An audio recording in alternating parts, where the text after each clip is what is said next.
Wow.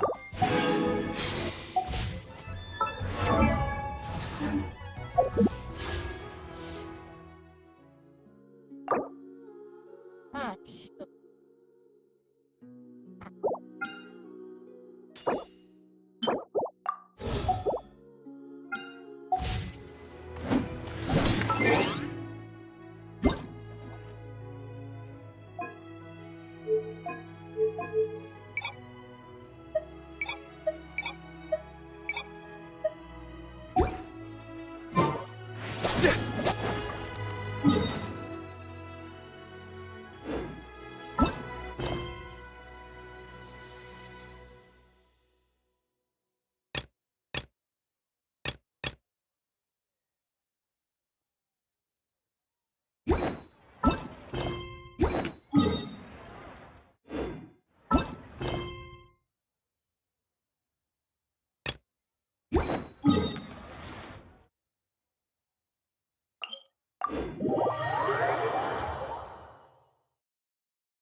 Hey. On your side.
Nowhere to run!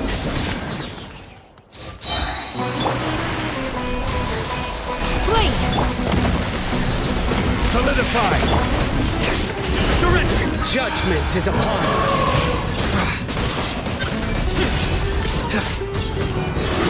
Guilty!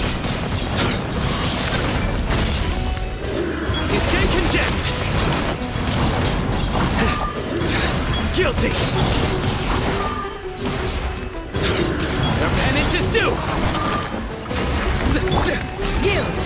We shall prevail! This is order!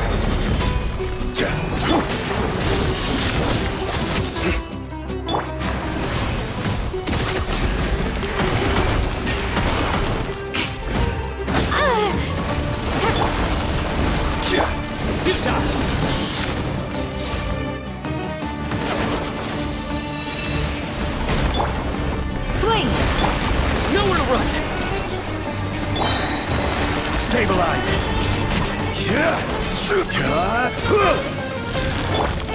Enshroud!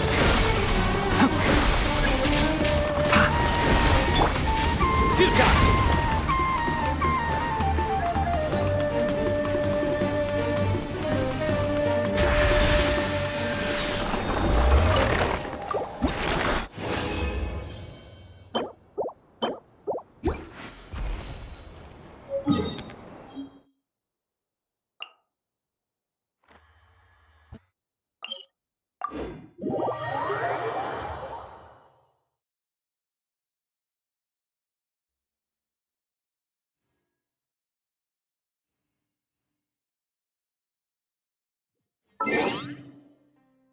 The sunshine will event.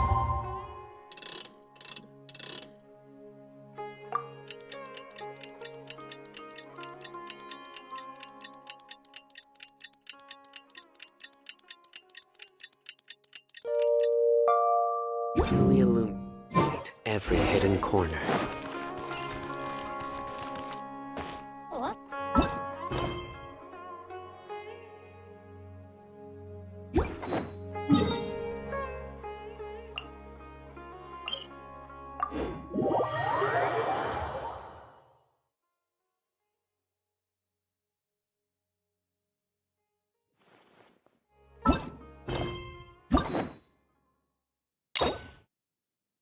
Gosh.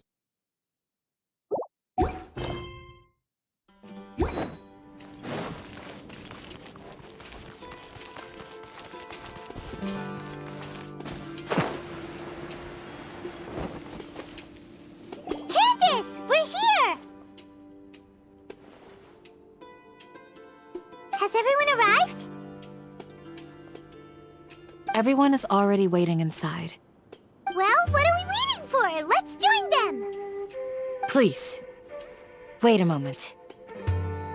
Before attending the meeting, I hope you can promise me one thing. What do you need? Promise me that you won't commit to anything too reckless. What do you think? Okay.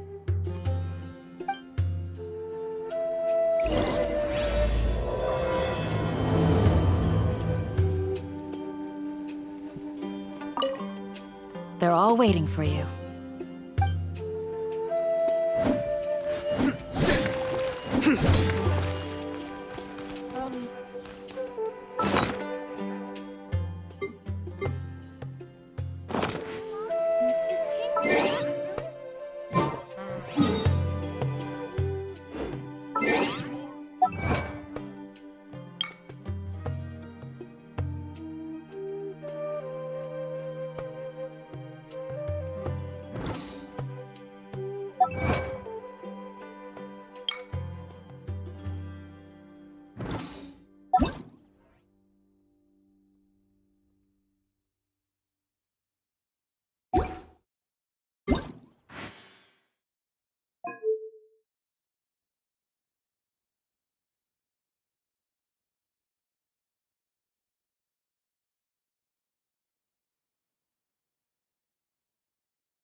Everyone's here so early! But why isn't anybody talking? We already discussed things a bit. Hey, where have you been? I've missed you two. Are you ready? Very well.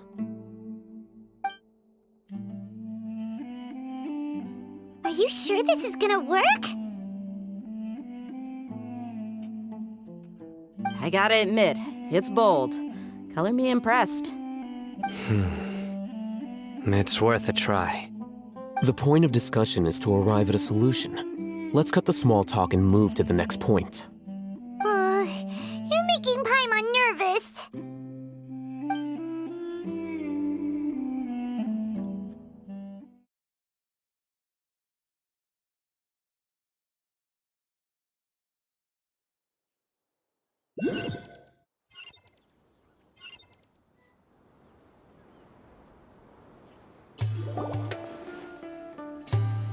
You're finally done. I have some other stuff to take care of. Catch you all later.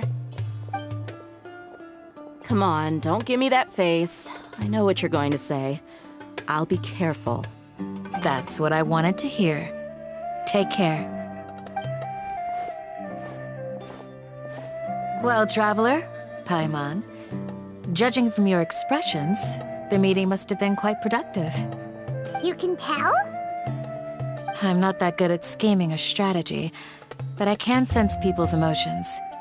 And based on your reaction, things must have gone quite well.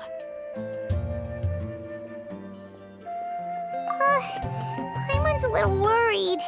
Hopefully nothing will go wrong. To be honest, I feel the same. But you're already some of the most capable people I know. So you have my trust. Candace gave us a compliment. Your deeds speak for themselves. Candace, we stayed behind to tell you that, although you won't be coming with us, we'll be sure to remember your words. I'm very glad to hear that. I've said the same thing to everyone here today as I said to you when you arrived. Your safety is the most important thing. Only when you're safe can the plan be successful. So please, take care. You're welcome. And thank you for taking my advice. Good luck with everything. I'll be here in the village praying for you.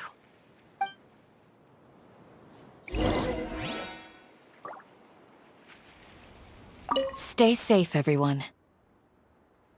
I'll be here praying for you. Good luck.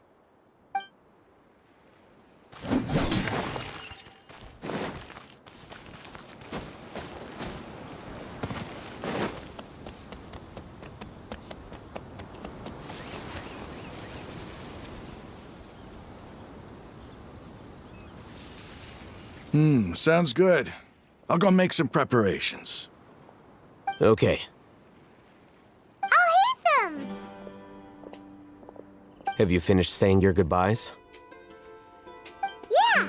Also, Candace told everyone to be careful. Yes, she did. But I think my point also bears repeating. Our plan is not child's play. We won't be able to achieve anything if we're simply careful. We must go beyond that and fully commit ourselves to it. I hope this is clear to you.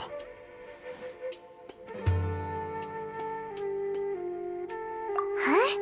Shouldn't you be saying something more cheerful to boost our morale right now? Didn't we already do that during the meeting? You can never have enough words of encouragement. In that case, Candace can cuddle you to your heart's content while I continue to remind you of the seriousness of our situation. We all have our jobs to do after all. It's like how some people can be put in charge of logistics while others will fight on the front lines. Speaking of the front lines, you don't look anything like a soldier. Of course. Compared to the mercenaries, I'm merely a feeble scholar. But the advantage of not being a mercenary is that I get to stay in a safer place and offer my strategic insight. Just think about that mercenary who lost his mind. Mercenary groups are facing constant danger every single day. Well, being a scholar is also a high-risk occupation, and you are a scholar. I'm not like the rest of them. Even among members of the same species, some will exhibit far more potential than others. This guy. Paimon still remembers when those mercenaries in Port Ormos called you a lunatic. All intellectuals are lunatics in the eyes of fools. I'll take that as a compliment. That reminds me. Do you remember the record we saw in the King Deshret ruins? It mentioned forbidden knowledge. You have a good memory. Forbidden knowledge has the power to drive people insane, but this fact has never been shared with the public. Even I, who has worked in the academia for some time, was never once informed of this. I think those mad scholars and mercenaries we encountered may have all fallen victim to the corrupting qualities of forbidden knowledge. But the academia has always held a different view. They have always believed that symptoms of madness are a side effect of human contact with divine knowledge as mere mortals. Come to think of it, perhaps the academia has also never understood the true nature of forbidden knowledge, and thus always approached the issue from the wrong direction. The Withering, Elazar, and the sandstorms. Don't you think what is happening right now across Sumeru is rather similar to the forbidden knowledge pollution that occurred in the desert thousands of years ago? But Paimon thought that Irminsul's disease is what caused the withering and the sandstorms. At least, that's what Tainari told us. Wait a second. Could it be that... Ah, you've connected the dots. The cause of Irminsul's illness may precisely be the pollution from forbidden knowledge. But if that's the case, what should we do? This is huge!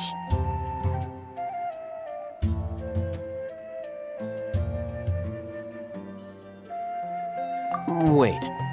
Why do you think Lesser Lord Kusanali would have a solution to this situation?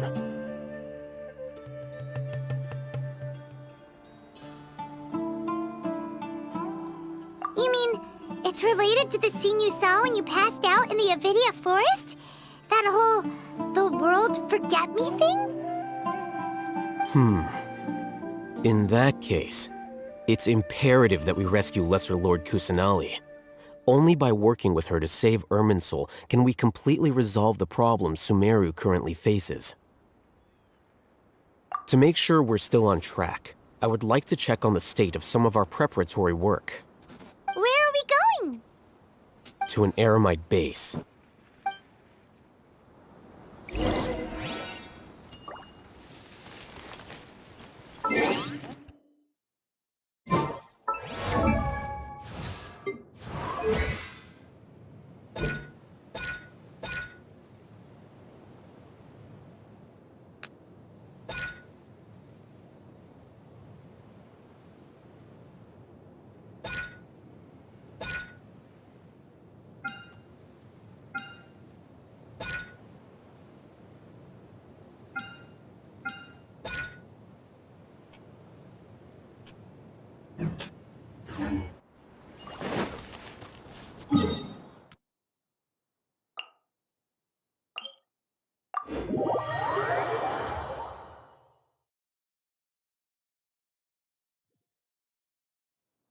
A familiar sight.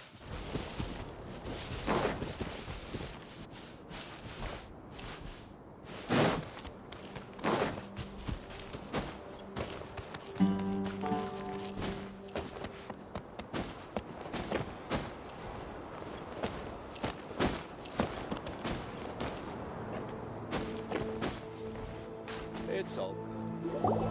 Oh, you made it. Huh? What are they doing here? I gave them some technical work to do. Ah, it's the scribe. And is that the traveler I see? How's the work going? Ah, yes! We have fixed the devices according to your instructions. One of them is already ready for use, while the others are still under repair. Aren't those devices for canned knowledge extraction? What are you doing with those? Look here. Huh? More canned knowledge? Are you going to put more weird stuff into her head again? What's that look on your face? Are you scared? Paimon's a little scared, but very, very furious! That's an interesting response. Anyway, we're not going to use this just yet. As I mentioned during the meeting, this knowledge capsule contains a decree I drew up in the past. The academia should also have their own copy. And according to the plan we just came up with, Traveler, I want you to record something into this capsule. Do you believe we can save Lesser Lord Kusanali? Good. Conviction is the most important part of all of this. Now, Please get ready and put on this device. You want us to record our conviction into the knowledge capsule? Yes. Paimon is still really worried. I understand, but trust me, Paimon, this is something we have to do. It's best if you can do as I say. Because, to achieve this impossible task, it sounds like you'll need to fool your own heart first. Although it may feel like a trick, self-encouragement may be the most important tool we have. Paimon can see the point you're trying to make.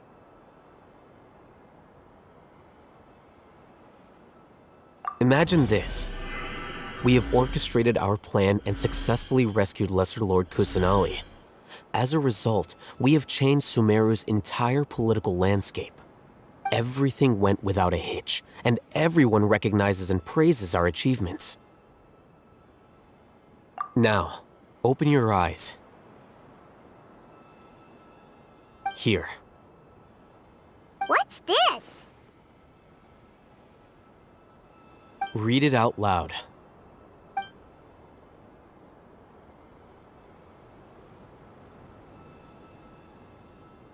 It's done.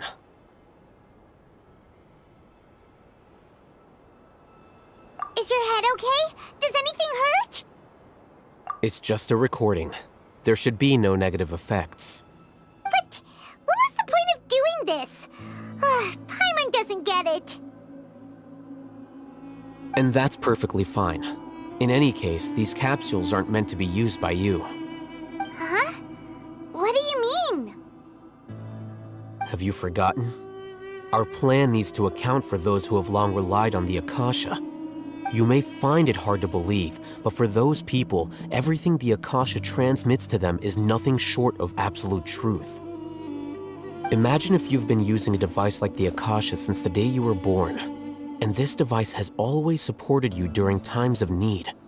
After all that time, what do you think you'd become? A fool? A machine?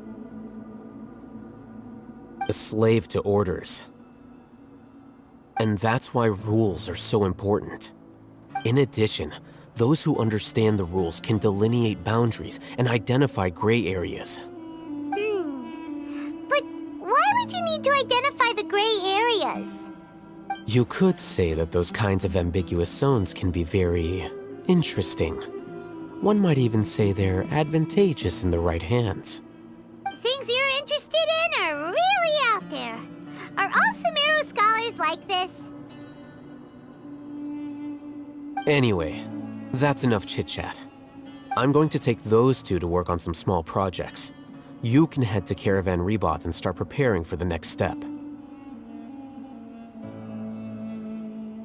Small projects? We're going to tinker with the Akasha terminal and make a few modifications.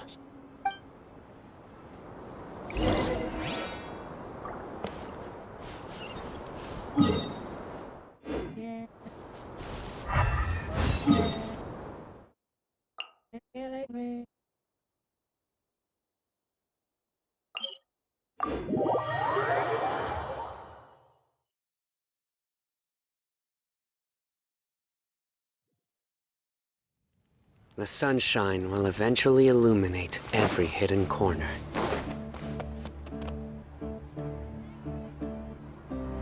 I thought we agreed on a plan. How can you go back on your word? The plan is too radical and carries a high risk for casualties. I've given it a lot of thought. And in the end, I still can't agree to it. But it's still the best plan we have. As a former Matra, you of all people should be able to see the bigger picture and recognize the innate advantages of our plan. I did. And that's how I saw the danger behind these so-called advantages. Hitham's plan is even more radical than I imagined. Huh?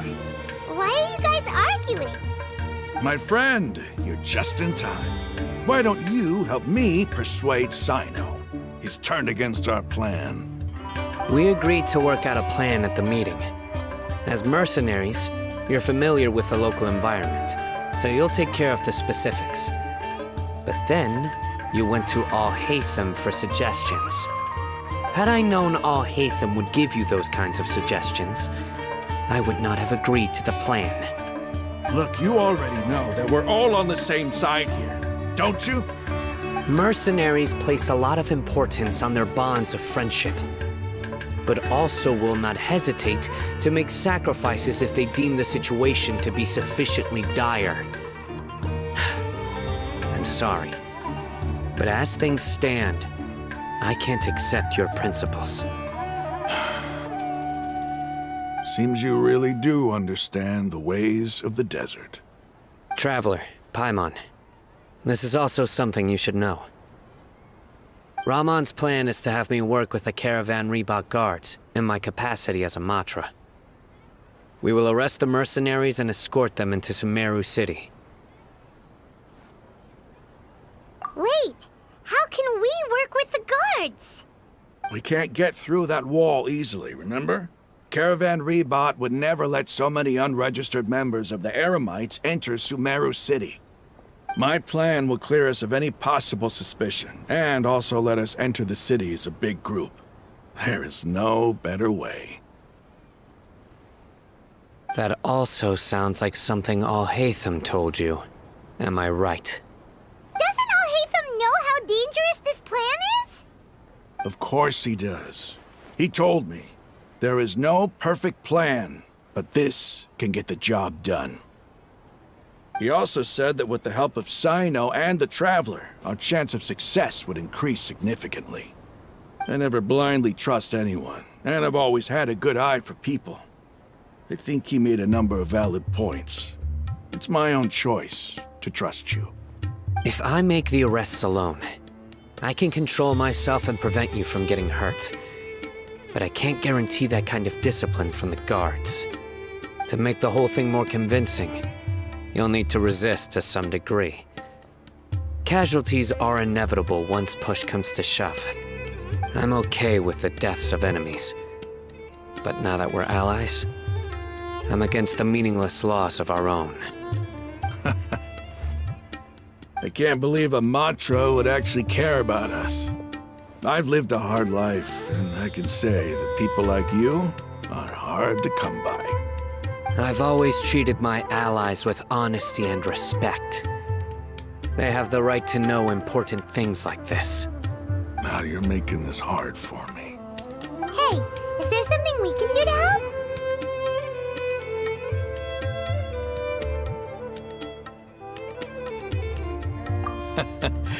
I knew you would say that. We can help fight some of the mercenaries, which should reduce the number of times you'll have to struggle directly with the guards. That should help at least a little bit.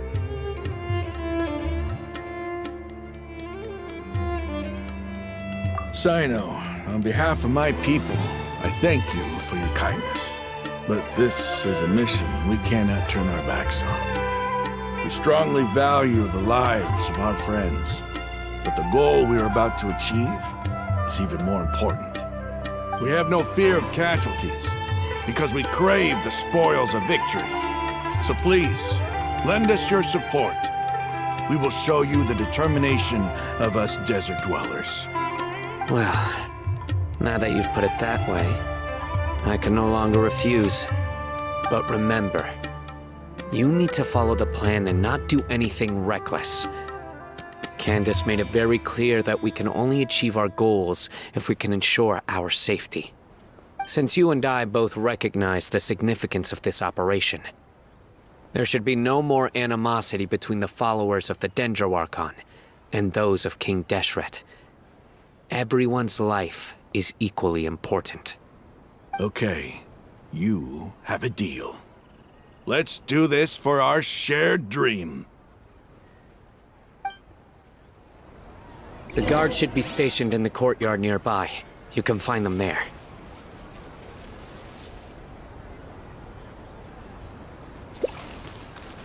What?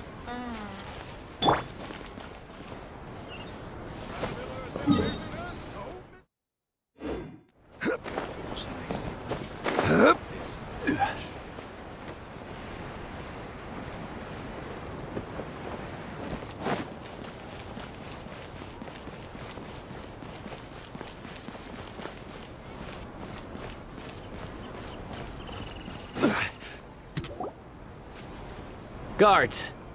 General Mahamatra! To what do we owe the honor? Keep your voice down. This is a secret operation. I'm going to arrest a large criminal gang near this location. According to the Academia's Guide and Regulations on Secret Operations, I have the right to ask for the cooperation of Caravan Rebot. Ah, of course. Mahamatra Sino's order is the Academia's order. Just let us know what you need. But who exactly are you planning to arrest, and how many people are you expecting? Depending on the scale of this operation, we may need to report it to our superiors. They're a squad of Eremites whose number is comparable to Ain el Akmar in Port Ormos. They're involved in the theft and resale of supplies from the Academia. As many as Ain al Akmar? This should definitely be classified as a joint operation. Then I suggest that you report this to your superiors as soon as possible, and treat it as a top priority desert operation. I will need personnel. Got it. Please wait a moment. I'll contact them immediately.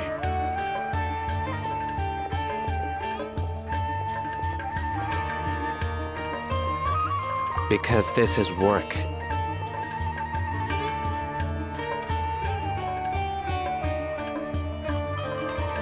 Because I trust you. Paimon can't believe you're still in the mood to chat. This whole thing has Paimon scared stiff! Aren't you even a little worried? What if these guards already know that you have betrayed the Academia and are no longer their General Mahamatra?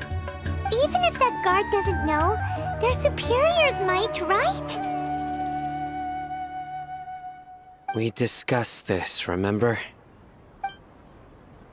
The Caravan Rebot operation is of great importance. But don't worry, the guards there shouldn't know that Sino has stepped down. How can you be so sure? First, the other Matra still don't know why Sino has left, which proves that the Academia has been covering up the matter. Second, this is a crucial moment for the Academia's God creation plan. If something were to happen to the General Mahamatra, it's bound to attract a lot of unwanted attention. No matter how you look at it, they don't seem interested in sharing the news of Sino's departure. A reasonable inference. I agree. Which brings us to our next issue. I'm sure some of you have been wondering if the prediction function of the Akasha will affect our operation. The Akasha is still in operation, so I must remain on high alert. Actually, considering the power of the Akasha, it's quite strange that it hasn't already tried to interfere with my actions. I've given that a lot of thought. For now, I don't think you'll need to worry. If you remember, when you first came to Aru Village, all your actions and routes were predicted by the Akasha. It even gave that information to those who kidnapped the village keepers. But things like that never happened again after we met up with the Traveler. That's true. But why? Look at it from a different angle. Why do you think the Akasha will predict your actions? Because my personal data has been entered into the Akasha. That's true, but the key to this question is, how well can the Akasha make predictions about a person? Haven't you ever thought about it? Just how can it do this in the first place? Because the Akasha controls the entirety of Sumeru. The Academia firmly believes that all human actions can be explained through logic. By sorting and analyzing entered data, the Akasha can derive behavioral logic and predict the actions of those who fit an existing logic model. However, at the risk of sounding like an advocate for fallacies, can everyone truly be considered logical at all times? Emotions are part of our behavioral logic, but can you guarantee that every experience of the same joy or pain would be equally intense? How can our feelings and opinions be predictable down to the letter in every single instance? Sino, in the past, you've always worked alone. In the absence of another person who could sway you or your thoughts, the Akasha could produce predictions that were similar to your real-life behavioral principles. Decisive and principled, you were used to solving problems alone. That's why the Akasha could figure you out. But now, you've joined a team. and I believe the Akasha hasn't yet figured out the full composition of it. Our thoughts and logic have intermingled and weaved themselves together to become a complicated, chaotic mess.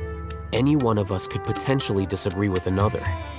The Akasha lacks data on these interactions, and it's impossible for it to predict your actions in the future based on your decisions in the past. After all, there's probably a limit to just how much we can be modeled or controlled by data. So, in my opinion, you're probably safe for now. Makes sense to me. I agree. The Akasha is not alive, and I don't think we can be completely controlled by something without a mind of its own. Is that so? I guess there are things that even the Akasha cannot calculate, and people will not be forever trapped by the past. Paimon's so glad that this is settled.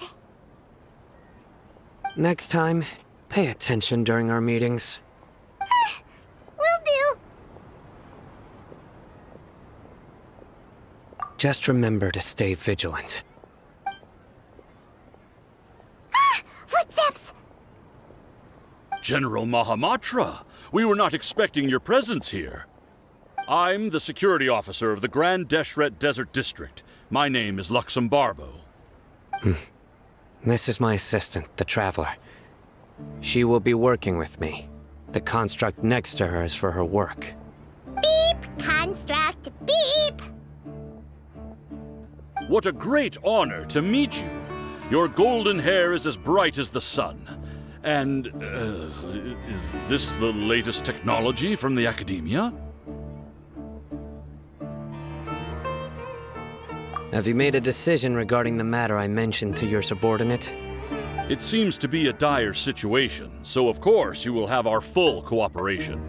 To be perfectly honest, I've always longed to go on a mission with someone as well known as yourself. There's no need for flattery. Yes, sir. Take your most elite platoon and follow me to the eastern side of the district. We will carry out the operation there. Understood. Map. Hurry, bring the map!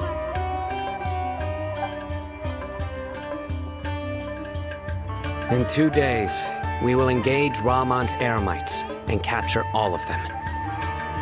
Any questions about the time or location? None at all, sir. Good. See you then. Yes, sir.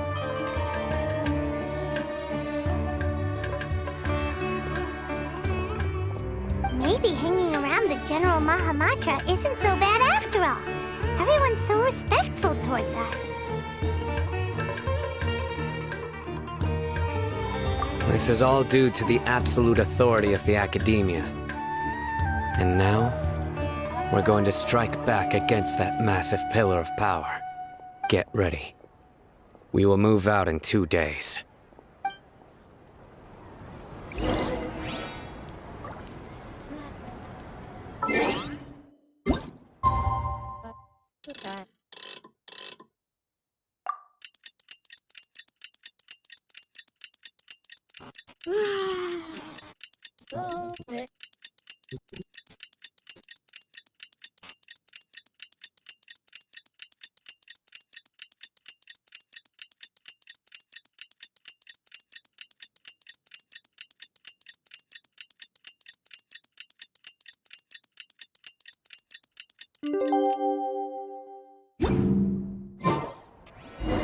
It's time for the operation!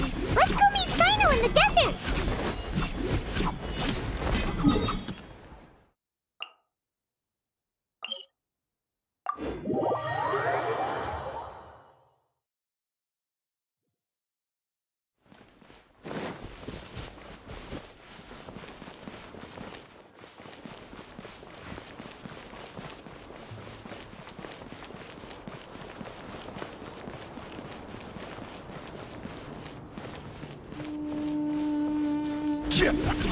Look!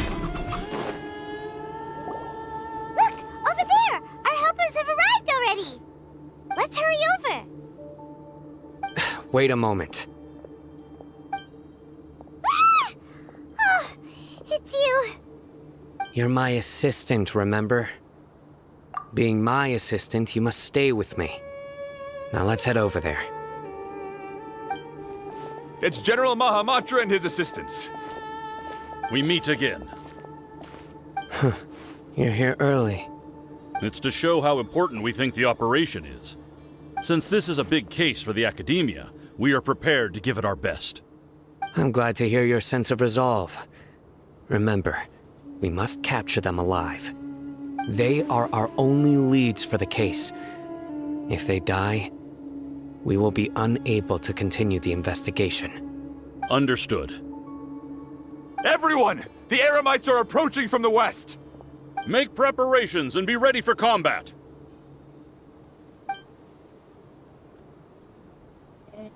Halt! Oh? What a warm welcome! What do you want? Judging from those shiny weapons in your hands, it seems like you're not interested in a deal. Rahman, the Academia has caught wind of your smuggling and illicit sales. If you value your life, I advise you to surrender. Who are you supposed to be? A Matra from the Academia? I can't believe you came all this way just to catch us. I'm not here to talk. Oh. Nobody's given me this much time of day since I became a mercenary. Brothers! For that slight, let's wash our blades with their blood. Let's show them we Eremites are not to be messed with.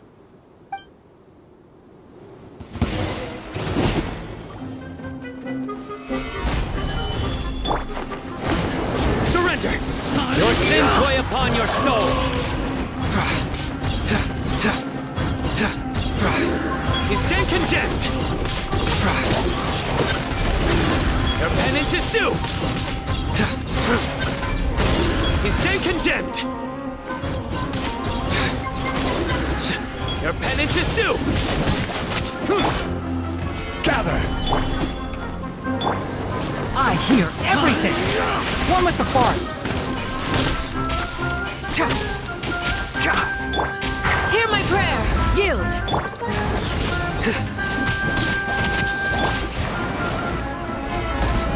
I will have order! Can't see? Keep up! Do your worst! Nowhere to run! Stabilize! Let's nip that in the bud!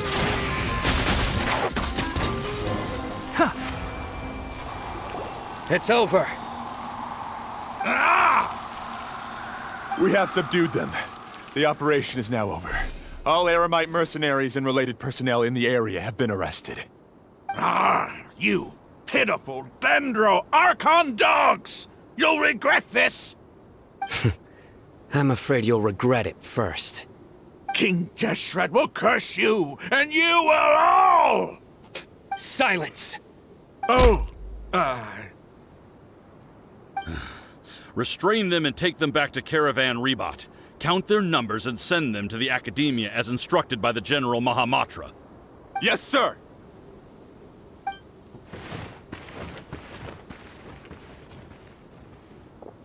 Mahamatra Sino, I will now take my leave. If you need further assistance, please come to Caravan Rebat and ask for me. Understood. You are dismissed. There they go. Let's talk elsewhere.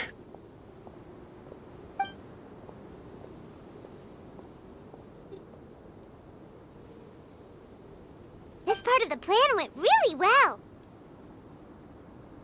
Yes, things went perfectly. That's fantastic! And that punch you gave Rahman there sure looked convincing enough. Once we're done here, I'll return to Caravan Rebat and oversee the group's transport. I promise. I'll get everyone into Sumeru City safely. Yeah, you're the reason why everything went so well. It's not the time to celebrate yet.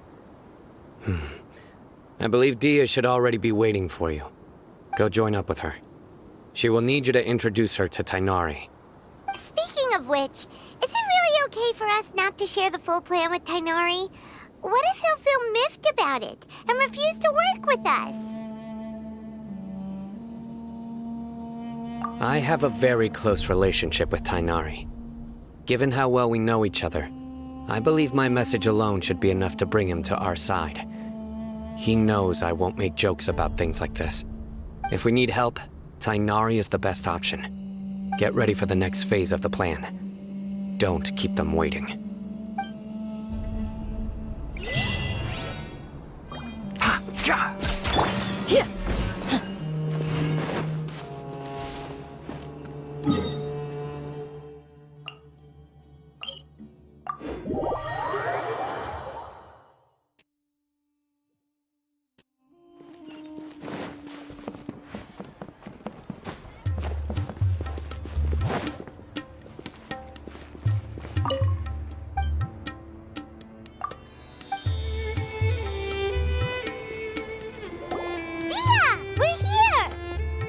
It's about time.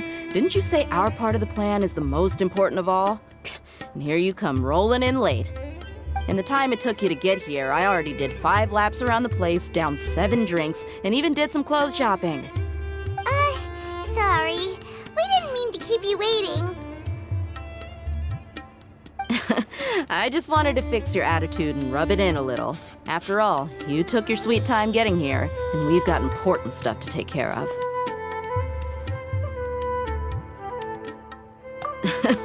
I just like seeing that serious look on your face.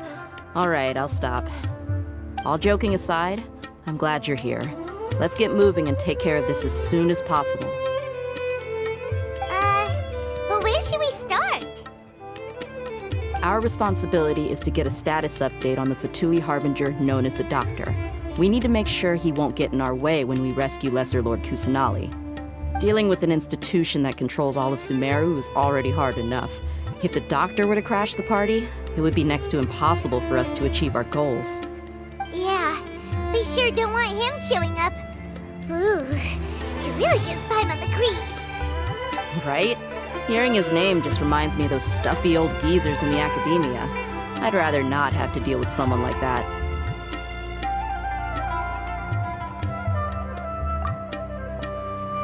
According to the plan, we should first go to Pardis DI and ask for Forest Watcher Tainari. If all Hatham and Sino's sources are solid, then we can be sure that Tainari still has the Academia's trust. So, we'll find Tainari and convince him to get us the latest intel on the Doctor. Then, depending on what we learn, we'll make any necessary adjustments to our plan. The sages have placed spies everywhere on the other side of the wall. I'll follow you as a bodyguard. You should be honored. I don't offer my services to just anyone you know. But Paimon thought mercenaries would do anything for Mora. That's certainly true. But when multiple employers are vying for your services, you should always go with the best offer. Let's see. If I were to charge you a bill, I guess I can apply a discount. How much more do you want? Paimon's not sure we can afford it. How much do I want? Hey, how about paying me with a smile? What do you say? I haven't seen you smiling much recently. If you ask me, someone like you must look lovely when they smile. Come on, give me a smile so that I can be less worried. Looking good! I hope this pretty smile will become our lucky charm. There are many kinds of smiles, but only a truly joyous one can bring blessings to others. Let's consider this smile a down payment for our future victory. Let's go. It's time to pay a visit to Pardis DI.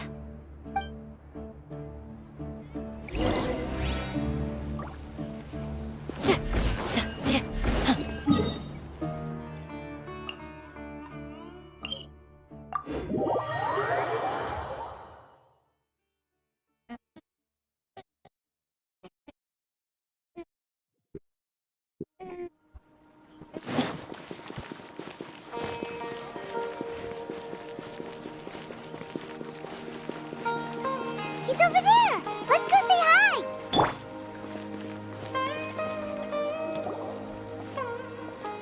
Tainari!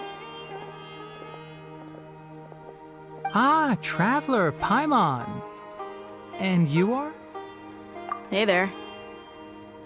This is our friend Dia. She's an Aramite mercenary. A mercenary? You must have some big news for me. It's something really important. Please help us out. All right, then follow me.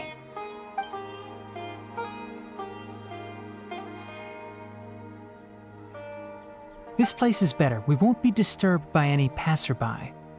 Okay, what is this important thing you want to ask me?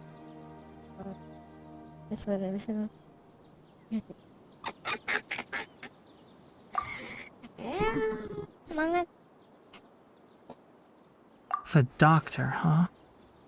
He's that strange-looking Fatui Harbinger with the mask. Paimon thinks he has blue hair. Yes, I know him. Actually, he left Party's DI just a little while ago. He left already? Yeah, he came looking for me. Can I ask what it was about? Sorry to ask you like this after having just met, but your answer is very important to us. For now, all we can share with you is that your friend Sino is working with us. Sino, you say?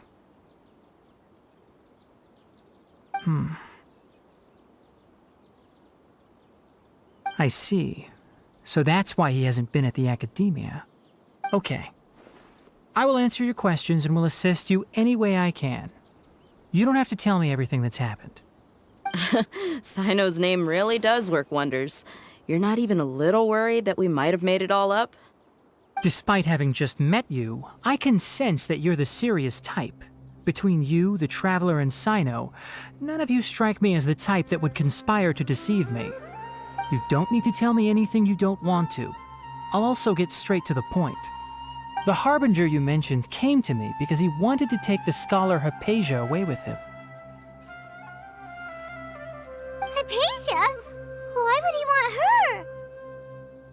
And what do you mean by take away? Is he planning to leave Sumeru? Yes.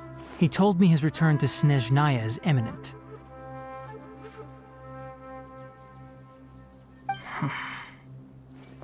So you mean...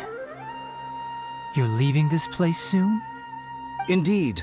Otherwise, we could have perhaps talked a little more. I was just about to set out when I remembered something important. To that end, I made a final trip to Pardis Di. Let me ask, have you been taking care of a scholar by the name of Hypatia? Your sources are accurate. No doubt because you recruited many informants. But you're right. Hypatia has indeed been receiving treatment from me. Forgive me for asking, but how's the treatment coming along? Given the way you're asking, I assume you have something to say. Since you asked, I'll be frank. I would like to take Hypatia to Snezhnaya. It's incredibly difficult to transfer a patient. As a scholar yourself, shouldn't you at least be aware of this? Oh? I can't believe your utter lack of faith in me, to the point of even questioning my general level of knowledge. How unbefitting. Well, you're the only one who's ever made such a request. I have my ways of keeping her safe during the journey. In addition, I can also promise that under my care, Hypatia will receive the most advanced and effective treatment. I will personally supervise her treatment and see to her recovery. Would that be agreeable to you? Hypatia was born in Sumeru and remains a scholar of the academia. Her situation has not become dire enough to necessitate her transfer to another nation. Transporting her to Snezhnaya is risky, and the potential benefits are unknown. As the person currently responsible for her treatment, I cannot possibly sign off on this transfer. Your suggestion is rude and reckless. I'll pass. I don't know much about the doctor, but after talking with him, I realized that, just like many other scholars, he possesses an aura of arrogance that I've come to detest. It's not so much that he's looking down on others, but more that he's so confident in himself and his abilities, to a point of near insanity. I would never refer a patient to someone like him. I prepared myself for a protracted battle of wits, and was really surprised to see him just give up on the topic. Still, his reaction really concerned me.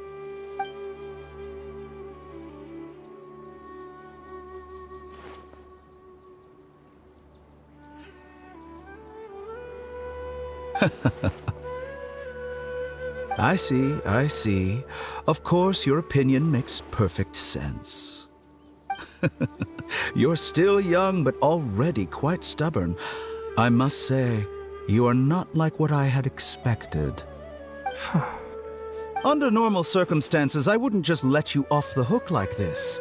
But unfortunately, I'm in a hurry today, what with Her Most Noble Majesty the Tsaritsa calling for our return. Luckily, there is still some time left for me to take care of everything before I leave.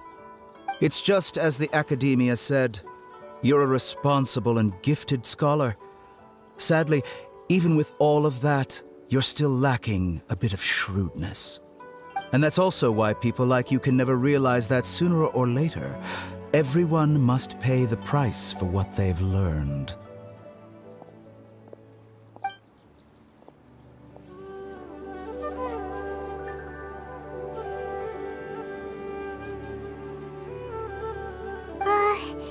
Paimon can't help but feel like he's hinting at something unpleasant. He asked a question, yet didn't care for my answer. Perhaps I'm nothing but a talking rock in his eyes. He never came off as malicious, but an utter lack of compassion permeated throughout our conversation. From his tone, I can sense that he's always looked down on others. I can barely believe it myself. But if that's true, the situation will be in our favor. I don't think I missed any details. Frankly speaking, I don't want you to do anything too risky. Now that you know a little more, it should be easier for you to stay safe. Sorry we can't tell you everything. We appreciate that you helped us anyway. I won't forget your kindness. It's okay. I have an obligation to do so. To be perfectly honest, all of this may have started because of me.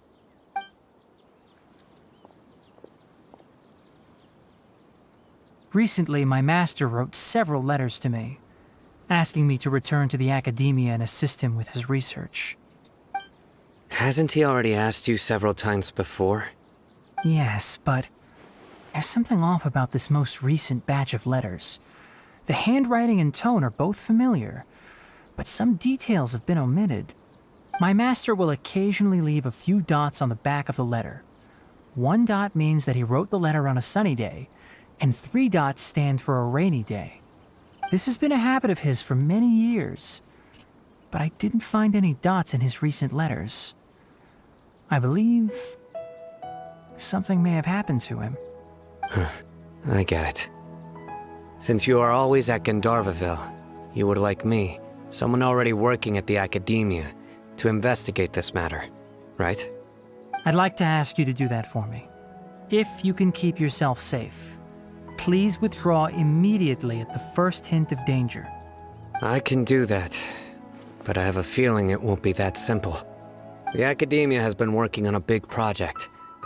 I'm not quite sure what it is, but your master might be involved with it. If the higher-ups really are hiding something, then it will be difficult to remove myself from the situation once the investigation starts. If the situation becomes critical, I'll leave the Academia. If you don't see me there for an extended period, that's your cue. All right, we've got a plan. I'll stay at Gandharvaville to support you. If that scenario comes to pass, you must be extra vigilant. And be wary of any messages or direct requests from the Academia. I must say, I didn't expect a warning like this from the General Mahamatra. Being loyal to the Academia doesn't mean blindly doing whatever the sages say. I know what I'm doing. On that note, aren't you also being quite distrustful of your alma mater? The Academia, yes, but My master is a man of integrity. Even when I was a student, I was worried he'd get in trouble for sticking to his beliefs. I suppose he's lucky to have lasted so long. But in the end, it still caught up to him.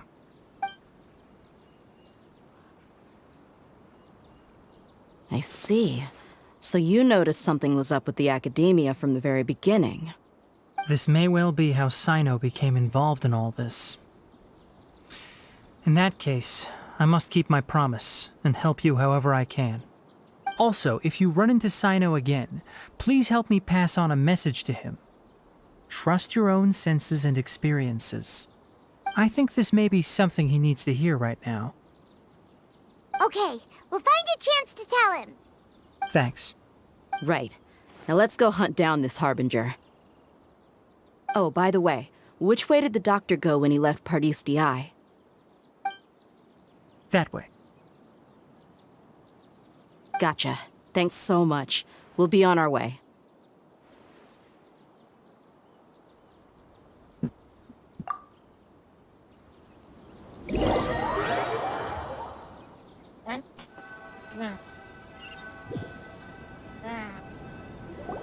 According to Tainari, the doctor is leaving Sumeru soon.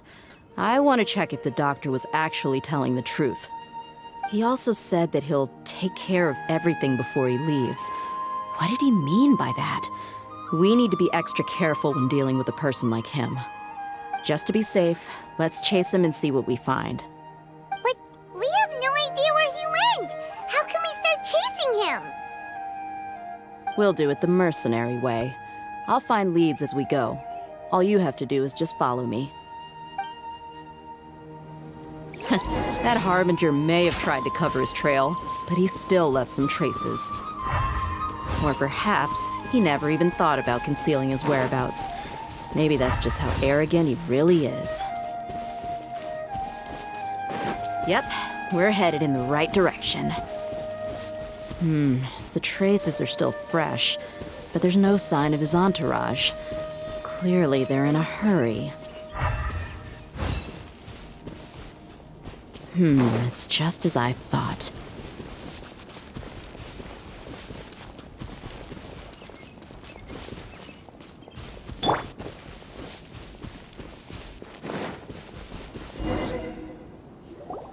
We can stop here.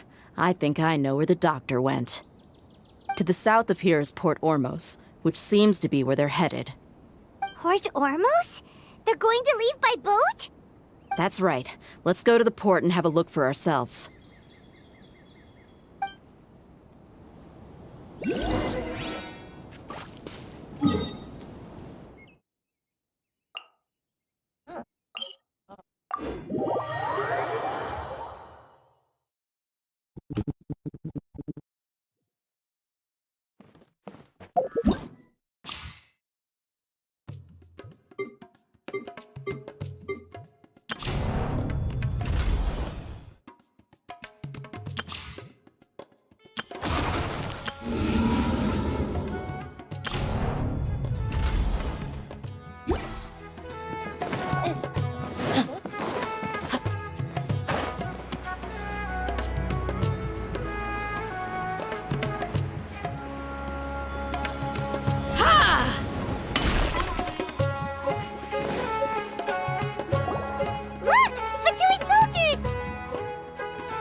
Don't draw their attention. The port is crawling with Fatui soldiers. Let's keep going and see what we can find. Now this is a proper farewell ceremony for a Snezhnayan Harbinger. The Lord Harbinger is leaving. I've still only seen him once or twice. I used to hold a position in our homeland, and back then, the doctor spoke in a very different way from the way he speaks now. Maybe the way people talk in Sumeru has rubbed off on him? It's always like that when you spend too long away from home.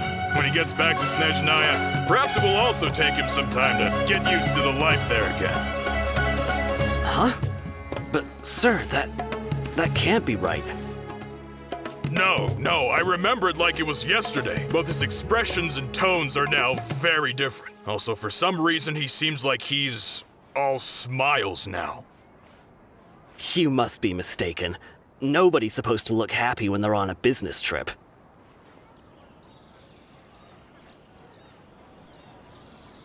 The doctor is on that boat. So he told the truth after all. He is actually leaving Sumeru. Let's get closer and find a place to hide so we can observe him. This place will do. We can hide here while we keep an eye on the boat.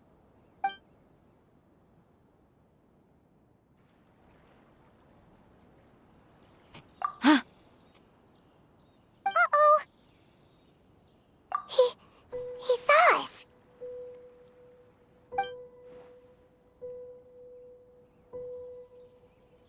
Huh? Is he waving at us? It's time to say goodbye. Wait, is he the only person on the boat? Huh? You mean there's nobody with him? And where are all the soldiers we saw in the port just now? They were all here just a few minutes ago, but now they vanished. So this was a trap. Wait, don't tell me that. Luckily, there is still some time left for me to take care of everything before I leave. Oh no. They might be after Hypatia. Let's get back to Party's DI. Huh? What do you mean? I'm afraid that she's seen something that she wasn't supposed to see. If I were the Fatui, I would also try to take her away. And if I couldn't... Oh no! Are you saying they're going to kill her? Let's go!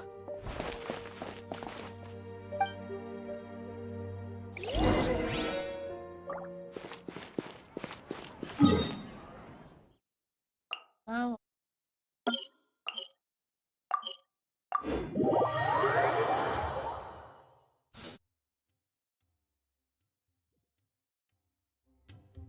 Party's DI is not a place you Fatui can just show up and do as you please.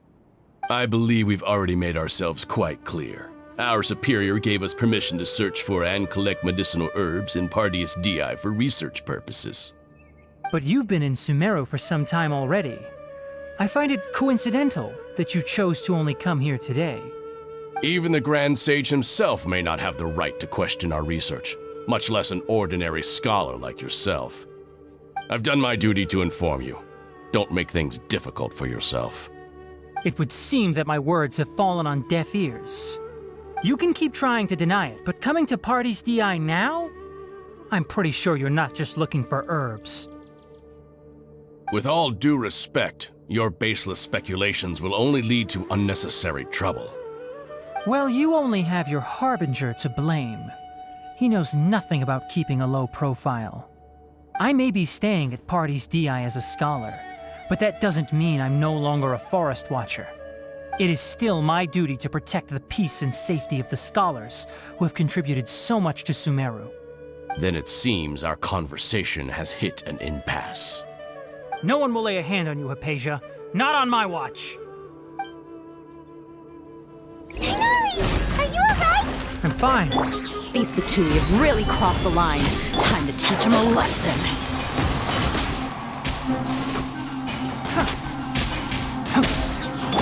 Order guide you.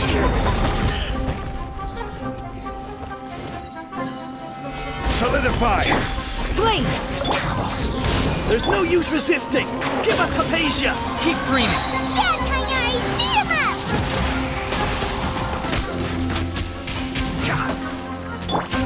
Healed! This is it.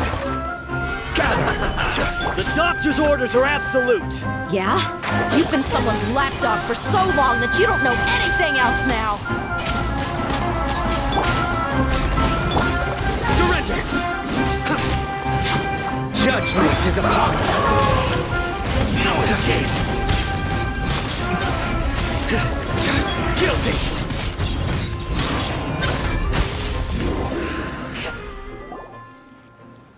We're not getting anywhere. Traveler, Paimon, please go to Hypatia. We need to make sure they don't try to sneak around and attack from behind. Got it!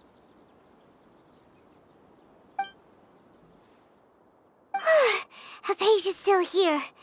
Doesn't look like anyone's broken in.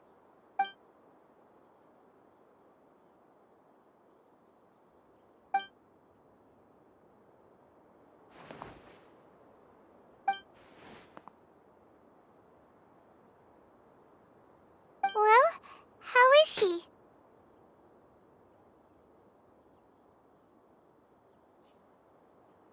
Oh, that's good.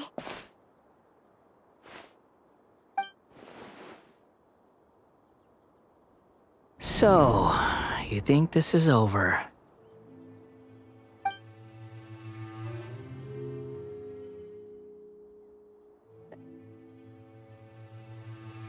What? The Balladeer is here?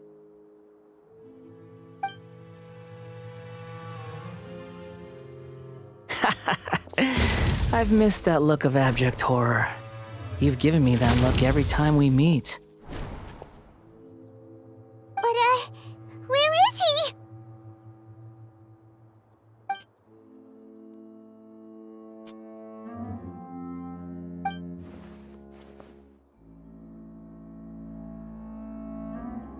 I can hear all of your thoughts, you know.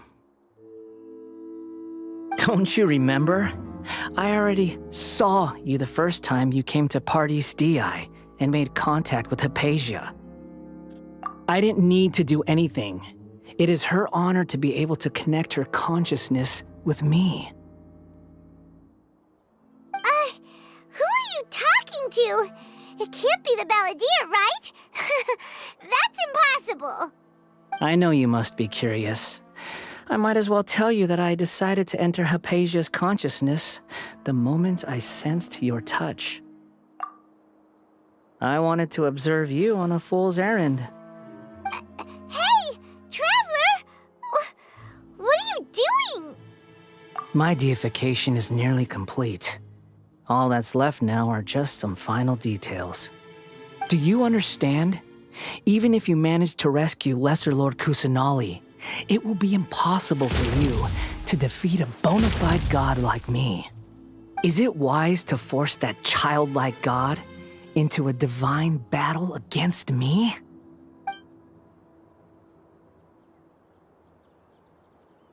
Scholars consider the god of wisdom to be the sum total of their faith.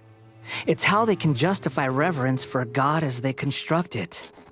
But this also shows that humanity's worship of gods is a combination of blasphemy and exaltation.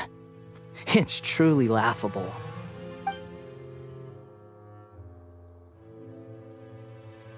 Yes. What is it?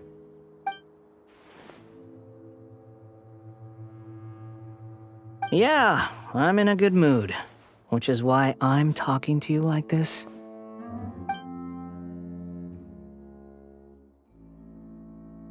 What do you mean?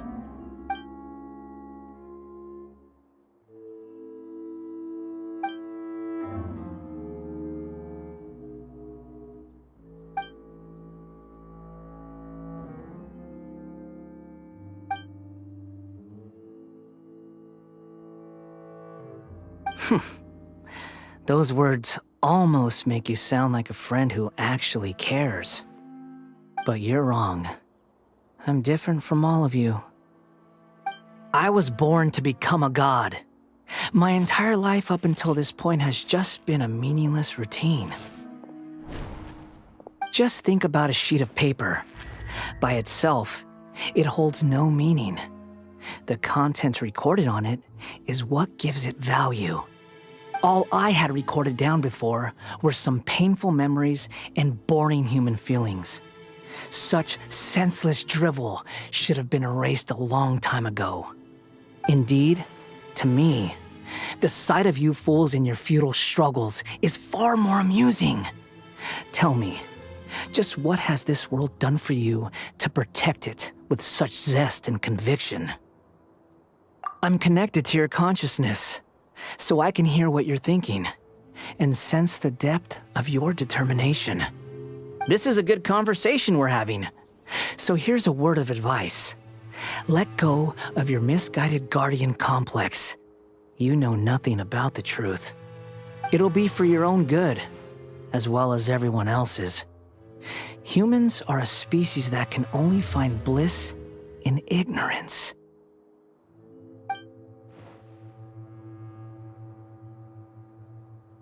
Ah, you've seen my affection for her. If you were in my position, I think you'd feel the same way.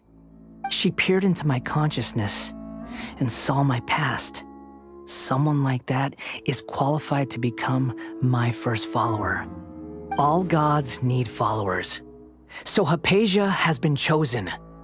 Her appearance heralds my imminent arrival at the throne of divinity, while her worship shall become my glory.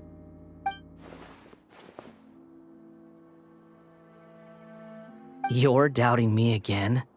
No matter. Soon, you'll know what kind of authority you're challenging.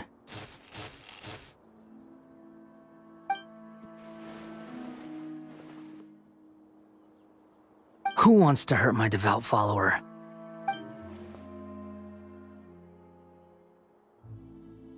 The doctor wants to hurt my first follower?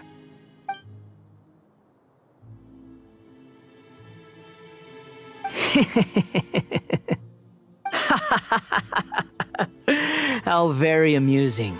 Has anyone ever told you that you're not good at sowing discord? The doctor has never known his place. Even now, the puny human thinks himself capable of interfering in the business of the new god. You're still too naive if you think a few words will be enough to convince me to destroy the doctor. But I'm willing to give you a gift, just like my expression of affection towards Hypatia. It is an honor for you to be able to stand here and speak with me. As my listener, you will be rewarded.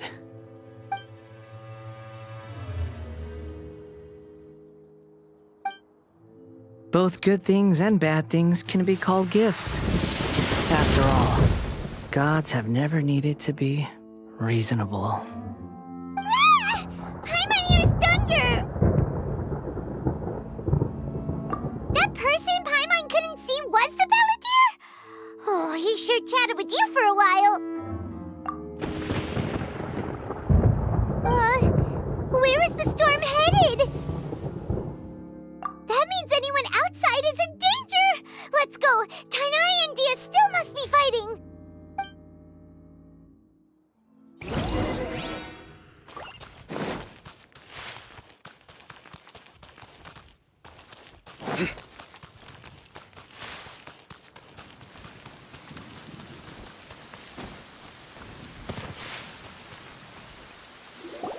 Oh! Have the Fatui retreated?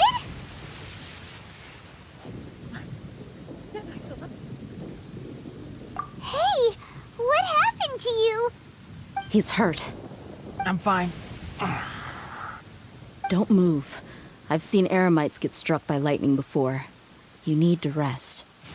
Struck by lightning? We were fighting, and just as things started looking grim, the weather suddenly became extremely strange. Lightning started attacking everyone, almost as if it were alive. Luckily, there were only two of us, and both of us were nimble enough to dodge most of the strikes. There were a lot of Fatui, though, and they were being torn to shreds by the bolts of lightning. With that, all the Fatui soldiers were forced to retreat. It's all right. My wound aside, you look like you've seen something unpleasant. Is Hypatia all right? Hey, didn't I tell you not to move? Just in case. Let's go to Hypatia's place and talk about things there.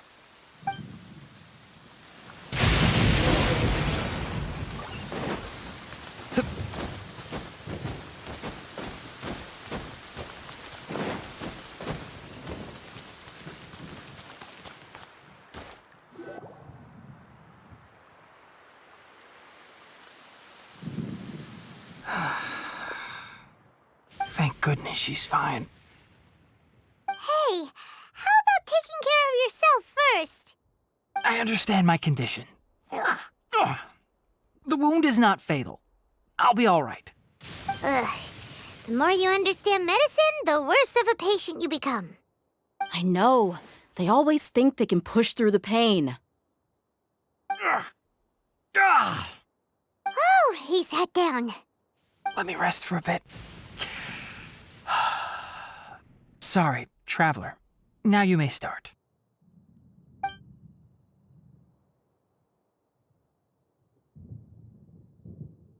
So that's what you were talking to the balladeer about?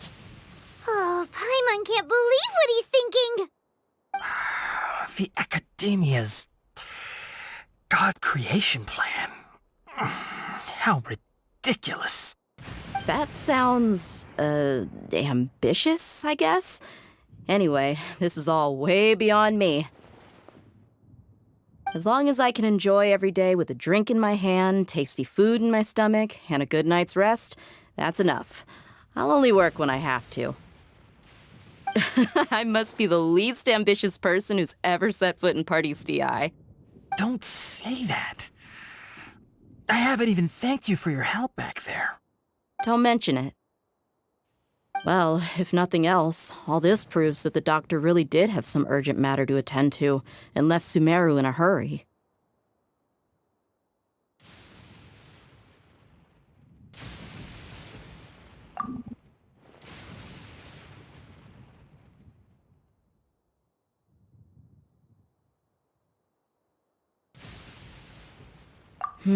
Maybe the Fatui want to cover up some secret of the balladeer.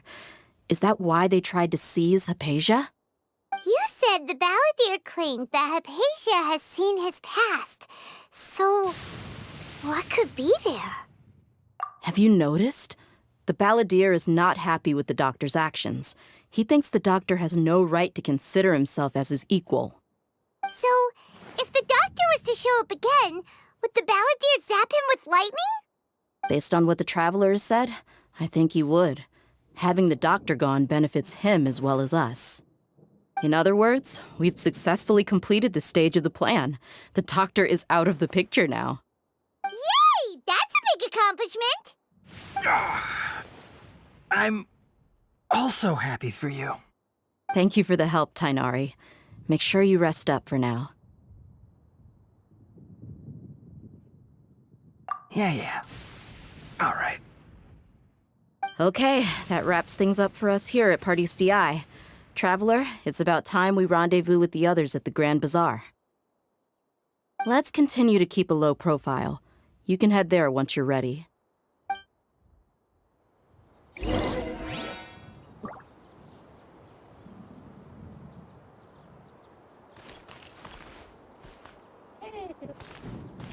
You can just focus on your plan. Leave Hypatia to me. My wound isn't going to get in the way. Oh. Okay. Guess I'll sit still for a little while longer.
nice to see you again!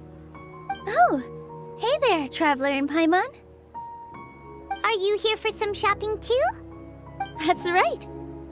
Although there were a few hiccups here and there, the Sub-Zerus Festival turned out to be a grand success.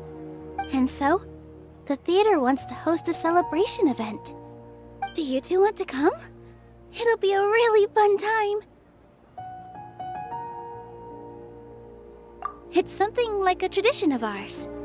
Whenever we wrap an important performance, we'll get together and unwind. Rehearsals are exhausting. If you keep your nose to the grindstone, you're going to wipe yourself out sooner or later. Mr. Zubair, our manager, always says that celebrations aren't just for fun, but that they should also be occasions for reflection and review. But no one remembers that once the celebration starts. It's not like he can't also have some fun himself. We've been to a lot of festivals during our adventures. Will your celebration also have lots of yummy food and drinks? Of course. We always do lots of eating, toasting, and gift exchanging. We try really hard to show our appreciation for everyone. Ah, so we'll need to bring a present. No way! Treat others how you want to be treated, right? Paimon already has a great gift in mind. But maybe you could lend Paimon some more of first? It's fine. No need to stress, Paimon. You can come, present or not. The gift exchange is just to make the celebration more entertaining. You two being there would be the best gift of all. It'll also be a good time to introduce you to the rest of the theater.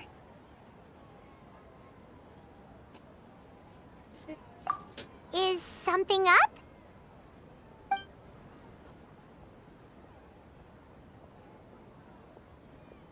Yeah, but for now, it's more important for her to rest and recover.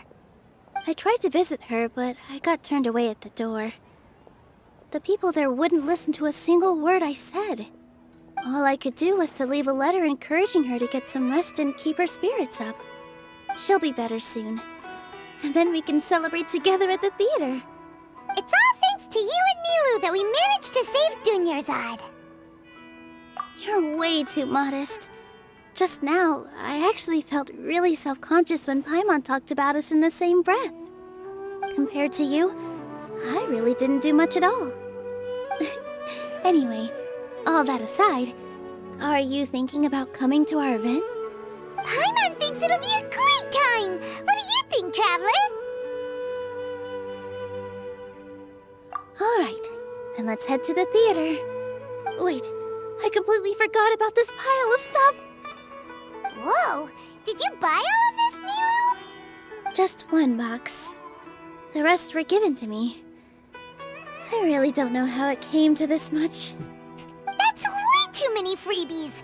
Many vendors give out samples for free, but Paimon's never seen this much. All I know is that whenever I start chatting with people, my hands would get more and more full until I can't hold everything anymore. This seems to happen every time. I was planning on making a few trips to bring everything back before continuing on with my shopping, but I don't think I'll have the time. So this isn't even all of it?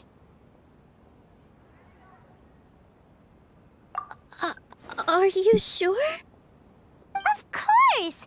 Carrying stuff is a piece of cake for her, right, Traveler? I'm so sorry to trouble you like this. I meant to invite you to our celebration, but now you're helping me instead. Well, let's hurry up and grab the last few things, so we can get back to the theater.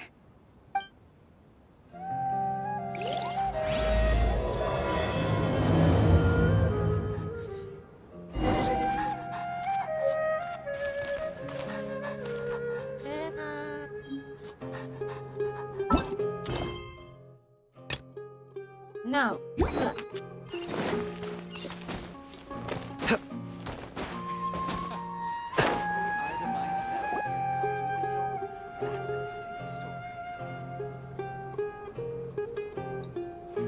Oh, Well, if it isn't Nilu. Greetings, Mr. Jute. Do you still have any food that's ready to go? Of course I do. I've heard that Zubair Theater is hosting a celebration event, so I reserved some food for you in advance. Although, it looks like you're gonna need 2 more portions. Please allow me to introduce them. This is the Traveler, a very experienced adventurer. And this is Paimon, her super reliable guide and helper. No. Paimon is... hold on. She got it completely right. Look, Traveler! She introduced Paimon correctly! Don't underestimate Nilu. She always remembers every last little detail about everyone, even if it sounds completely trivial. She's also very brave. Just a little while ago, she saved my precious spices from the jaws of a sumpter beast. Don't think anything of it. I just help out when I can because everyone else takes such good care of me. Anyway, sorry to get off topic. We're in a bit of a hurry. Mr. Jute, did you say you didn't reserve enough food? I was joking. Anyone who runs a business knows to keep some extra stock. After all, orders get changed all the time. Oh, that reminds me. It seems that these friends of yours aren't from here. Have they ever tried any delicious tachin? Ooh, what a fantastic idea! Mr. Jute, did you bake a batch recently? Tachin is a mixture of rice and meat that's baked into a cake-like shape. Mr. Jute adds special spices into his. Its aroma is just so wonderfully delicious. If you ever see kids crowding all around Mr. Jute's place, you know he's baking up a storm. But is it really just for the kids? Don't you often follow them in too? I just can't help myself. We're 2 peas in a pod! Who doesn't enjoy some good food? Wait here. I'll bring some over.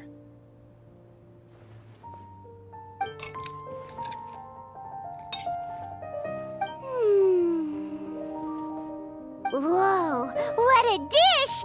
It's sweet and sour and full of deliciousness! Paimon can't eat it fast enough!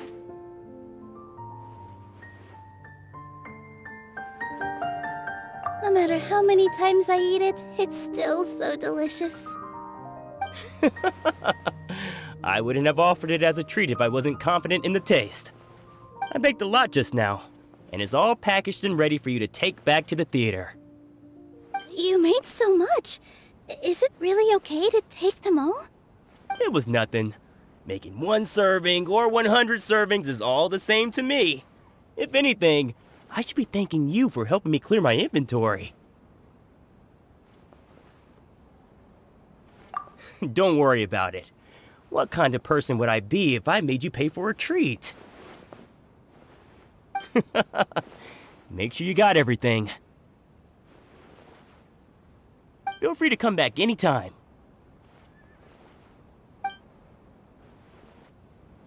I'm starting to understand how you got so many things. In my opinion, it's so Yeah.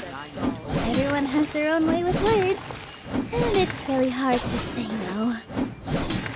Let's go to the next store. I've got great food and great drinks. Off with ya. Don't think Sorin and Abi will be able to hold out for much longer for that tachin.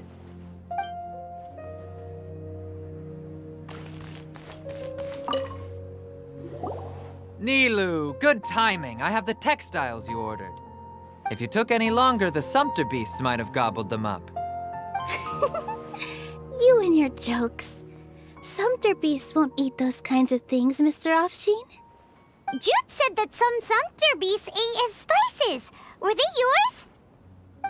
Oh, yeah, really sorry about that.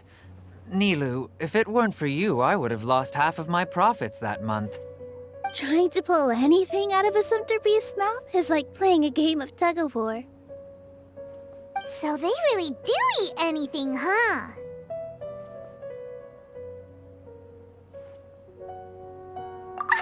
What's that supposed to mean? Come now. You know, sumpter beasts sometimes eat not because they're hungry, but because they like gnawing on things. The textiles you ordered are highly durable and woven from the finest thread. So even if a sumpter beast got snacky, it'd still have to chomp on it for a full day.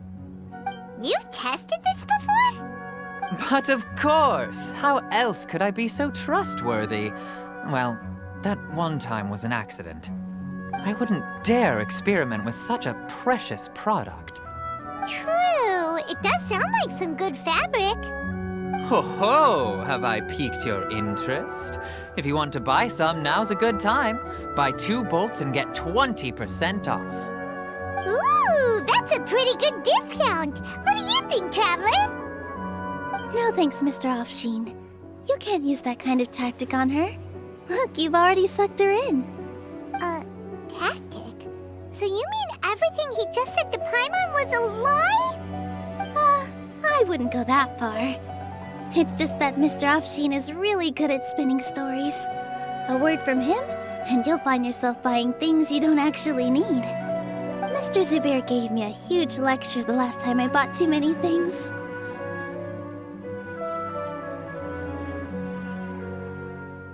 Come on, don't look at me like that. All she got was a talking to from Zubair, while I was nearly fed headfirst to the sumpter beasts. My philosophy is that stories give value to merchandise. That's why my business started with such a boom.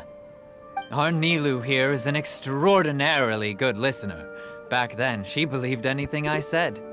After a while, I began to feel guilty selling things to her because of how happy she looked.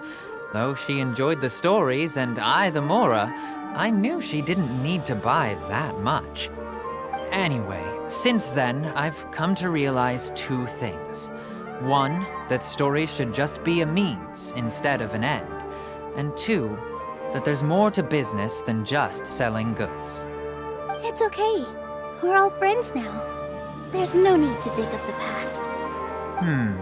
That reminds me. Some of the goods from my latest shipment aren't in the best condition. They're fine for general use, but my customers have high standards, and I don't have the time or resources to find new buyers right now. Nilou, why don't you take them? Huh?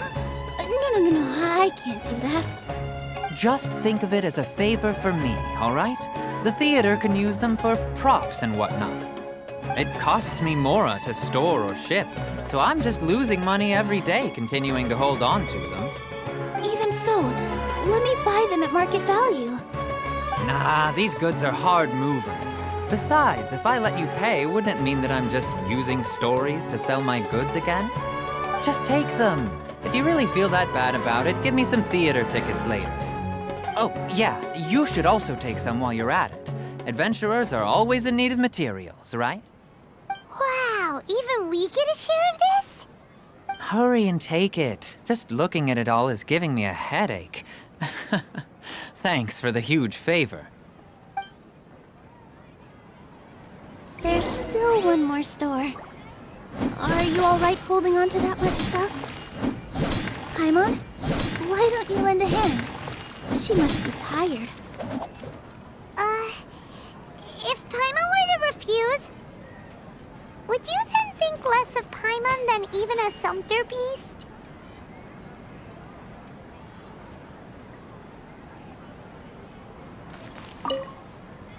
Thanks for the huge favor. The most important thing about doing business is efficiently circulating merchandise.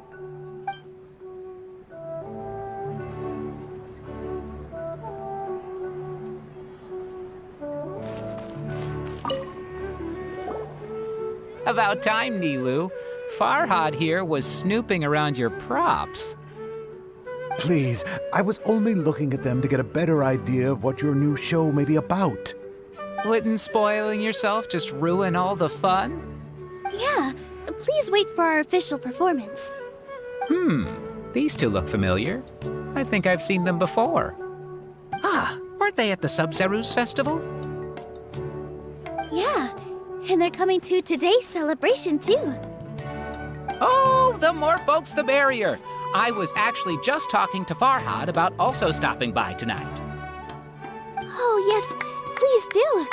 I'm sure Miss Raykar and Miss Nadja would also love to have a chat with the two of you. We even prepared a small gift. Let me show it to you. Ta-da! It's a flower wreath. I really think we should wear some of these to give the event a more celebratory feel. Wow, it's beautiful. Did you make it? Farhad did most of the work. What a surprise, huh? He actually knows a lot about crafts. That is pretty surprising.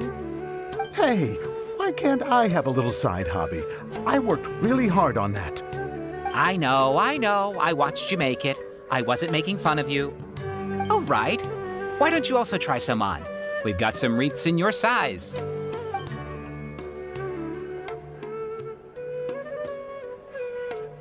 It fits perfectly.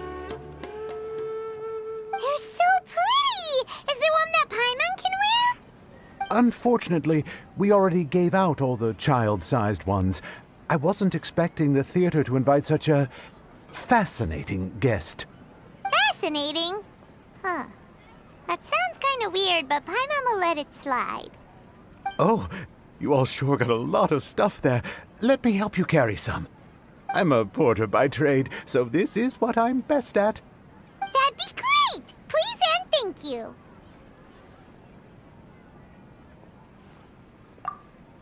But we have a pro now.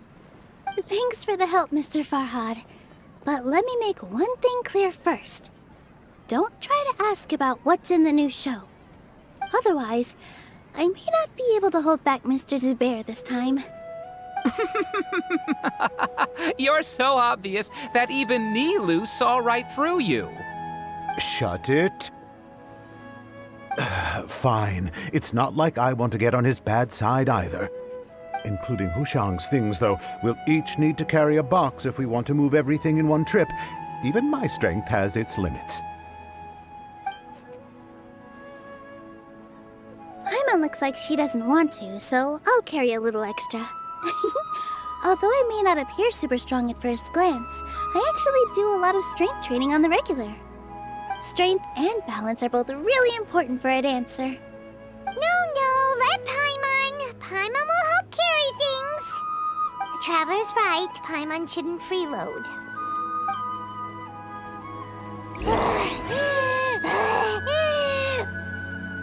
Paimon can't fly anymore. Are you okay, Paimon?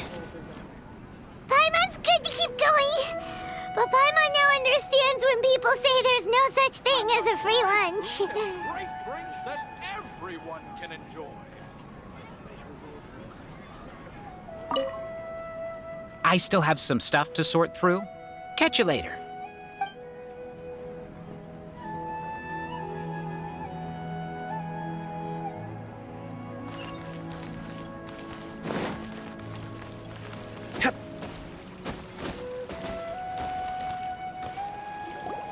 Oh, that sure was a lot of stuff. Oh, looking forward to the event later. Thank you, Mr. Farhad. Thank you, Sumpter Man.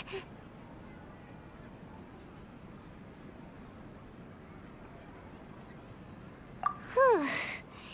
Paimon's definitely going to eat it all back later. All right, I'll leave you all to it.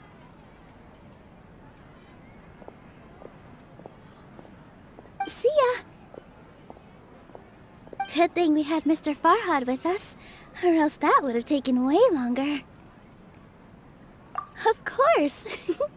Because everyone's working here together. We're all like neighbors, so we're always helping each other out. It's easy to forget that everyone's running a business. With this many freebies being thrown at you, you probably don't need to work. I felt so guilty at first, like I always owed someone something. I was always thinking of ways to repay others. Later on, I realized that it's actually like what Mr. Afshin said. By taking the freebies, I was helping everyone out and saving them money. When you order the wrong item or make too much of something, sometimes the best way to maximize the value of those goods is to give them away. That's why there's no need to stress over the freebies. All of us repay others by helping them when they need it. Oh, that actually makes a lot of sense. This has become our norm, and no one keeps track of the back and forth anymore. So really, don't worry about it. Alright, I have to bring all this to Mr. Zubair and do a little bit of prep. Feel free to hang out here for a bit. It'd be nice if you could also get to know some other people at the theater. Nope. Mr. Zubair's really on top of everything. You two are our guests, so please, just relax and look forward to the celebration. Wow, the atmosphere here is so nice! Let's take a break and immerse ourselves in this warmth.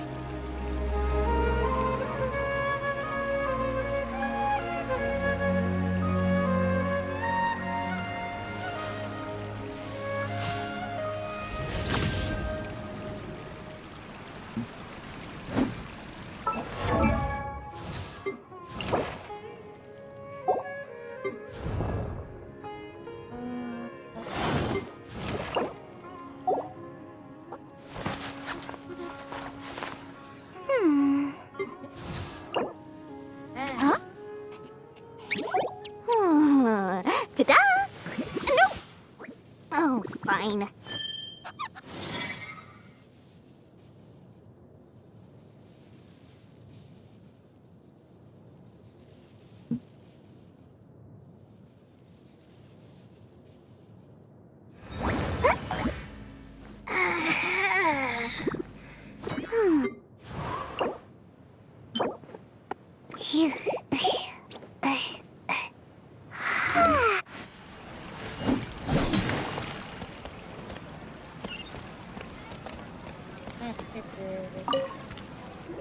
Hello! What? Who are you? You can't just go on the stage as you please.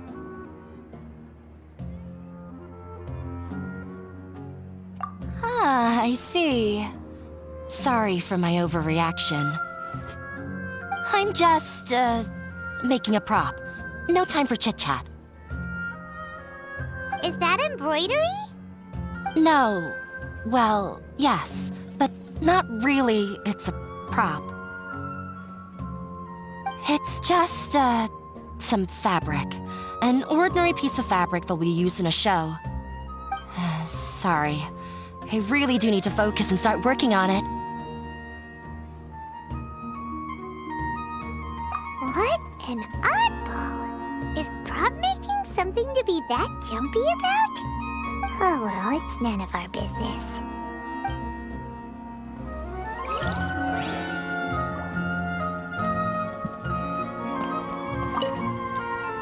Hey there! Ah, a newcomer. Doesn't look too bright. Hey! Talk about judging a book by its cover! You, on the other hand, you're a special one. How would you describe the concept of art?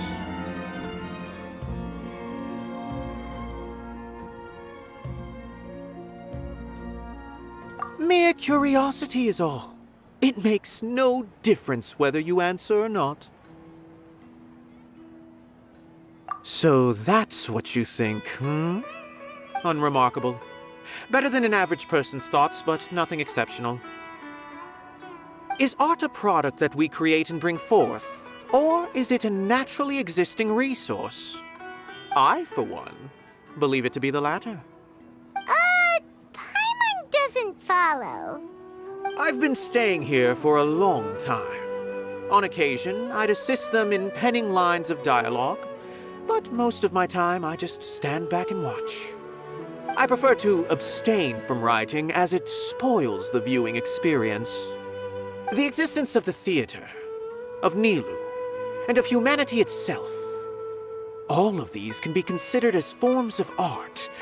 It is not some intangible construct beyond the horizon. Let me ask you this. What do you think is the meaning of art?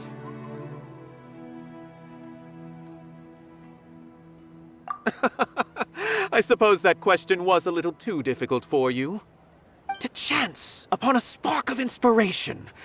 I have been closely observing you, the players on the stage, and those watching in the audience.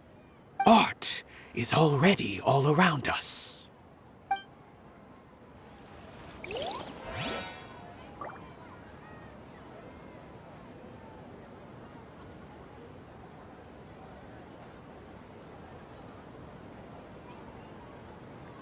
Good deeds and bad.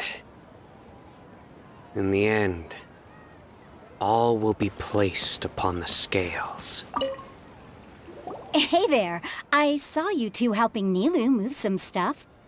Are you two also here for the celebration event? You got it! My name is Raykar. Nadia and I are this theater's prop engineers. I also help out with some other tasks like housekeeping. The little ones causing a ruckus are my children, Soreen and Abi. I hope they aren't bothering you. They always get really excited every time we hold a celebration event.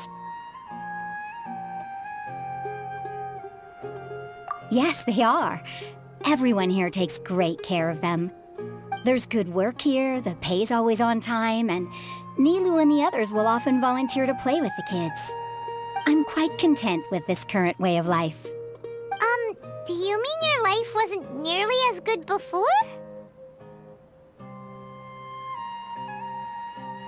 It's all right. It's all water under the bridge now. My husband and I were both adventurers, but he passed away from an accident.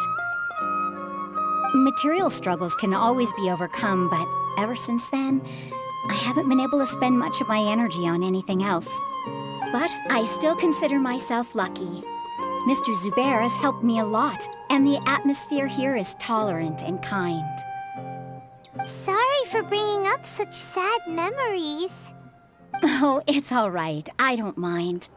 Once the event starts, you'll be able to see for yourself the kind of atmosphere I was talking about. Look! Nilu's back! Let's meet up with her. The event's probably about to start.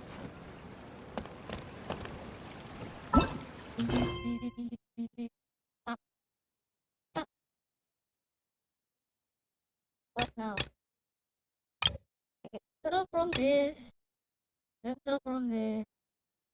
One little less. Nice.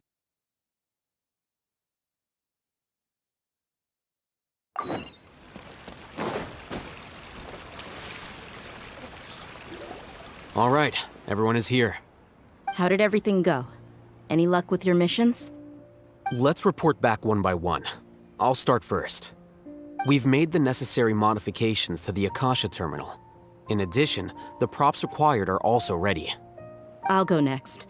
The Traveler and I went to Party's DI. The situation was a bit complicated, but we found Tainari. Unfortunately, he was wounded during a fight. Who is behind it? Well, that's the tough part. What should I say, Traveler? The Fatui or the Balladeer? After some back and forth, we confirmed that the doctor has left Sumeru by boat. He has something urgent to attend to back in Snezhnaya. So, we've successfully removed the doctor from the picture. Also, Tainari's already resting, so he'll be okay. Good. Oh, Tainari also asked us to tell you this message. Trust your own senses and experiences. All right. I'll remember that. Everything also went smoothly on my side. The Eremites should have arrived at their destination by now. To avoid alerting the quarry, they will stay there for now.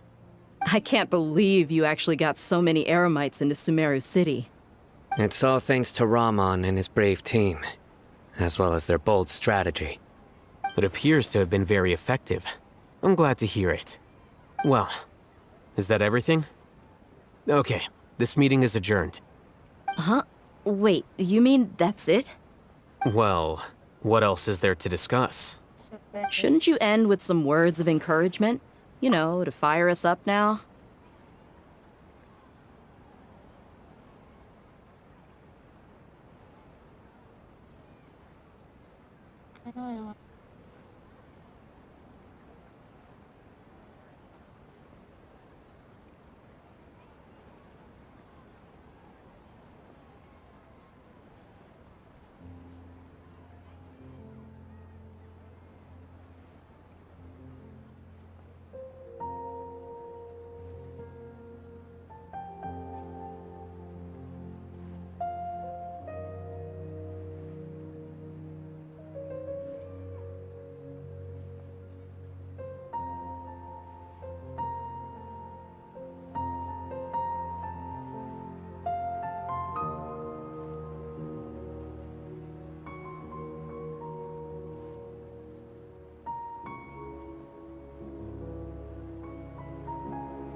Personally, I'd rather we all go home and get some rest. I'll hate them. Ugh. Oh, and if you wanted someone to say something to that effect, then I must reiterate that I'm here to strategize and not to lead. So you should find someone more suitable to do that. But I thought all of you academia big shots were great speakers. Then I should remind you that I'm the scribe. I know that. So what? A scribe is responsible for recording meetings, not speaking. Fine, whatever. Well, Sino doesn't seem to be much of a talker either. I guess that leaves it to my employer. Employer? Yep, the Traveler hired me.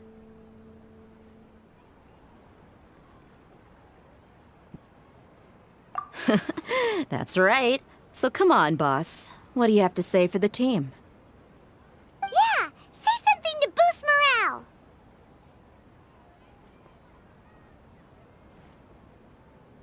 Huh?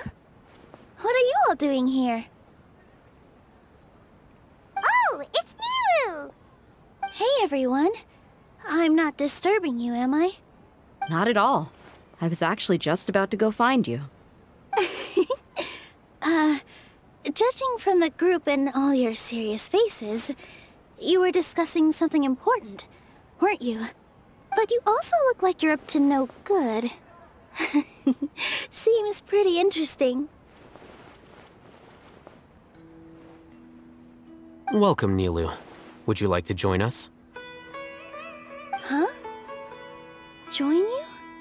You mean you also want to discuss something important with me? Yes. Something very important. Nilu, are there any breaks in your performance schedule in the upcoming days? Huh? Wait, you're seriously inviting me?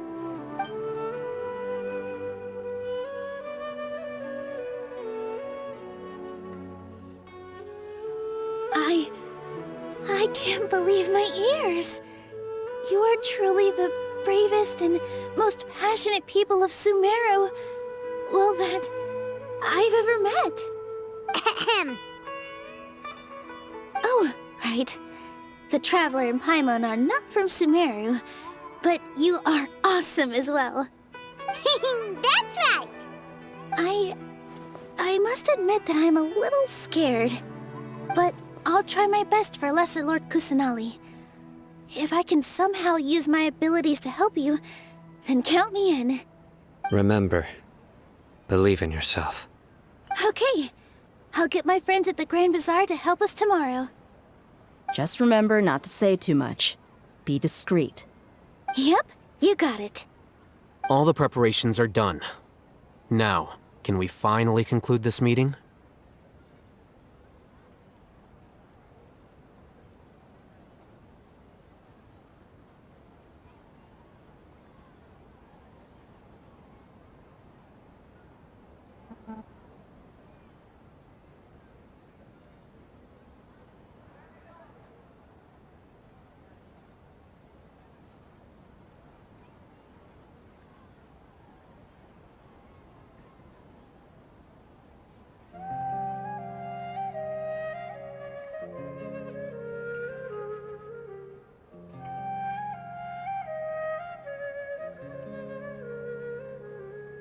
So, have you thought up what you'd like to say, boss?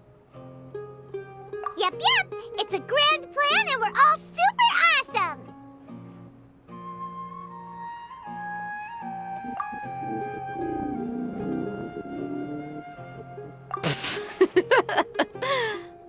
Well said. A good night's rest before an operation can be the difference between success and failure. Thankfully, I've had my place to myself recently. It's been nice and quiet. Huh? Oh, nothing. Alright, let's all go home and get a good night's sleep so we can be up early tomorrow! Okay. So I guess that means it's time to say goodnight now. Yep! Good night, everyone!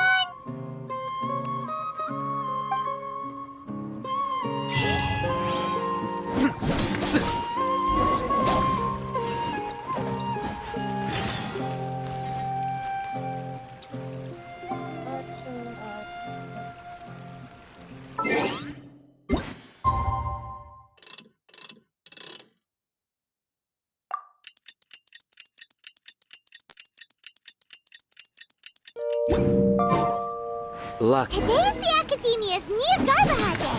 We can finally put our plan into action! I'll hate them should be waiting for us! Let's go to the Academia and find him!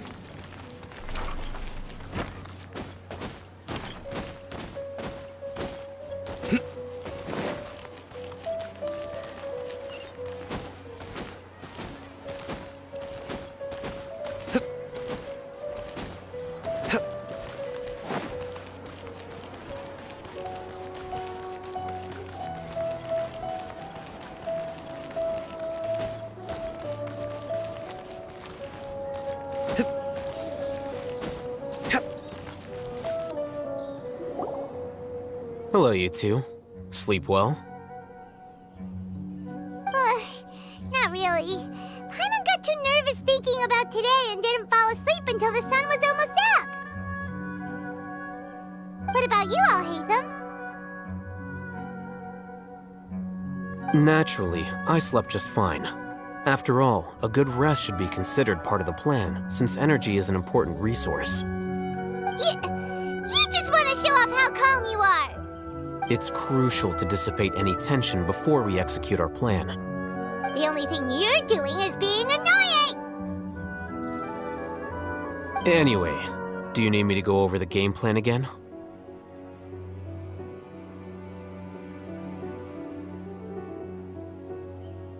Our target is Grand Sage Azar's office.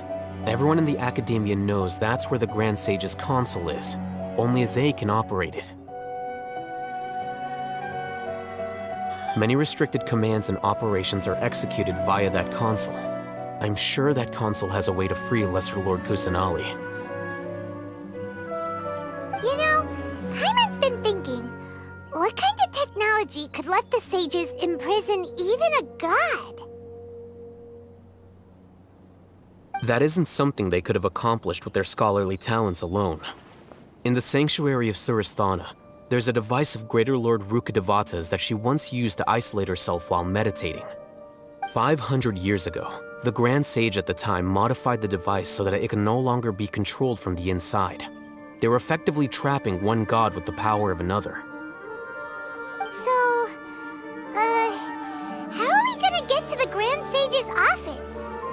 Don't forget, today is Nyagarbha Day, arguably the most important day to the Academia. The sages and core Academia personnel are busy loading the latest batch of research developments and legal decrees into knowledge capsules so that they can be entered into the Akasha. All the Darshan's researchers have their noses to the grindstone, and the Academia's grounds are flowing with all sorts of people. It's the perfect time for an infiltration. When the Grand Sage leaves his office to supervise the entering process, that's our cue to access the console and free the Dendro Archon.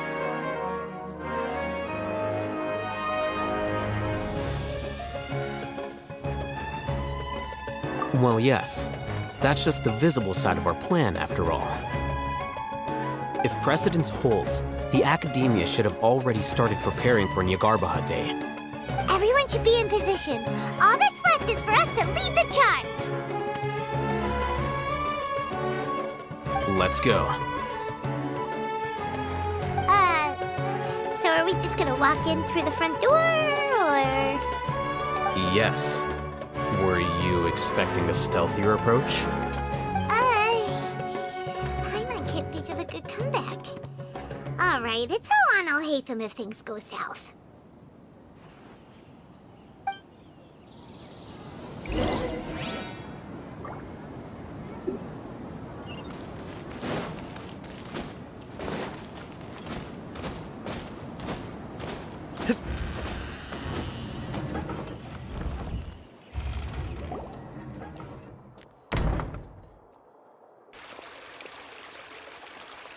Scribe?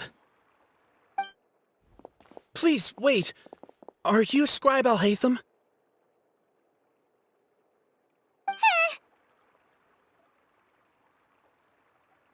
That's me. Is something the matter? I'm in a hurry. No. I was just surprised to see you here. I had heard that the sages were looking for you not long ago, but I didn't know what for. And, also, please don't bring outside guests into the academia. Outside guests? How did you arrive at such a conclusion? Your groundless inference shames the Haravatat Darshan. What did you say?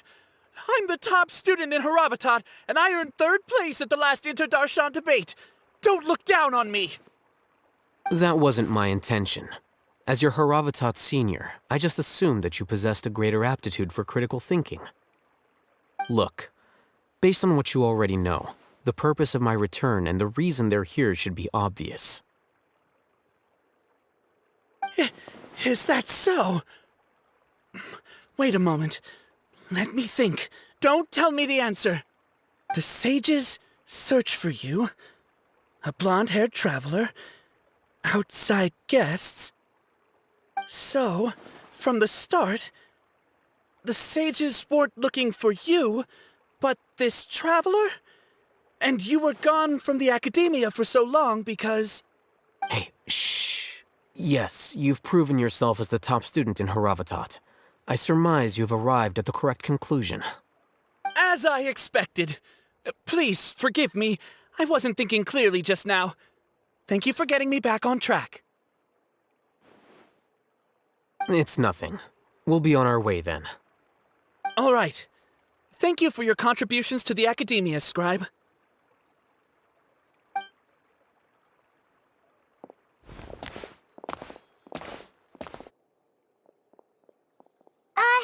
What the heck just happened now? What did he just guess? I'm afraid I don't know either. You have no idea? Mm-hmm. He convinced himself of whatever truth he came up with. That is the so-called pride of a scholar. If someone questions their academic facility, they will instantly feign understanding to keep up appearances. Nowadays, the academia is rampant with this type of scholar. Their obvious farces of intellect only serve to highlight themselves as fools. Wow, so there are special ways to deal with smart people. We don't even need to make up our own excuses. We shouldn't waste any more time. It would be problematic if we missed our window of opportunity. Let's go.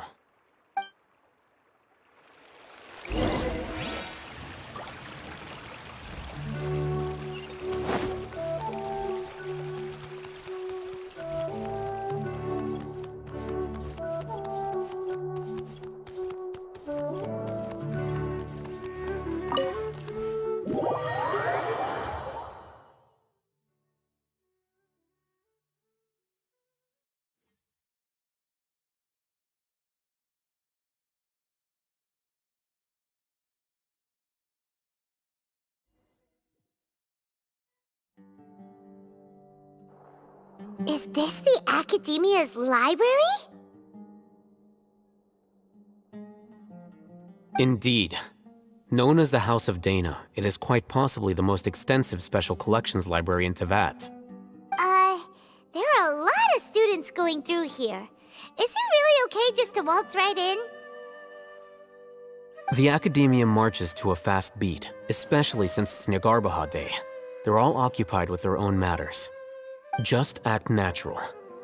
Now, hurry along.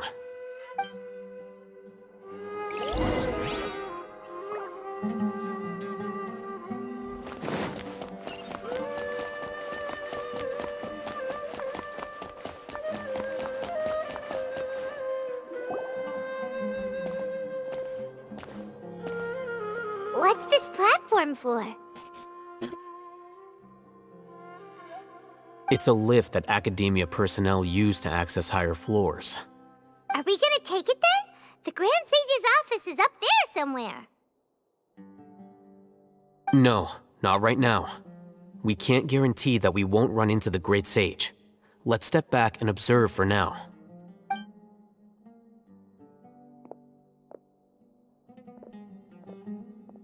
You think the Grand Sage will exit from there?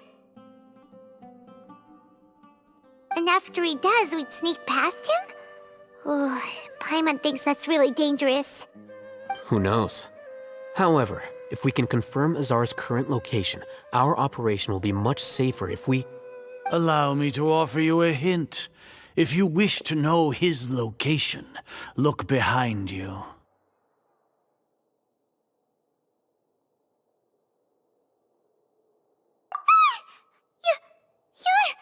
What's Grand Sage Azar doing here?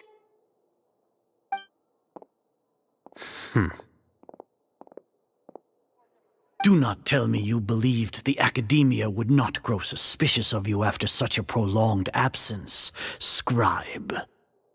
An eyewitness had informed me of your whereabouts, so I came to personally welcome you. Great Sage, I didn't expect you to care so much about me. I'm truly flattered. I'm sure, but compared to you, I am far more interested in these two unexpected guests. You are the Traveler and Paimon, correct? It's a pity that only now have I been afforded the opportunity to formally meet two of Sumeru's most esteemed guests. I do apologize for my lack of decorum. Excellent. You immediately initiated discussion instead of attempting to prepare some perfunctory excuse. You clearly understand the situation at hand, and have no intention of making a reckless stand. The foot traffic here renders this place unsuitable for discussion. Please, follow me to my office.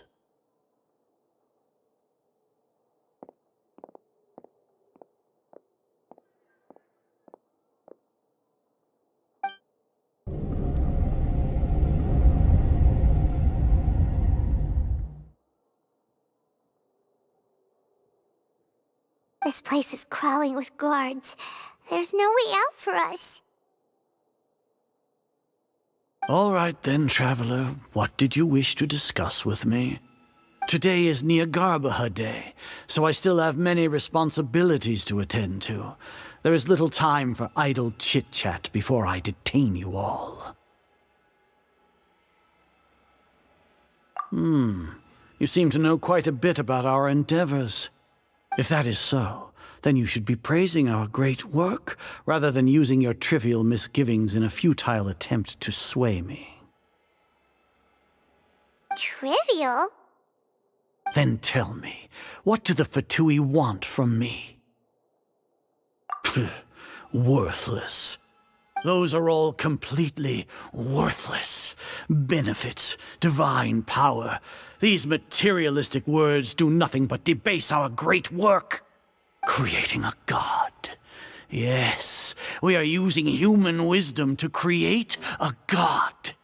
If humanity cannot attain omniscience and omnipotence, then we shall create a god to reveal them. This is the pinnacle of human wisdom. We shall regain a god's guidance at long last. No longer will we flounder in the interminable void of consciousness and knowledge. Even Irminsul will be freed from its plight. For our nation of scholars, this is the ultimate aspiration. No cost is too great to realize it. You will never understand the rapture of having a god be born within your very hands. With your degree of knowledge, you cannot even comprehend such an emotion. Gods exist on a plane that far eclipses humanity's. Lesser Lord Kusanali, what can she even do? Care for the people? Fend off sandstorms? Fabricate silly fairy tales? These are but child's play for the academia. Does that make us equal to the gods? We are a people favored by Greater Lord Rukadevata. Though I may have personally not seen it, our forefathers bore witness to true wisdom. The ascension of the Lesser Lord has brought nothing but bewilderment to the scholars. They all ask, is that truly what true wisdom is supposed to look like? With that in mind, it is better to keep her isolated in the sanctuary of Suristhana, so our academy will not become embroiled in turmoil. What a pathetic justification! Do you really think that only the super smart or powerful should be able to call themselves gods? As per your judgment, Grand Sage, they are indeed dangerous individuals. Not only are they acting against the academia, but their ideologies have the potential to lead scholars astray. Looks like there really was merit in my assignment. Oh, Hatham? Are you talking about us? Anyway, I've brought them to the academia as ordered, but it took some time and trouble. Oh, that reminds me. Here's the investigation report you had requested. It's a summary of my time spent with the Traveler, an array of information about her ready for your perusal. Oh, Hatham! So you're still on the academia side! We finally started to trust you!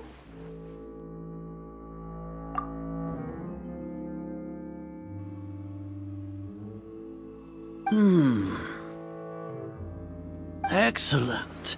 Detailed contents with no errors. I would expect nothing less than an immaculate report from the scribe. As it is Niagarbaha Day, I'll enter the information on you into the Akasha. Surely you know what that means. We'll be monitored, just like Sino.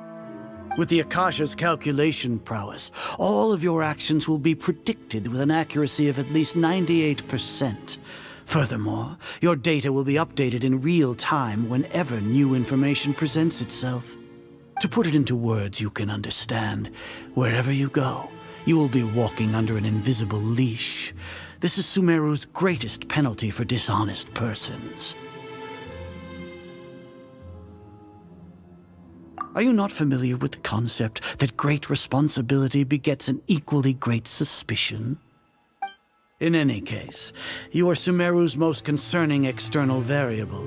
Locking you down will greatly decrease the chance of any undesirable outcomes coming to pass. You're despicable!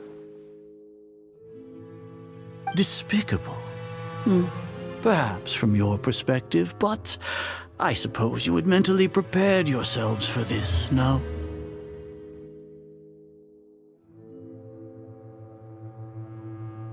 Your ploy was to sacrifice the Traveler here, was it not? Lord Azar, I know what you're trying to say, but I've been following your plan this entire time. Why are you doubting me at this juncture? Must I delineate your entire plan? Very well, I will spell things out. First off, I received an eyewitness report that you were spotted with the Traveler to Caravan Ribat.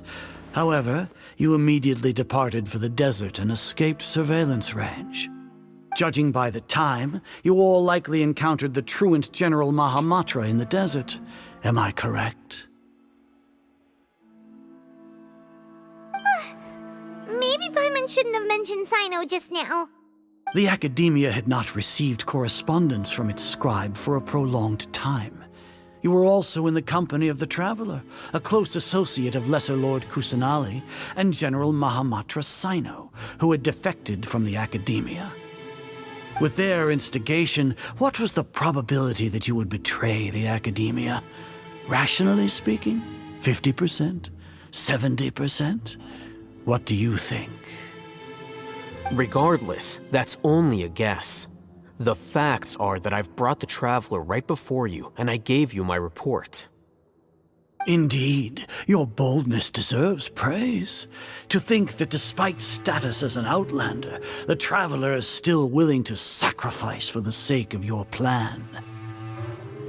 If I'm correct, you have a contingency plan to save Lesser Lord Kusanali and ruin our great work.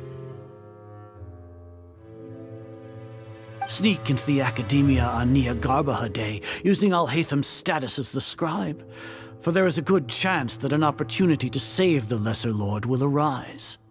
Should your intentions be discovered, Alhaitham will turn traitor and sacrifice the Traveler, thus proving his innocence. He can then stay inside the Academia and continue searching for a way to proceed forward. As for Sino, according to the Akasha's calculations, he will soon return to the Academia and confront me in person. I suppose this is also a part of your plan?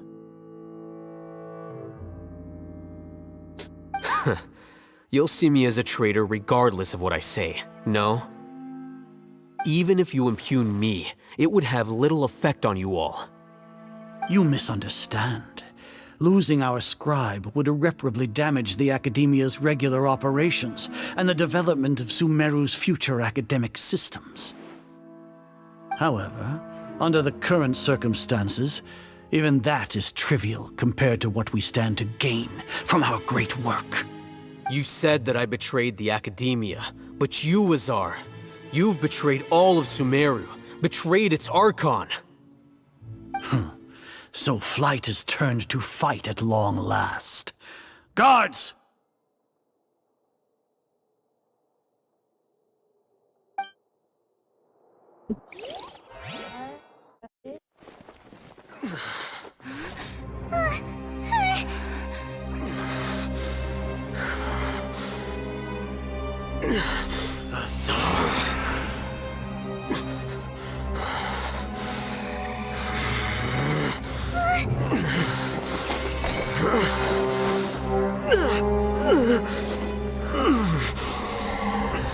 Well, what do we have here? So you stole that divine knowledge capsule. Traitor! You traitor! Even the most rational scholar will yearn for the power of a god in a moment of desperation. Aren't you doing the exact same thing as me, Alhaitham? Unfortunately for you, no god will lend you their power. Azar!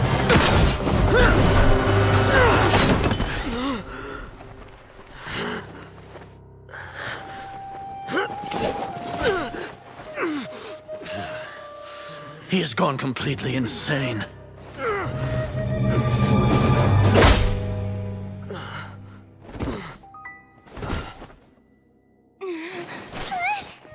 Take him to the Matra and exile him to Aru village. Then find someone to take these two to the confinement room. I'll deal with them later. Grand Sage, we've finished all required preparations for Niagarbaha Day. We may begin to enter the capsules now. Excellent. You may begin.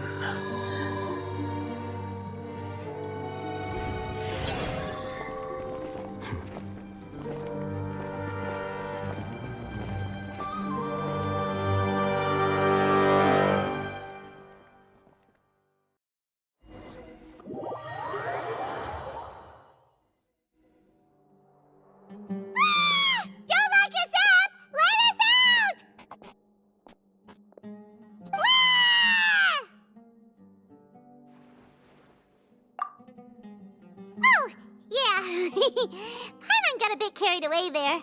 How was Paimon's acting just now? Great, huh? Everything's going according to plan so far. We made it into confinement, and Alhaitham's probably done with his part too. We even managed to trick Grand Sage Azar. Alhaitham sure knows how to cook up a plan. What are we doing next? Paimon has trouble remembering things when she's worked up. Right. Paimon thinks it went something like this. Apart from that, we still have yet another goal in the first stage of our operation, which is to send the Traveler to the confinement room. What? Why do we want to get her locked up on purpose? She's always been the person the Sages are most afraid of, as well as the greatest obstacle to the successful implementation of their plan. They are very aware of the risk she poses to them. Once the Traveler is imprisoned, the Sages will likely think that everything is under control. And with their guard down, the next phase of our plan will have a much higher chance of success. I can already see the pompous looks on their faces. Oh, that's a super tricky plan. But Paimon still thinks it's not really worth it. That isn't the only reason, of course. She has a more important task once she's in confinement. According to the Academia scholars in Ramon's custody, Lesser Lord Kusanali has sealed off her consciousness in the Akasha ever since she was captured by the Doctor. That way, they can't pry any more information from her. Even if we break into the sanctuary of Surasthana, it will take time to awaken Lesser Lord Kusanali's consciousness. We need to do that in advance. So our job is to wake up Nahida! Okay, totally worth getting thrown in jail for. The confinement room is inside the Academia, close to the sanctuary of Surasthana. It's a completely enclosed space, and you won't be receiving any visitors.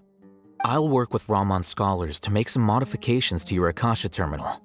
Once you're in, get as close as you can to Lesser Lord Kusanali and try to connect to her consciousness. However, as for whether she'll actually wake up, that will depend on our luck.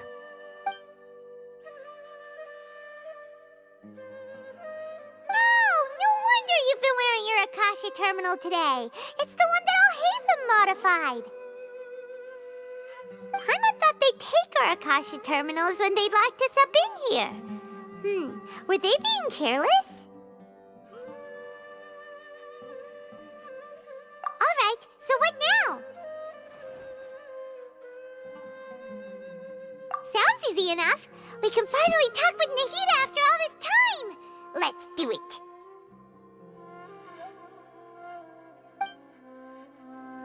There's a light flashing on your Akasha terminal. It's almost like... the faster it blinks, the better the signal!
Fatima.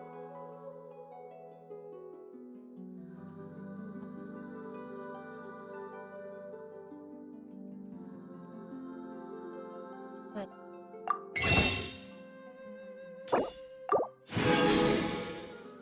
Oh, wait.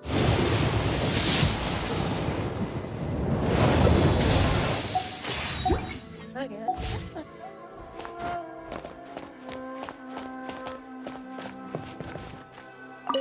Whoa! It's Mora! Ooh, Mora! No, Paimon, we're not here to hunt for treasure!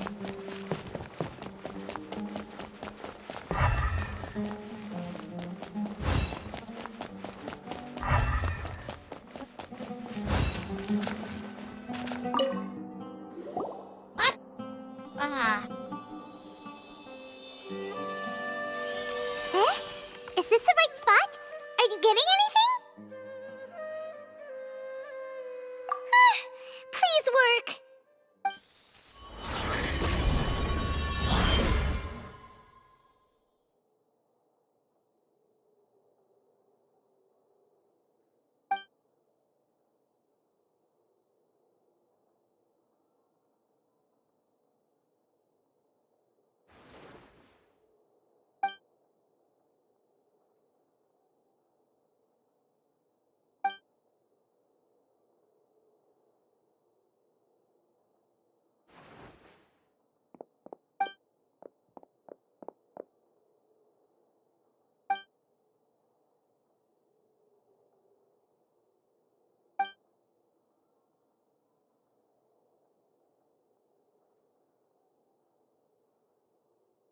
Nahida! Finally, you speak again. Hey, Nahida!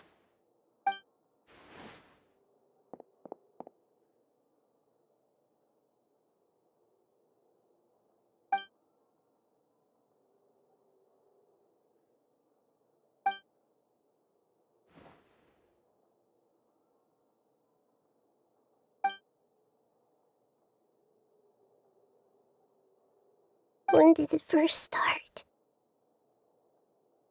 Oh, right. It started from the moment I was born. I want to become a worthy Archon.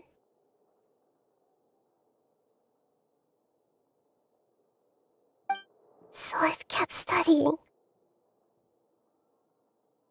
Kept listening to my people and their hearts.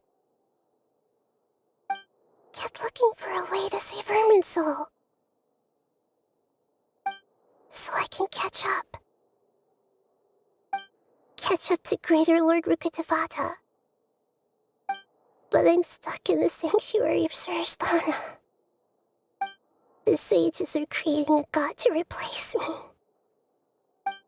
And I'm forced to lock my consciousness in this boundless darkness. Nahida!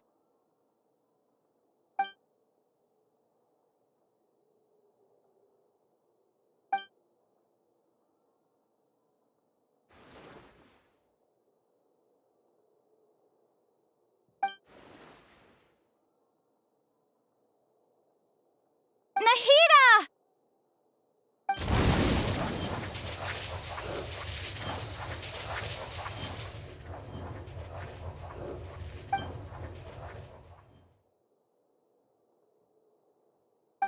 It's so quiet here.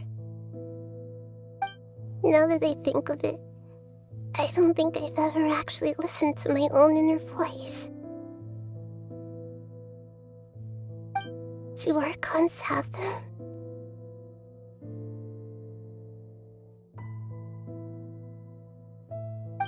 Should Archons have them?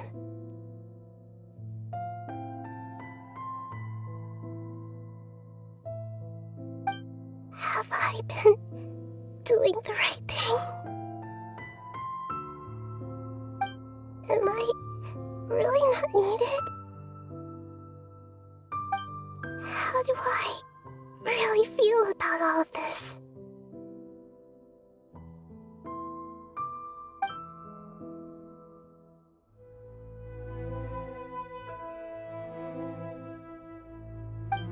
It's so quiet here.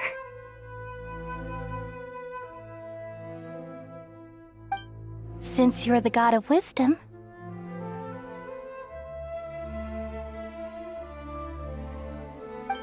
you've known the answers to all these questions since the very beginning, haven't you?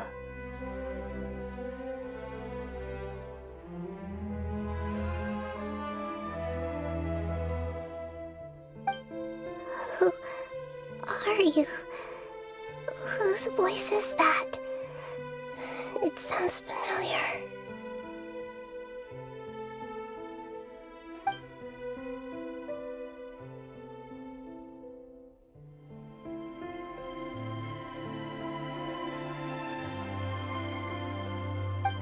You're right, though.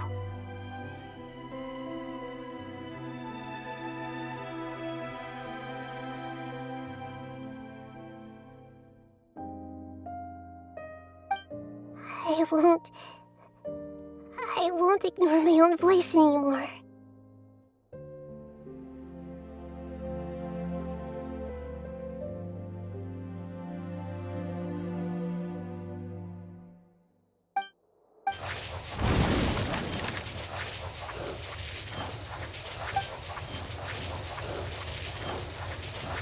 Nahida!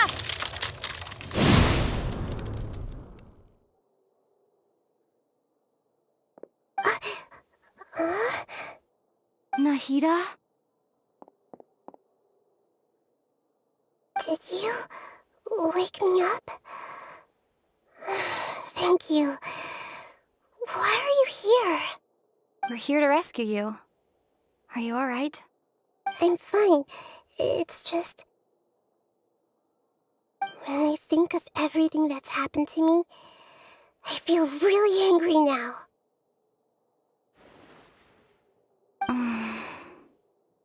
You should have been angry ages ago.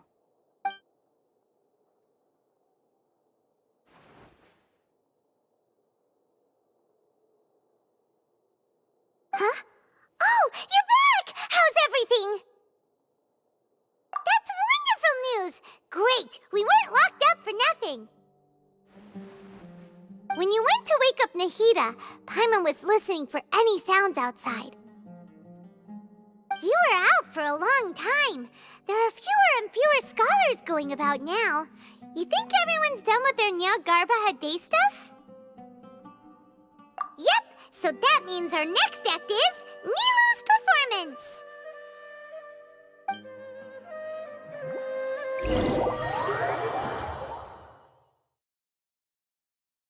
What? What?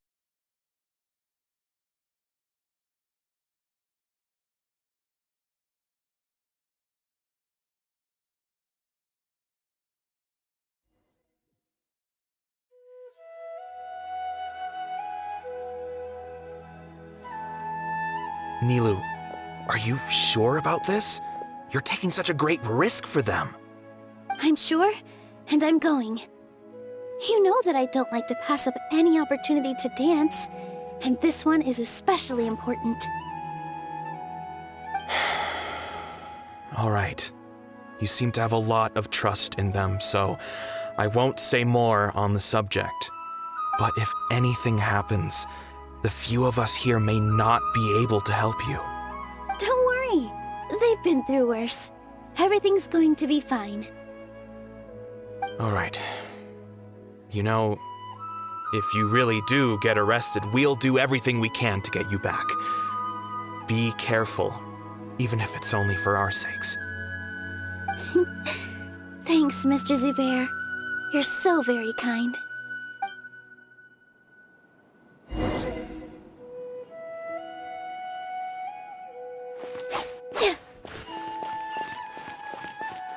Here!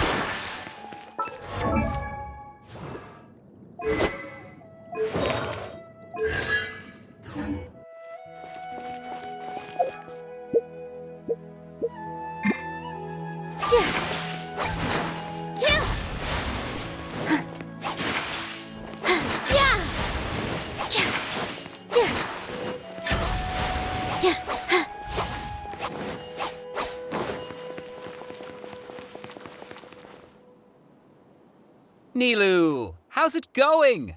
Nervous? Definitely more than usual. But it's because I'm worried I won't dance well enough. It's okay. Just focus on your performance. We'll take care of everything else. You sure know how to talk. Taking all the credit, even though we came here together to help out. Well, thank you both. I'll have to treat you to a meal after all this ends. I really, really appreciate all of your help. Ooh, that sounds great. Huh? How can we say no to that? All right, let's get back to business. Nilu, we'll be here to keep people from going to the academia so they don't interrupt your performance.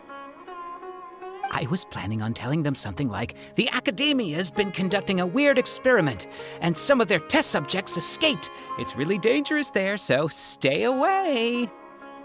Oh, you couldn't think of anything better? Oh well, I guess it does sound like something the Academia would do. I think it sounds great. I'm counting on you guys. Don't worry, it'll be a piece of cake.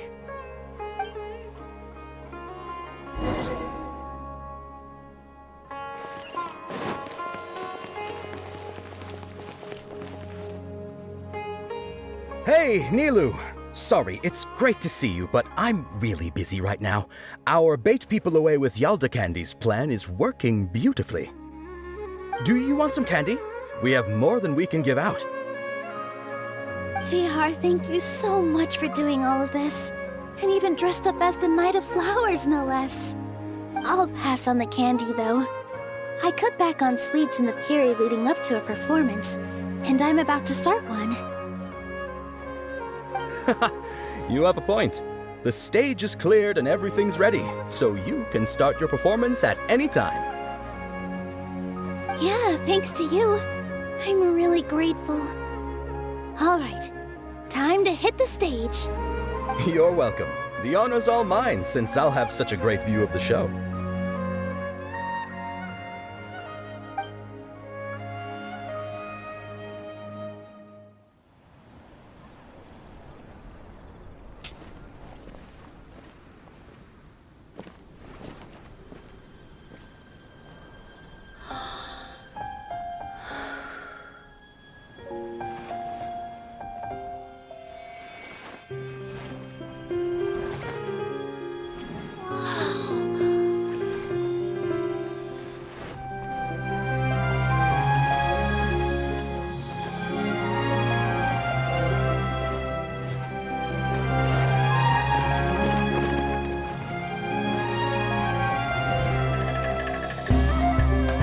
I've never seen a performance like this. This is incredible. Yeah, but I heard that public performances like these have been banned. I can't believe she's doing this here.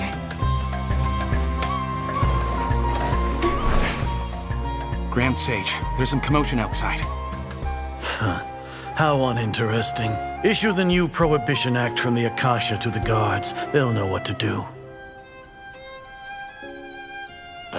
Do you think we should, stop her? Let's just watch for a little bit longer.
Did you hear that? It sounds like a lot of guards just ran by. Does this mean the plan has moved on to the next stage?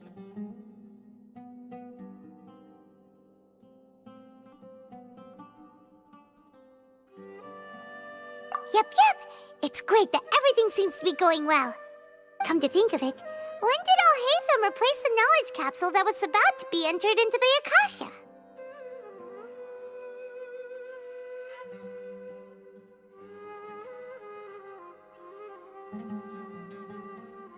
Oh, so that's when he did it! Paimon was too nervous to notice. Speaking of, didn't Alhaitham also yoink the divine knowledge capsule from that mercenary leader in Port Ormos when everyone else was distracted? Oh, it's a time-tested trick of his. Why are we complimenting him? Yeah, he's smart and all, but he still makes Paimon's blood boil.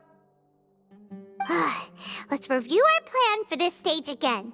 It's not like we have anything else to do right now anyway, and it'll help us feel more confident. Paimon remembers that Nilou's task was supposed to go a bit like this. Now that Lesser Lord Kusanali's consciousness has been forcefully sealed, the core figures of the Academia and their guards have started to wear their Akasha terminals again. With the Doctor's technological support, they think they have nothing to fear. How despicable of them to rely on such a person. But this is also our chance. I was originally asked to draft the knowledge capsule for the Artistic Performances Prohibition Act when I was still at the Academia. It should be on the Grand Sage's desk right now, and will be entered into the Akasha during the next Nyagarbaha Day. Are they really going to stop all artistic performances? That's horrible! I'll make an identical knowledge capsule, but this time, I'll smuggle some misleading information into it. We only need to find an opportunity to switch the capsules. Once it's been entered into the Akasha on Nyagarbaha Day, if someone were to be seen performing in public, the sages would definitely use that opportunity to announce the ban, and so, the misleading information will be disseminated amongst the guards. Sure sounds complicated, but it seems like if everything goes well, we'll be able to get rid of all the guards in the Academia without any effort. That's pretty clever, getting right into their heads. I just have one question. Even if we manage to get the misleading info out to the guards, how can we be sure that they'll believe it?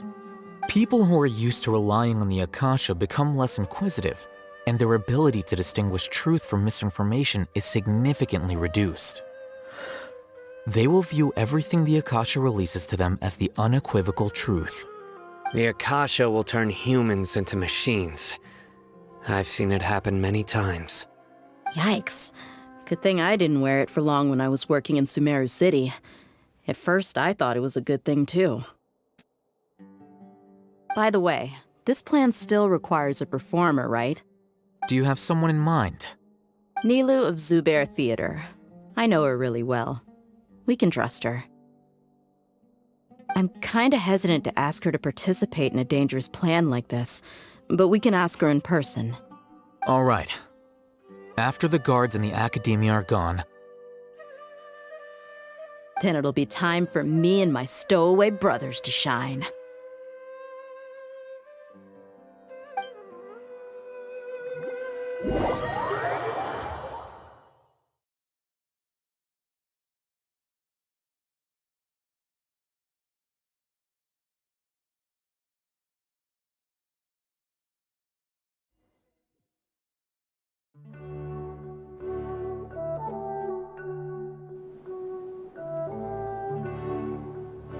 Here they come. Did you see that, Raman? They came out from the Academia in droves.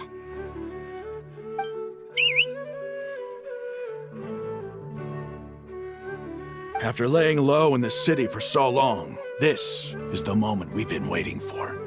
My brothers have already sprung into action. We couldn't do anything to them inside their coop, but outside the Academia, this is our hunting ground. With a lioness like you, the prey sure won't be able to run far.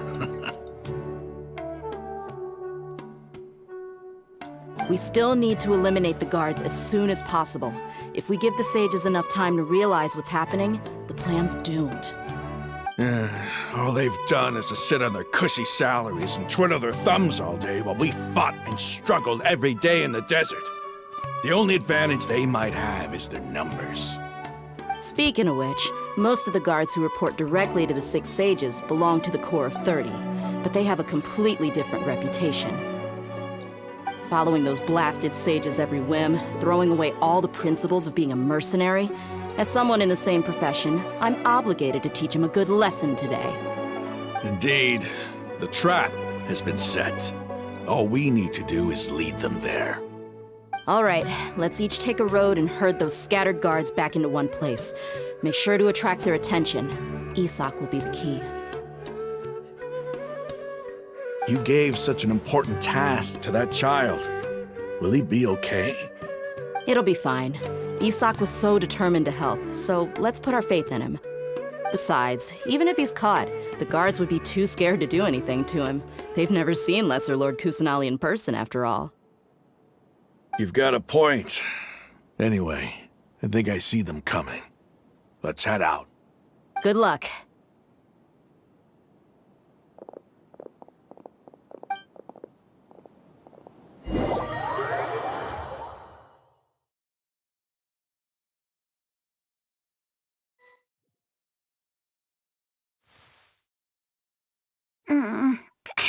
This outfit. Hey, do you remember what you need to do, Isak? When the guards get here, you'll pretend to be Lesser Lord Kusanali and run away from them. Oh, yeah, I remember. Of course I do. I'm just a little nervous. Relax. Don't think about getting caught. Even if that happens, we won't leave you behind. You only need to think about getting the guards' attention and leading them to the Grand Bazaar. Leave the rest to us. Okay, got it. I'm here to pay back Lesser Lord Kusanali for helping Grandpa. I won't get cold feet. Hey, they're here. I can see the Academia guards.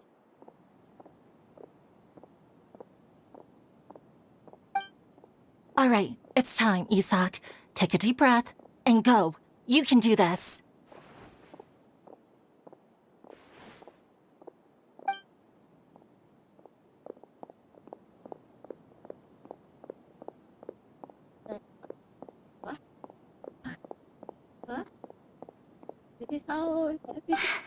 Why is there a guard over there? Did he already run ahead of me? This is different from our plan. But there's no time. I need to make a choice. Wait, we play hide and seek? Really? Okay. Let's have a look behind the house. What should I do next? Huh. Looks like nothing's here. A wasted time. What? Luckily, he didn't check behind the tree. What should I do next? The guard looks alert. What should I do next? Hey, stop! I saw you. Don't try to run.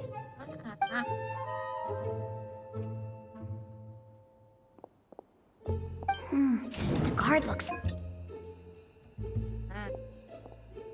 Doesn't seem like anything unusual's around here. Looks like the guard finally left. I need to go.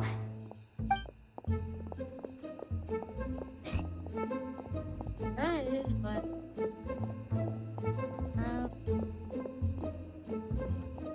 Hey!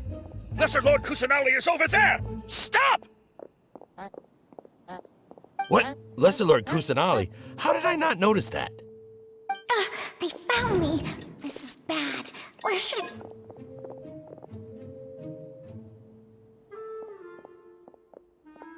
Hey! Lesser Lord Kusanali is over there! Stop! What? Lesser Lord Kusanali? How did I not notice that? They found me. This is bad. The target suspected to be Lesser Lord Kusanali has escaped into the Grand Bazaar. Assemble and arrest her!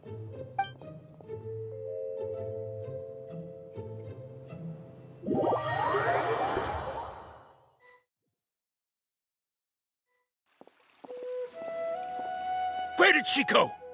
How did she disappear? Did we lose her? Hurry up and find her! Hey, why is your team here? Didn't we say to split up our search? Hurry! Hurry! This place is... Why are you all here? Yeah, isn't it one heck of a coincidence? Everybody's here. What on earth is going on? I suppose that's all of you? Who are you? Did you set us up? What are you planning? Phew, that was rough. I almost got caught. Little brat! So you're not actually Lesser Lord Kusanali. Who exactly are you all? Eremites from the desert? Just some colleagues. Think of this as a business competition, or a personal grudge.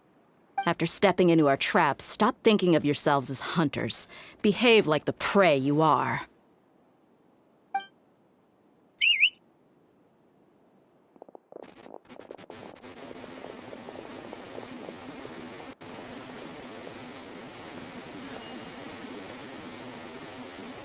An ambush?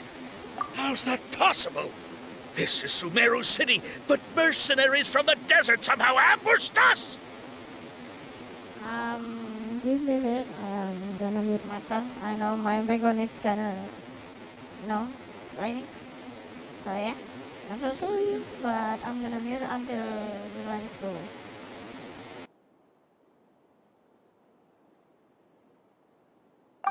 You've spent all your time hiding away in the academia. This place has long since become our hunting ground. Brace yourselves!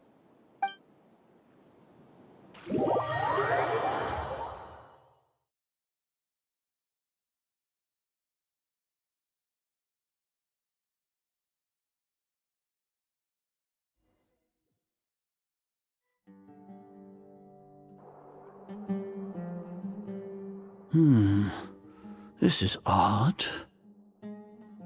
The academia has quieted down after the conclusion of the Nahida Day ceremonies, but it's much quieter than usual. Where are the guards?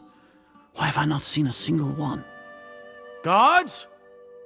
Guards! Grand Sage, how may I be of assistance? I called for the guards. Why did you come?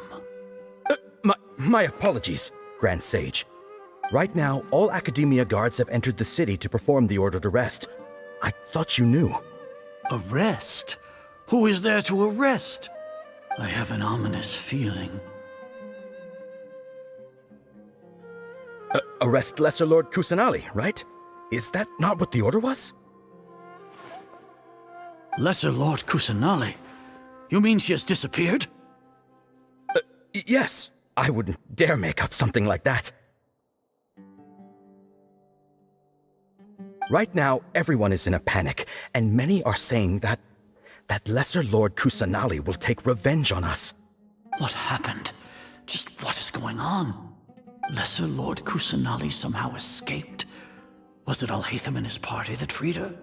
That's impossible. The Academia is heavily guarded today, and any order to release Lesser Lord Kusanali would be strictly confidential. Besides, Alhaitham and the Traveler are already in our hands.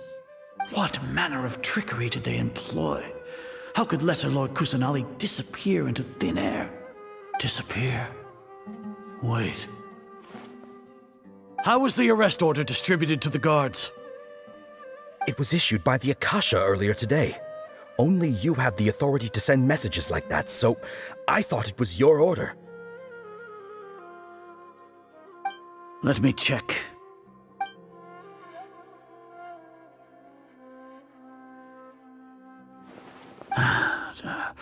Here. Lesser Lord Kusanali has escaped from the sanctuary of Surasthana. Go to the city and arrest the escapee immediately.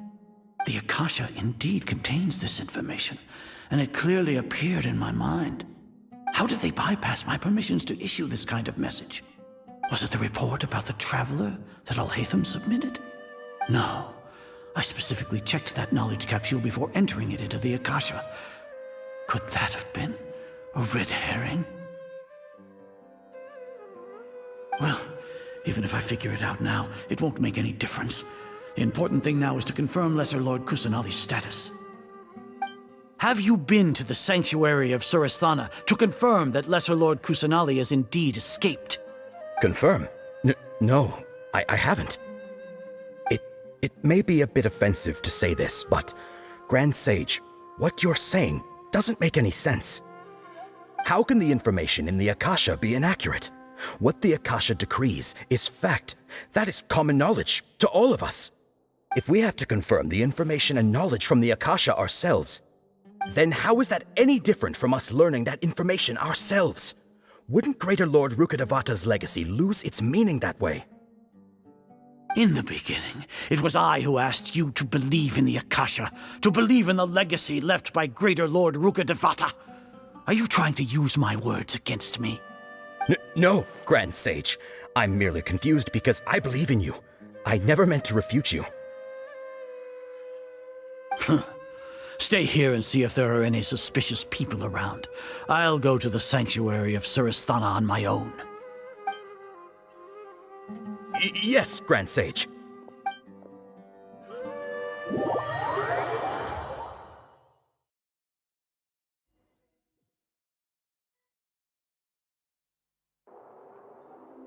Lesser Lord Kusanali has escaped from the sanctuary of Suristhana. Go to the city and arrest the escapee immediately. How can that be? Stop thinking about it. Stop. It must be a trick of theirs. As long as I personally confirm it. Ah! Impossible. That's impossible. There must be something wrong with my eyes.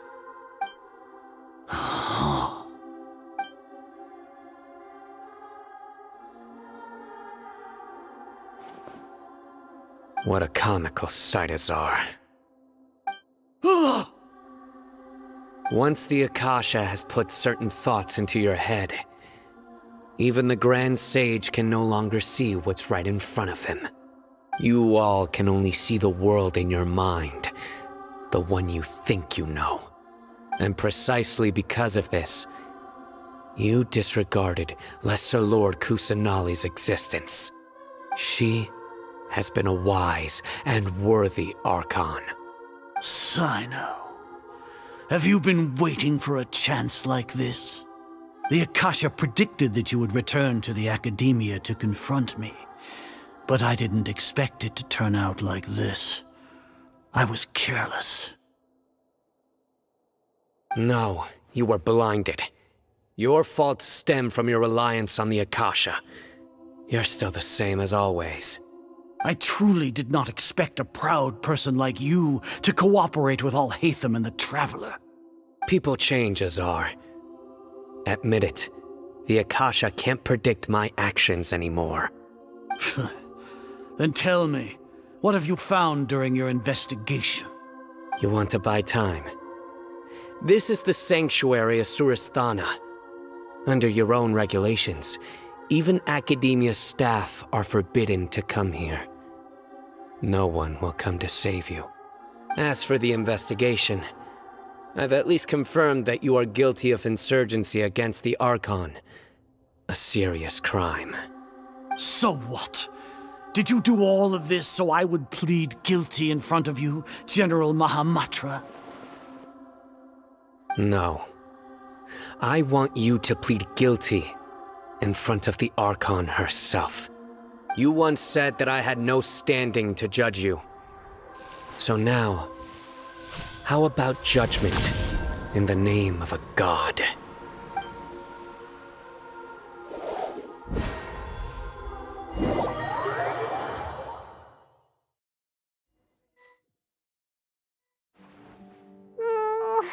How long do we have to wait? Paimon wants to know how things are going out there. Paimon hasn't heard any sounds outside for a while. Hopefully something bad didn't happen.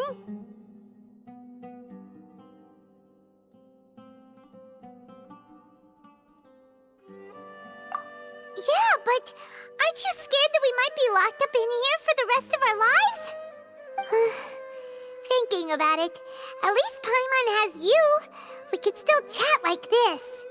When Paimon thinks of Nahida being imprisoned alone in the sanctuary of Surasthana, Paimon can't help but feel sorry for her.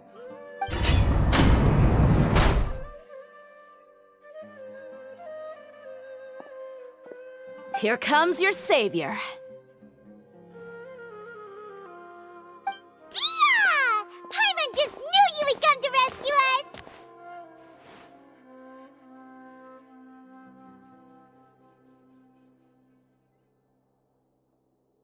You two really owe me some big thanks.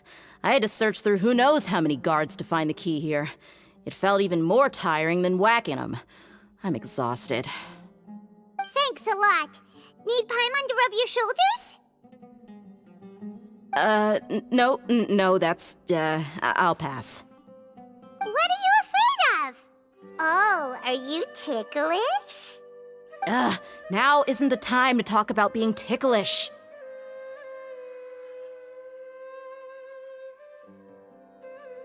Things in the city and on Sino's side are both going well. The guards that stormed out of the academia are all taken care of. The Corps of 30 is in charge of the city's defenses, but we already talked to Asfand.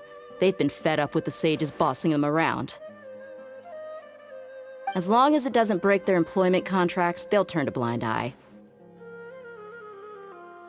That's probably because you've been super great friends with them for a long time. So, how's Sino doing? The Grand Sage is in his custody. Even I know how terrible it is to fall into Sino's hands, so he probably does too. Sino forced him to release Lesser Lord Kusanali. He has no choice but to obey. So, hurry to the sanctuary of Surasthana. Assuming nothing weird happened, we should have already rescued our Archon.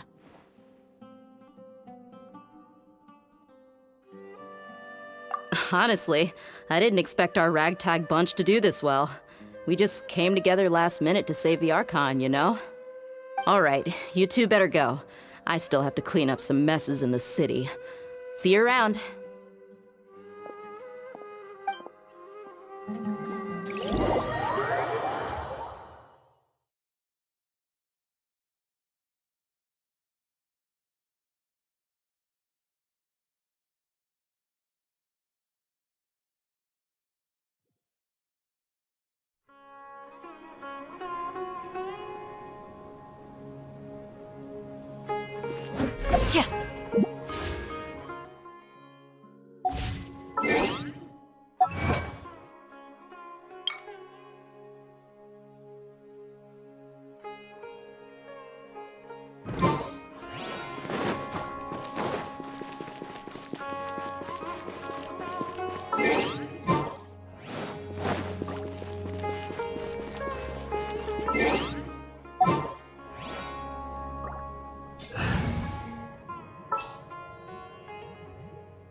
For justice.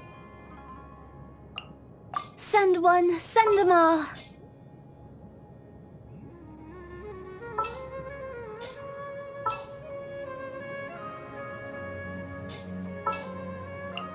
Who's our target this time?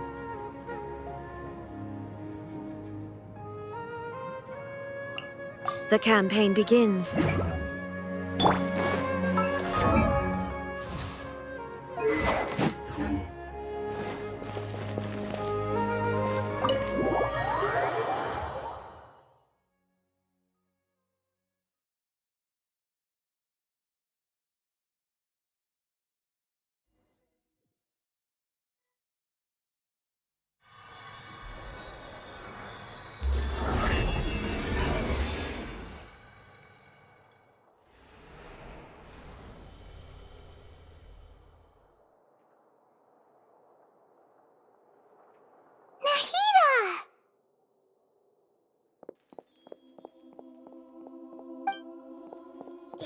They say it's nice to meet you. This is the first time we've met in real life. Before, we've only met in dreams, consciousness, or when I was in someone else's body. Thank you so much for coming to rescue me, but I also need to apologize. During this time, I did some self-reflection. My sense of inferiority and yielding to the academia led to all of this, and created so much trouble for you all.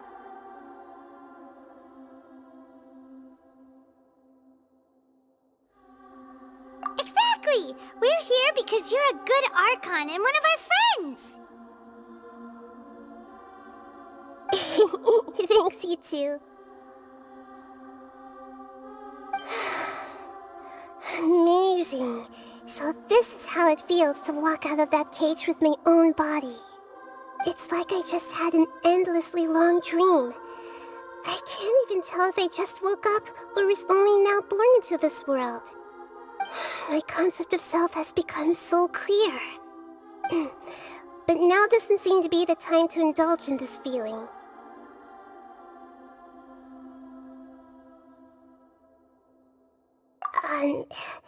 This is really embarrassing. You all just rescued an Archon, and now she needs your help to save her country, and even the entire world.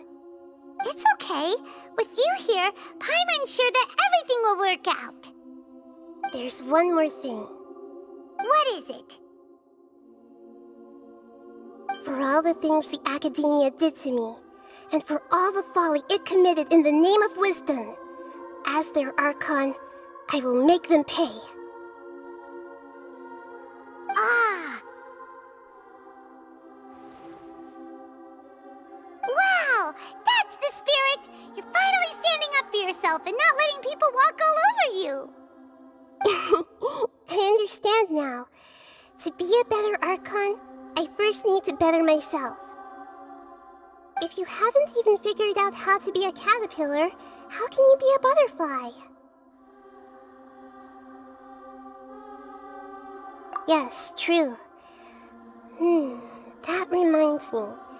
I wonder how far along the Academia is with their god creation plan. We need to hurry and prevent the birth of that false god.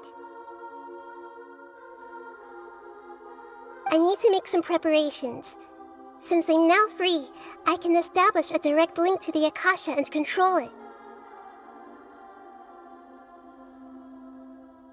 First things first, I need to remove the restrictions that the doctor put on me in the Akasha. After that, I'll make some adjustments and revoke the sage's permissions. The Akasha will then be like how it originally was, only operable by the Archon. After all, the Academia betrayed Greater Lord Rukkhadevata's trust. This might take some time. In the meantime, you should also work on your own preparations. If we don't stop the god creation plan in time, we'll be in for a tough fight.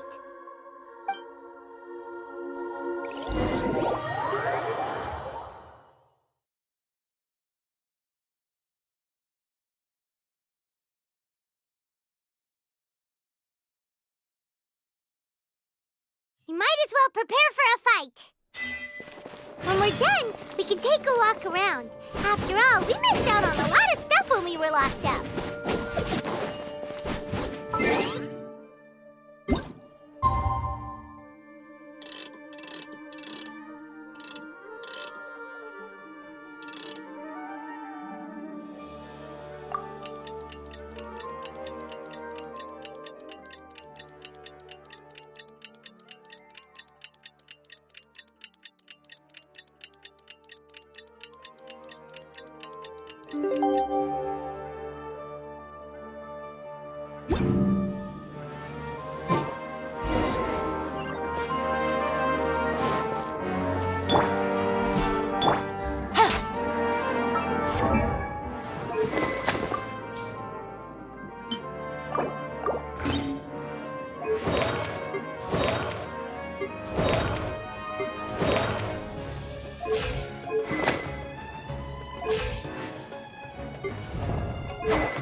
How's it going, Nahida? I'm done with the parts that needed my involvement to complete. Although it's my first time working with the Akasha like this, its internal structure and operation procedures are easy for me to understand. Greater Lord Rukkhadevata's design is truly brilliant. Oh, also, this is for you. Huh? What's this little floaty thingy? It's a small device I put together just now. You can think of it as an upgraded Akasha terminal. You may not need it right now, but it should be helpful in certain situations. Wait! This thing has the same characteristics as Paimon! We're both small things that float! Oh, all the things that make Paimon special got copied! When Paimon appears with the Traveler from now on, people won't remember Paimon because she isn't unique anymore! It's alright, Paimon. It can't replace you. It's only a flying device, but you're the Traveler's irreplaceable friend. You're so good at comforting people, Nahida.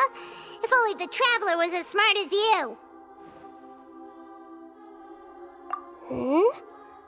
I was simply telling you what I feel to be the truth. I wasn't trying to comfort you. Nahida, you're natural at this. What you just said made Paimon even happier. By the way, there's something I need to confess. Even though I'm the Archon and in control of myself again, I'm not very good at fighting. You may have heard that an Archon's power is derived from their people's faith.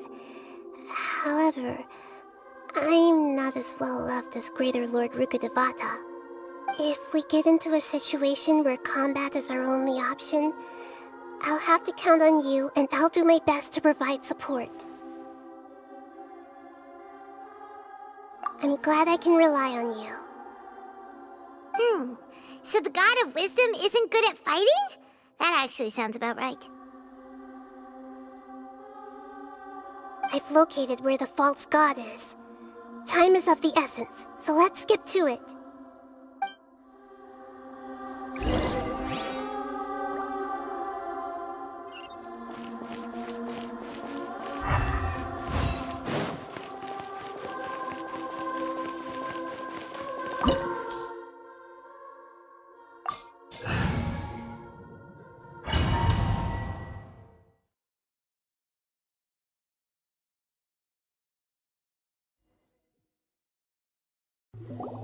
What is this place? Is this really the way we need to go? Wow. Who would have thought there'd be a place like this hidden right slap bang in the middle of the city? The sages wanted to realize their god creation plan without being discovered. The safest and most convenient way would be to build within the academia itself. That's true. They were already hiding one god, so why not two? Judging from the structure here, the project is a huge undertaking.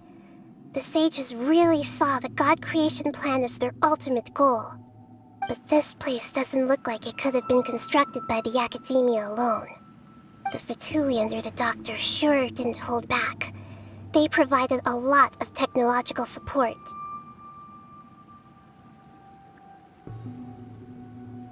Yeah, or else they wouldn't have been that generous. Is that it, though? I've always felt that this doctor is different from the academia sages. He doesn't seem to share their sense of urgency. Instead of being interested in the end product, it's like he's enjoying the experimental process.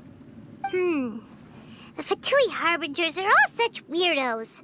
So, the doctor being weird is actually normal. So, this Fatui that they're trying to turn into a god is called the Balladeer? We had previously come into contact with his consciousness. He harbors particularly strong obsessions. One is the desire for a gnosis, since he was created to be the vessel for one. The other obsession is probably related to his past. I can't quite explain it. Paimon knows that he was a prototype puppet for the Raiden Shogun before he became a Fatui Harbinger. That's why he wants Enosis so badly. There's no way he'd willingly be a test subject, not with that temper and ego of his. It sounds like you know the Balladeer quite well. I see. Tell me more about him and what he's like. The more we know now, the better we can plan for and react to any future situation.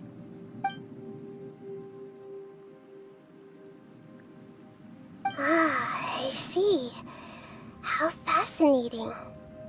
Alright, time to go. Let's get through here and meet him in person.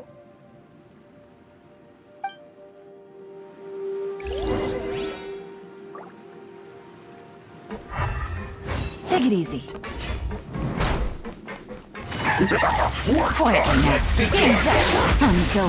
I will have order. Solidify. Illusion shattered. Stay right there. My work. Let's nip that in the bud. This is it.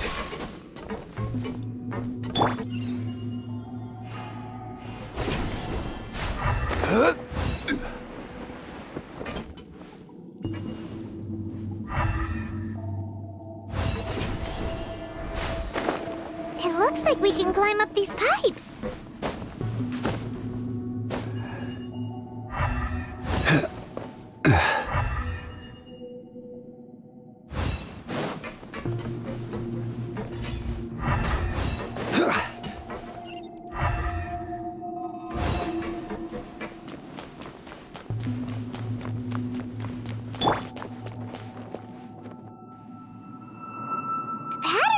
Seems all messed up.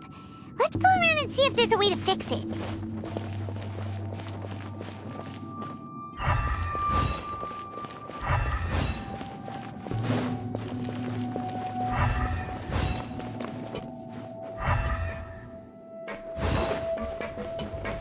It seems to have stopped. Let's continue.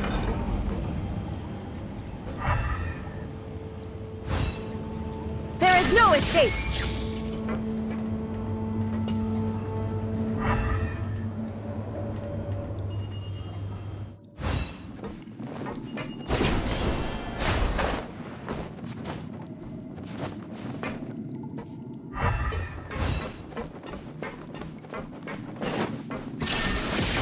Let's begin. Things are about to get dicey. Enshroud! I guess this is it.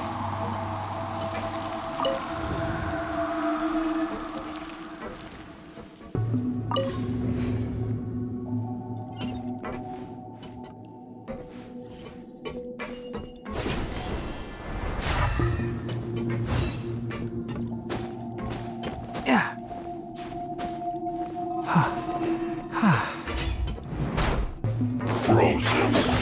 Crest, you'll get frostbite. Shine down! Now you shall perish!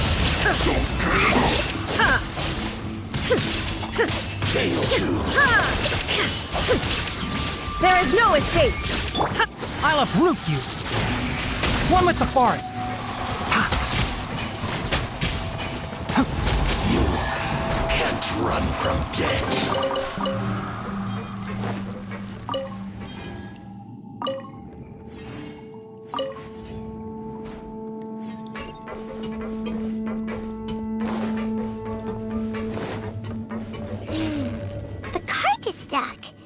Maybe there's something wrong with the tracks. Let's try adjusting the direction of the device to clear the tracks.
This is order. Gather! Gotcha!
Quietly now.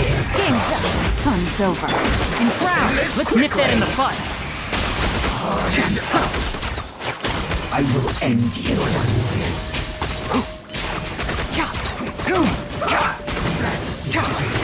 I guess this is it.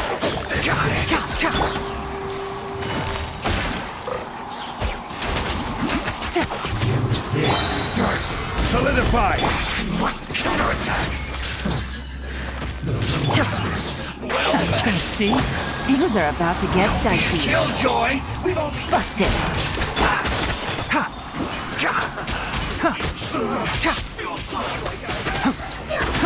I hear everything! Enshroud!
Looking at its operational status, we must prepare for the worst.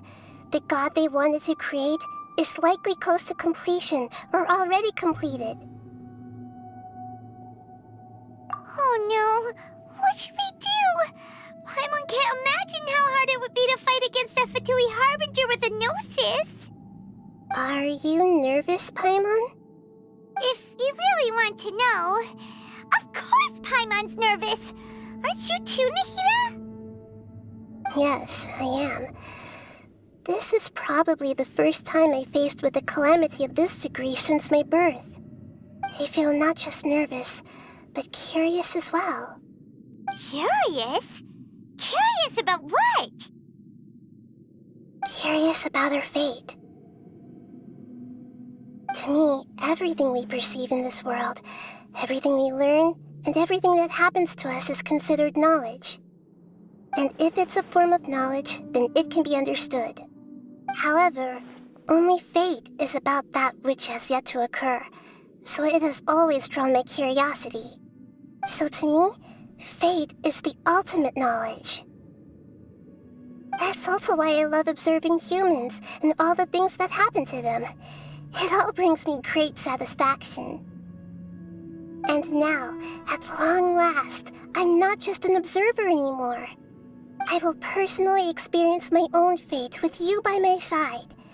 Isn't this such a wonderfully exciting thing? Ah, so that's what you mean. Paimon thinks she understands what you're feeling. Agreed. Okay, let's continue on. I can sense his aura from here.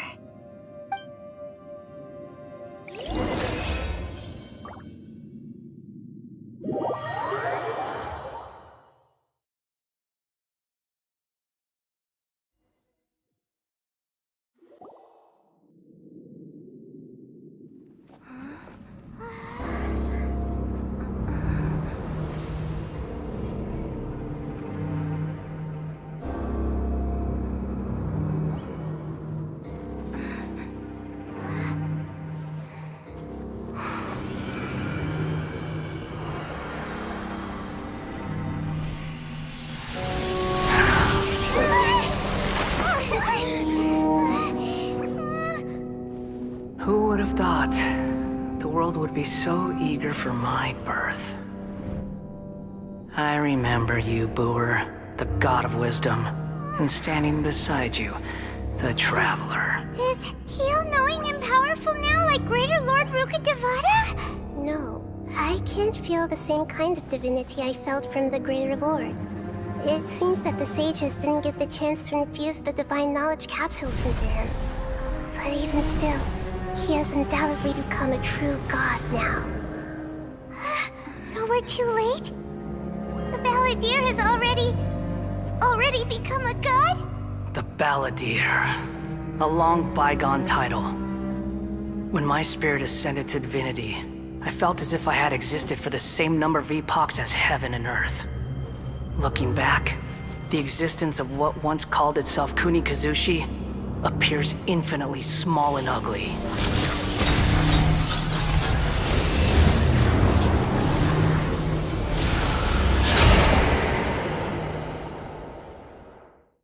This imposing aura, it really feels like a god's. A body that capitalizes on the Balladeer's original construction as a mechanical puppet, with the Gnosis serving as a constant power supply. How much effort and resources did the sages put into this?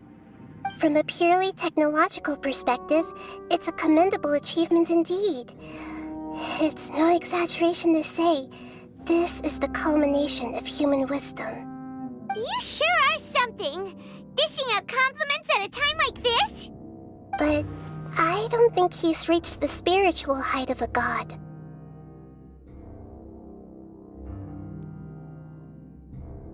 Strife is engraved upon every god and every gnosis brought forth into this world.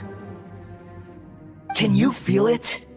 The exhilaration of such power, and the thrill of anticipation for our contention. Nahida wouldn't feel the same things as you! Do you not realize that you are interrupting a conversation between gods? Lowly creature, know your place!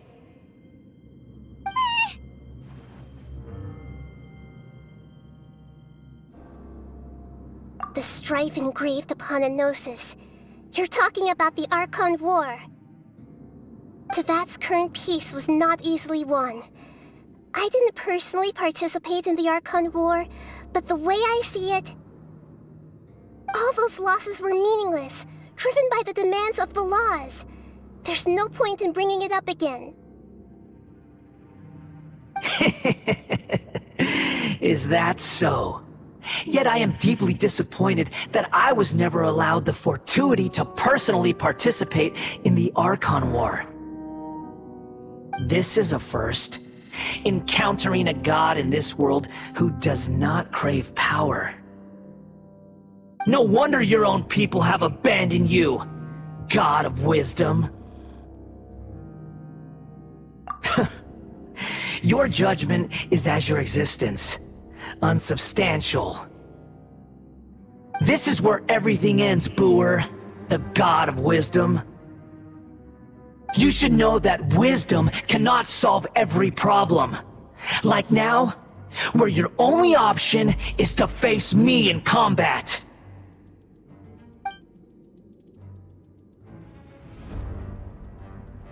Come! Let us reenact a scene of the Archon War.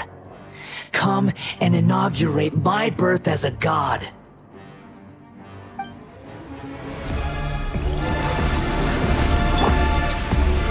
Stabilize! Can't see? Let's nip that in the bud.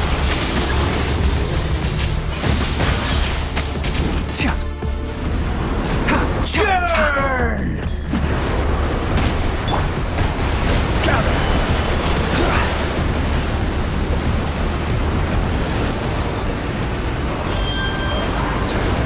Feeble human!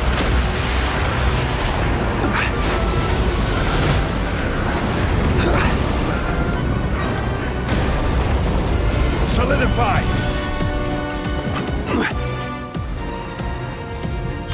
My endless cycle begins! Gather!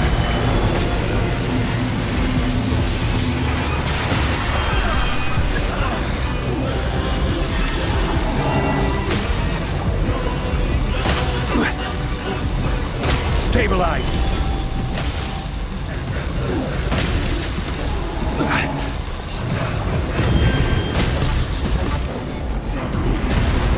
I will have order! Quiet now. Game's up. Fun's over. Inazuma shines eternal!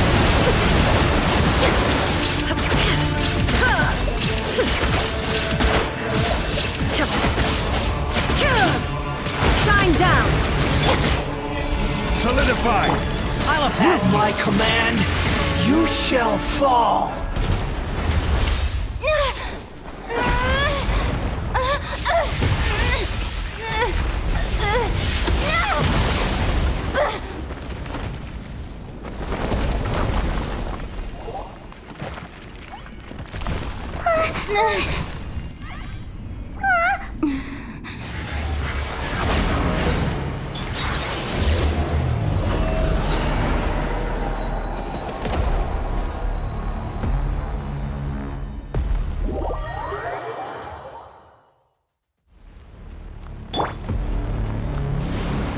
Tremble!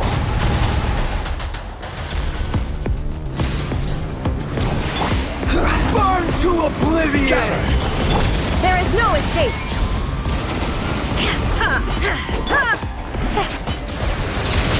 Kneel!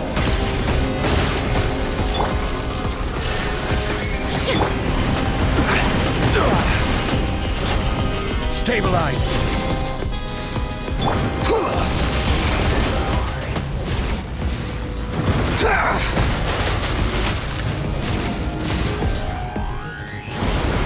Tremble! Gotcha! Enshroud! Keep up! Gather!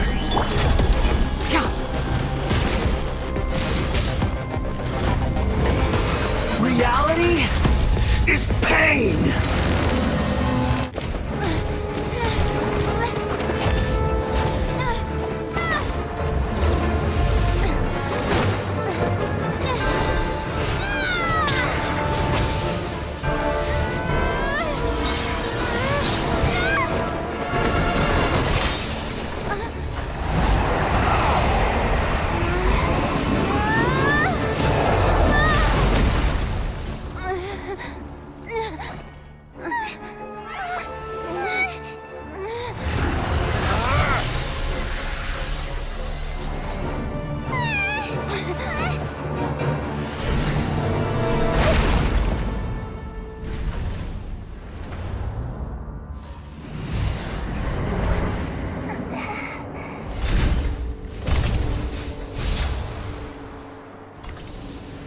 This is supposed to be a battle between gods, yet you choose to hide behind a mortal. And now, you're acting like you'd sacrifice yourself for a human. Are you having fun proving a false sense of heroism to yourself, Boor?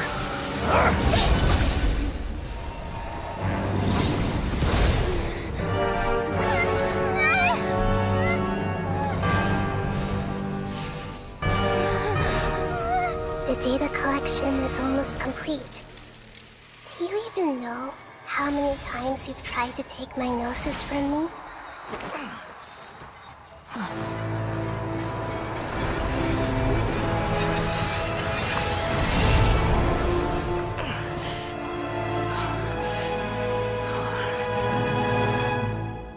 We just concluded the 168th loop. Did you know that in the effort to create you, the people of Sumeru were forced to live through the exact same number of Sabzeruz festivals and samsara cycles? The power of dreams. When did you use it on me?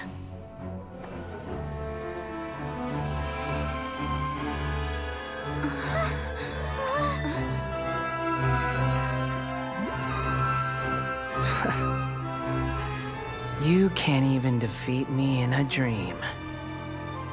What do you hope to achieve with this little trick? Come, Traveler. Just like before.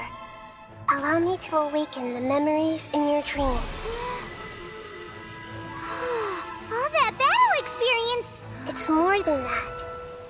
Compile everyone's wisdom in the name of the Archon. That is the original function of the Akasha. I've sent everything that happened just now to the people of Sumeru in the form of knowledge. I've asked them to help you find a way to defeat the false god.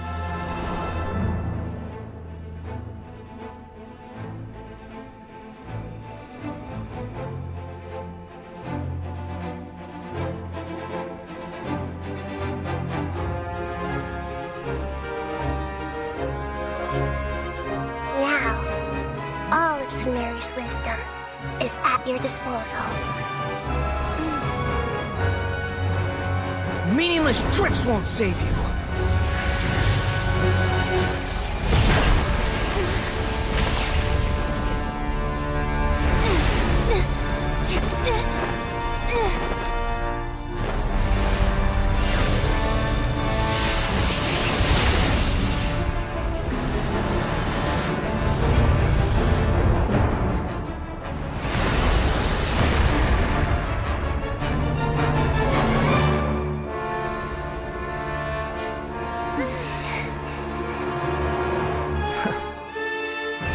Are you done with your tricks? Can I finally take this as a real battle between gods? I'll leave this to you, the first sage of Bur.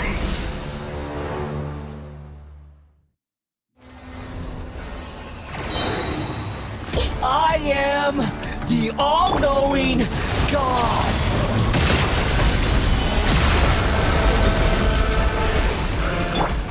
Sharing my knowledge! Quietly now. Take it easy. Burn to oblivion!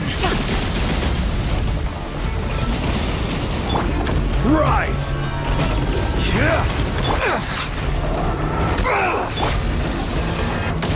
Stabilize!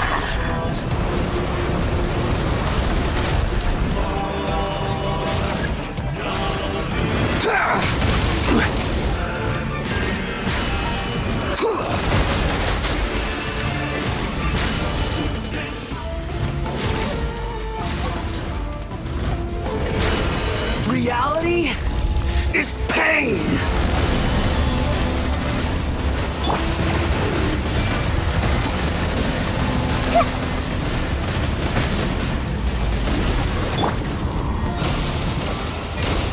Gather!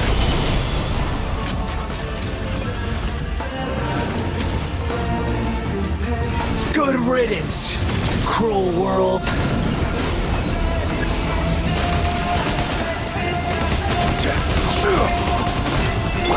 I hear everything! Here comes the catch.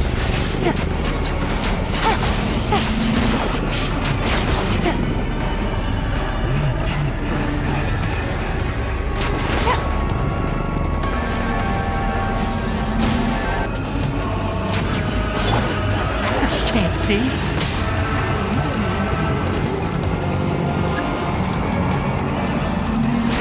Who do you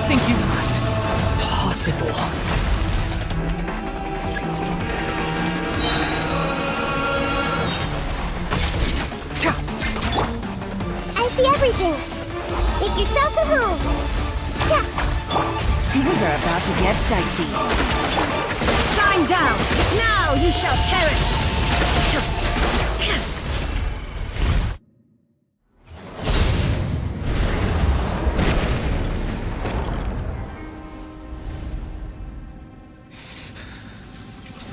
Humans.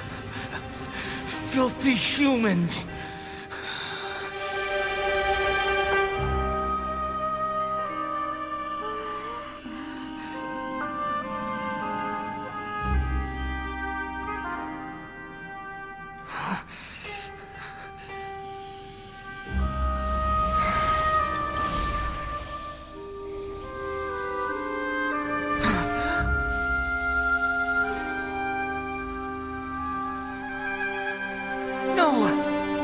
Wait! Please! Anything but the Gnosis!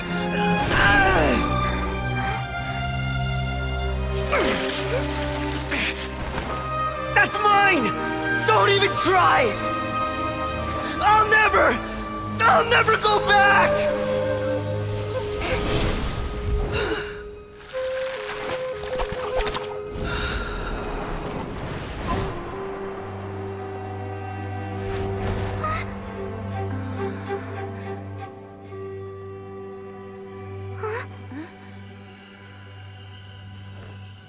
We haven't yet found the answer to the most important mystery. Irminsul is still waiting to be saved. With the power of another Gnosis, we may now finally understand the last memory of Greater Lord Rukkhadevata.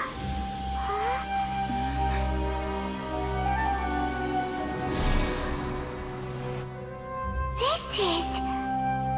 That's right. This is the last memory of my predecessor.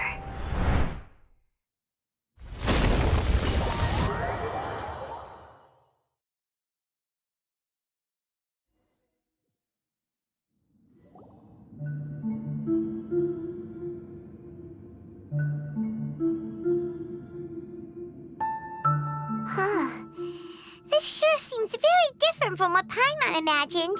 Shouldn't Irminsul be in this realm of consciousness? Yes, that is our destination.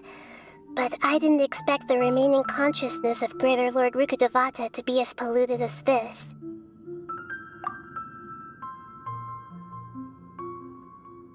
Forbidden knowledge? It seems you know about a concept that even I don't completely understand. Could you tell me what you know?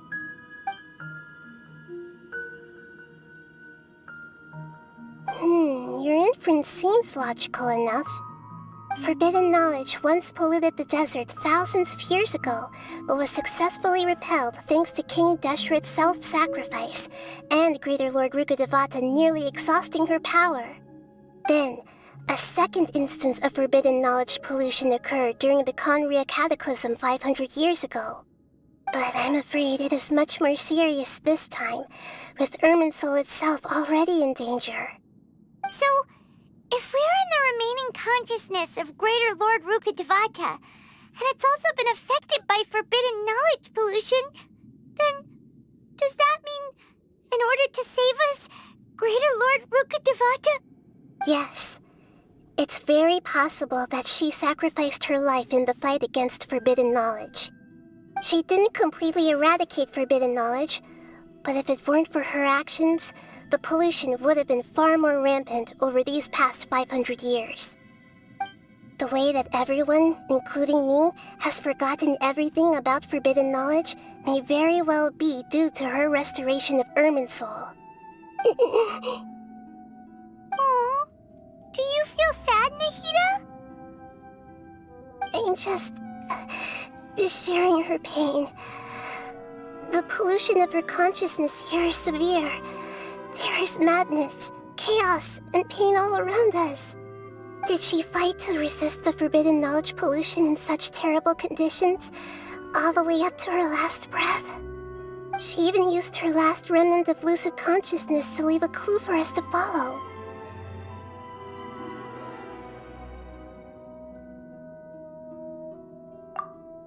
Yes, her Her words were distorted by forbidden knowledge, so that's all we could hear. But now, we have a chance to find the answer to this mystery. We can cross the polluted consciousness until we found the right path to meet with our lucid consciousness. And then, we'll let Greater Lord Rukkhadevata tell us the truth in person.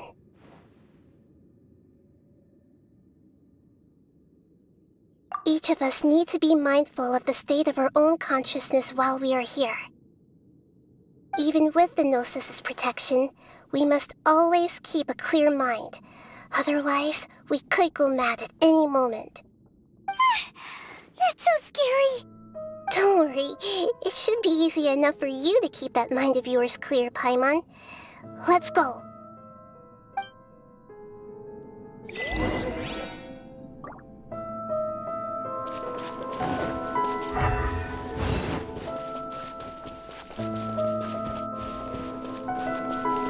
Are we in the air? And why is there a huge boat? That's the boat of consciousness, which symbolizes reason here. Its course is the direction our consciousness is traveling towards. If we lose control over our consciousness, we will fall into madness. So let's make sure the boat stays on course.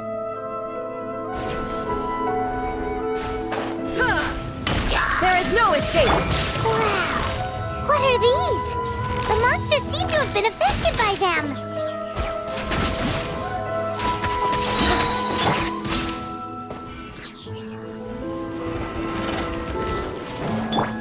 I will have order. Solidify. Busted. Enshroud.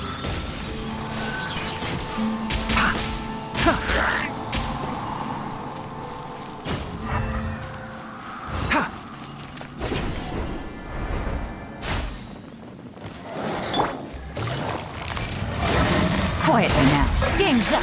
Fun's over.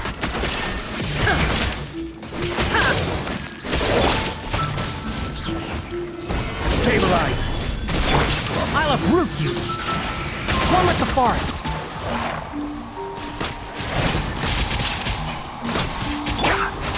Gotcha. Order guide you. Shine down! Busted. Enshroud. Look! A four-leaf sigil has appeared in the sky!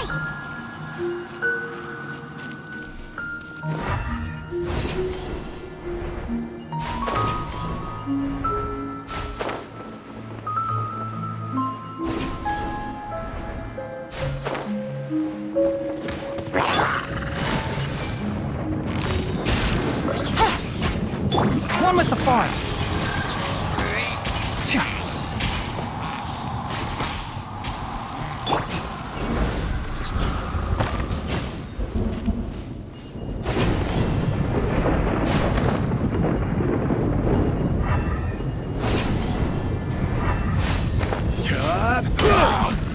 Solidify. Gotcha! Things are about to get dicey. Illusion shattered! Inazuma shines eternal!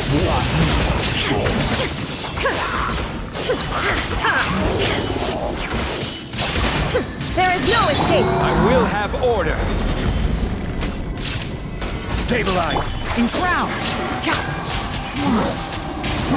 Let's nip that in the bud. Busted! Game's up!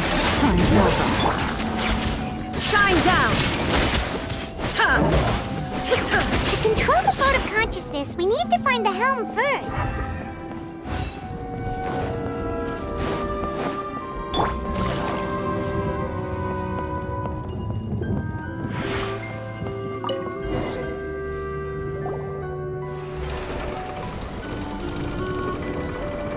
We changed direction. Are we still going the right way, Nahida? Judging from the current route, the boat of consciousness will soon take us out of here.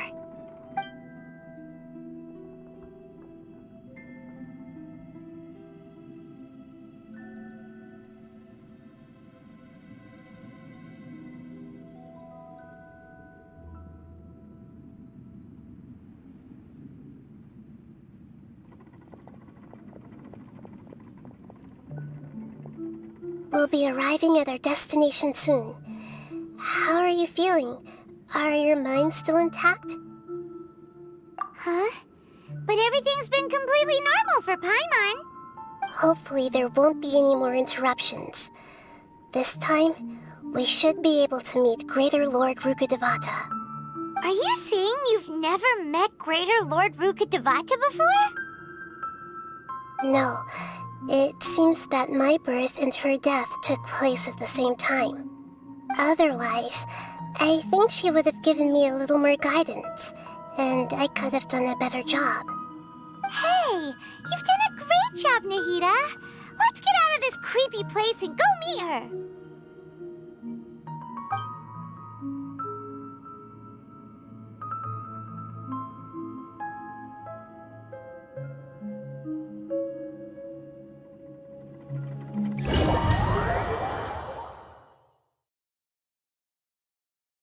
So, is this the place you were talking about?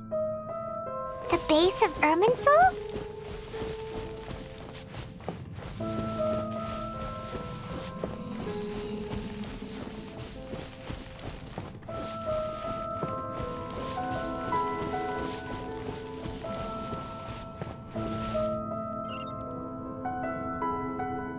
Well, this is the place.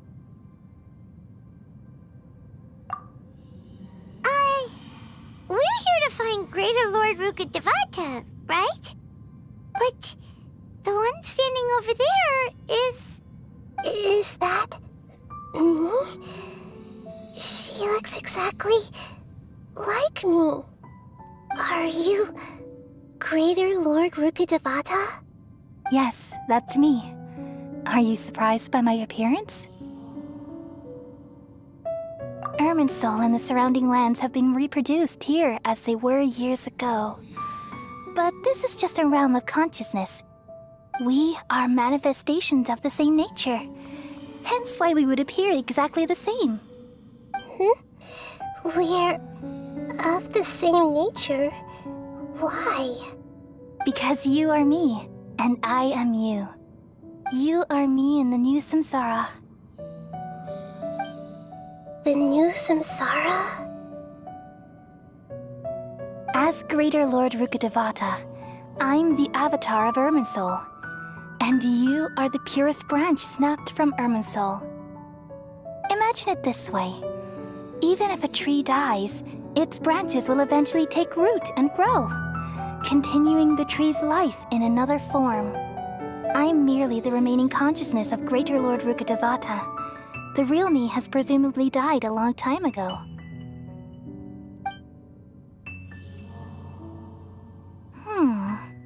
Judging from your appearance, I've probably been dead for 500 years. But you're finally here. My new self in the samsara.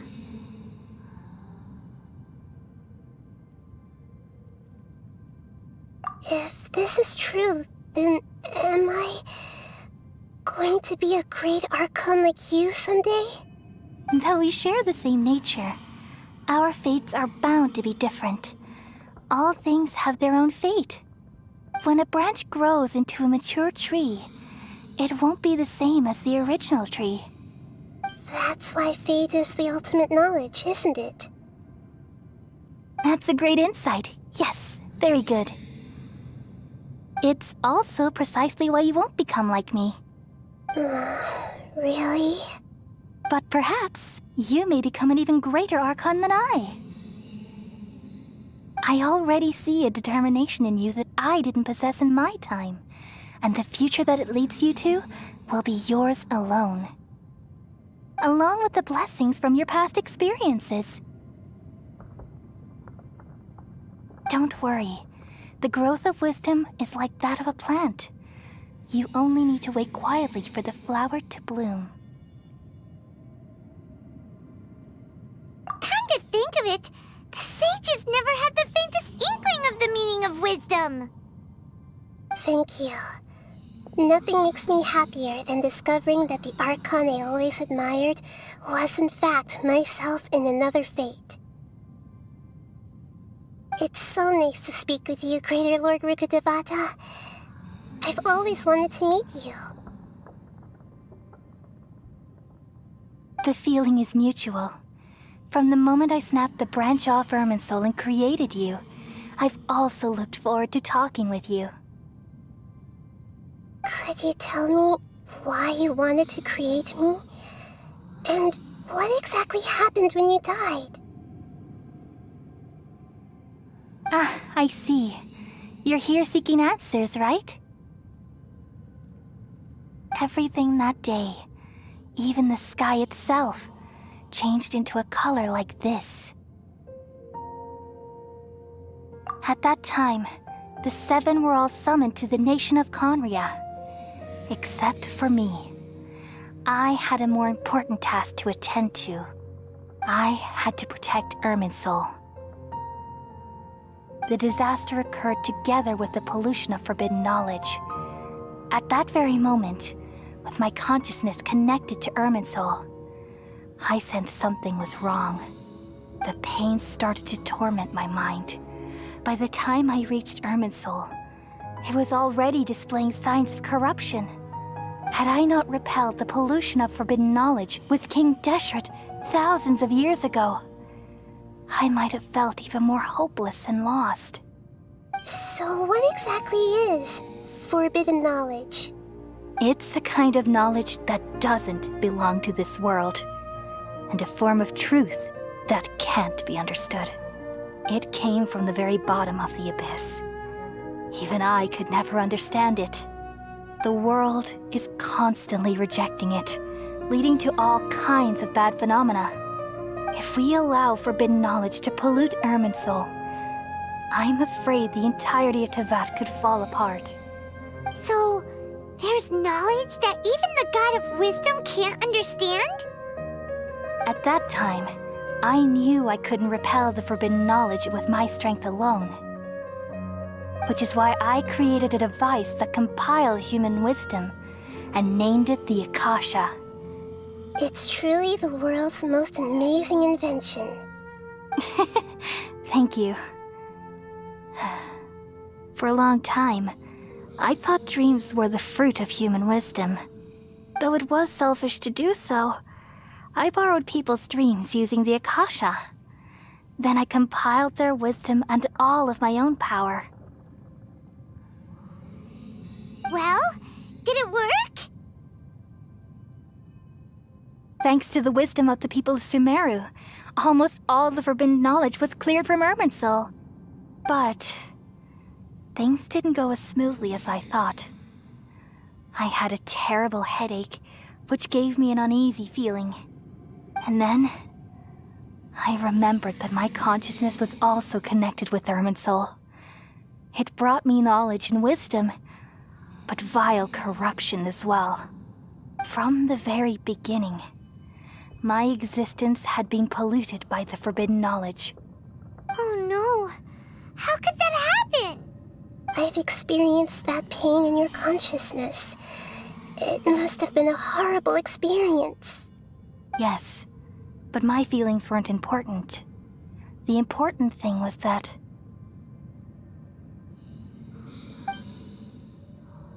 even if I died, my existence and everything related to me would continue to exist in Irminsul as memories and knowledge, meaning that the forbidden knowledge couldn't ever be permanently eradicated. And there's no way for me to eliminate myself. It would be a sort of paradox.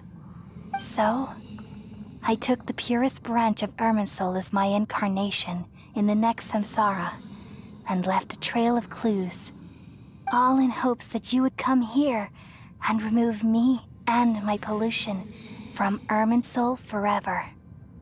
Wait, no, I can't.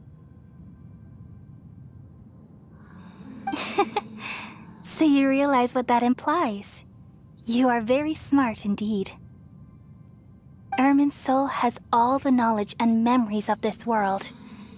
And as you've realized just now, removing me from Irminsul means I essentially will never have existed in this world. But this is the only way to save Irminsul. People love you so much, and they've missed you so much over the past 500 years. I am exactly the same. So how can we just forget you like this? Is there really no other way? There must be something else I can do. You're the god of wisdom, Booer. You should know that there is no other way.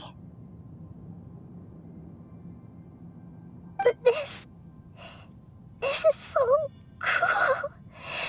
I don't want to forget you. No need to feel so sad, Booer. As someone who delights in wisdom, you should feel joy at finally finding the answer. These are the words in their entirety. The answer you've been seeking all along. Let the world completely forget me.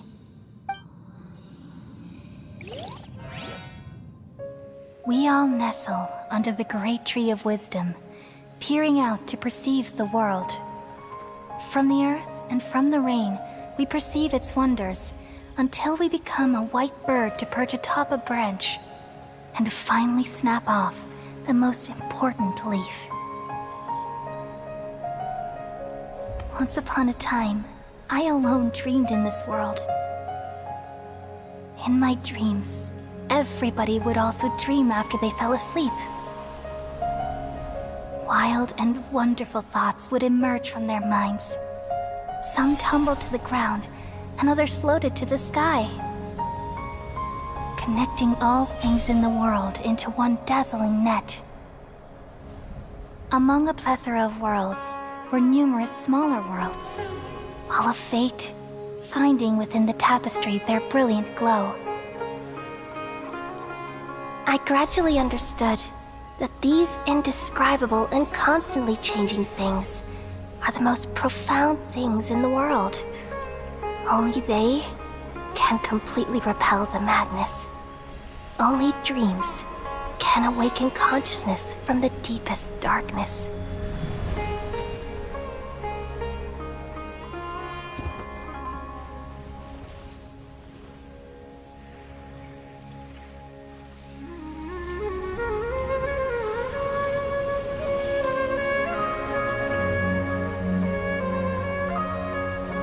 I'm the one who posed this question, yet also the one who sought a solution. Saving the world with the dreams of the people used to be my answer. And now, you've also found your own answer, and I shall return all the dreams to the people.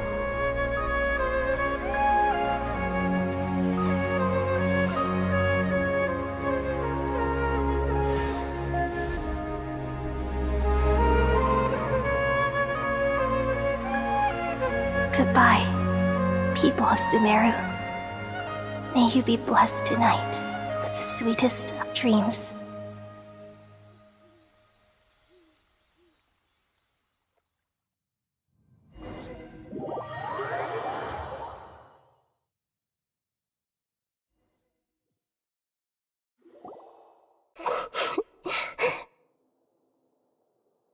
I'm alright.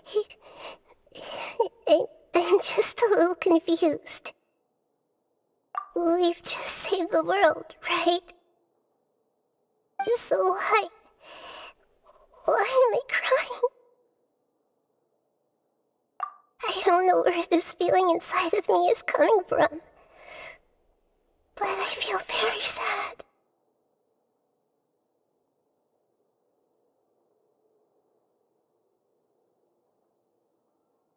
Just now, we used the power of two gnosis to successfully connect with the Irminsul consciousness from 500 years ago. Then, we removed the remaining pollution from Irminsul.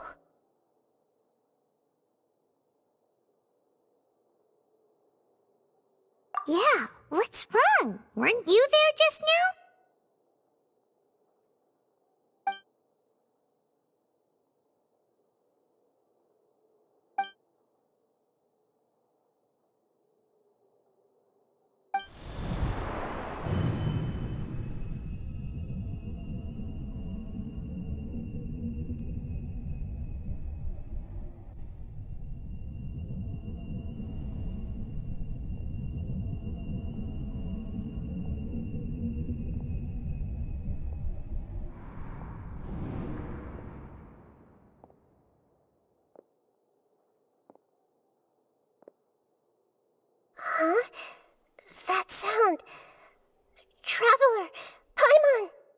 I've been waiting here far too long.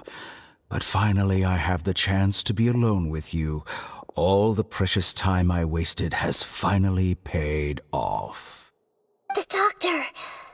What have you done?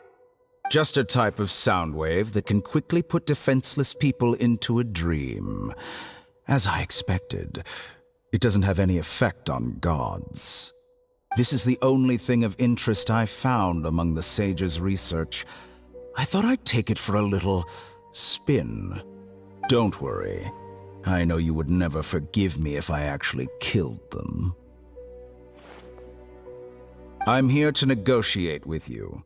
Naturally, I won't do anything dangerous that could potentially damage our relationship. Negotiate with me? I heard you had already left Sumeru. Why are you here again now? I left Sumeru, but I also stayed in Sumeru. Even the God of Wisdom is restricted by the habits of cognition. How disappointing. You mean there are many different versions of you in this world? An astute guess.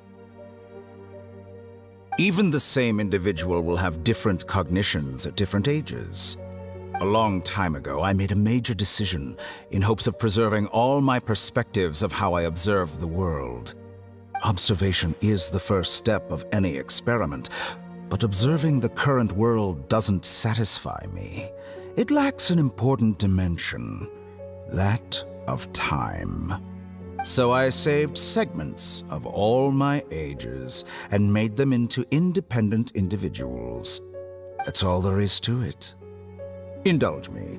How does the God of Wisdom find my method of seeking knowledge? It's an insult to the very concept of life. Life inherently has many rules and restrictions, each with its own significance and reason to exist.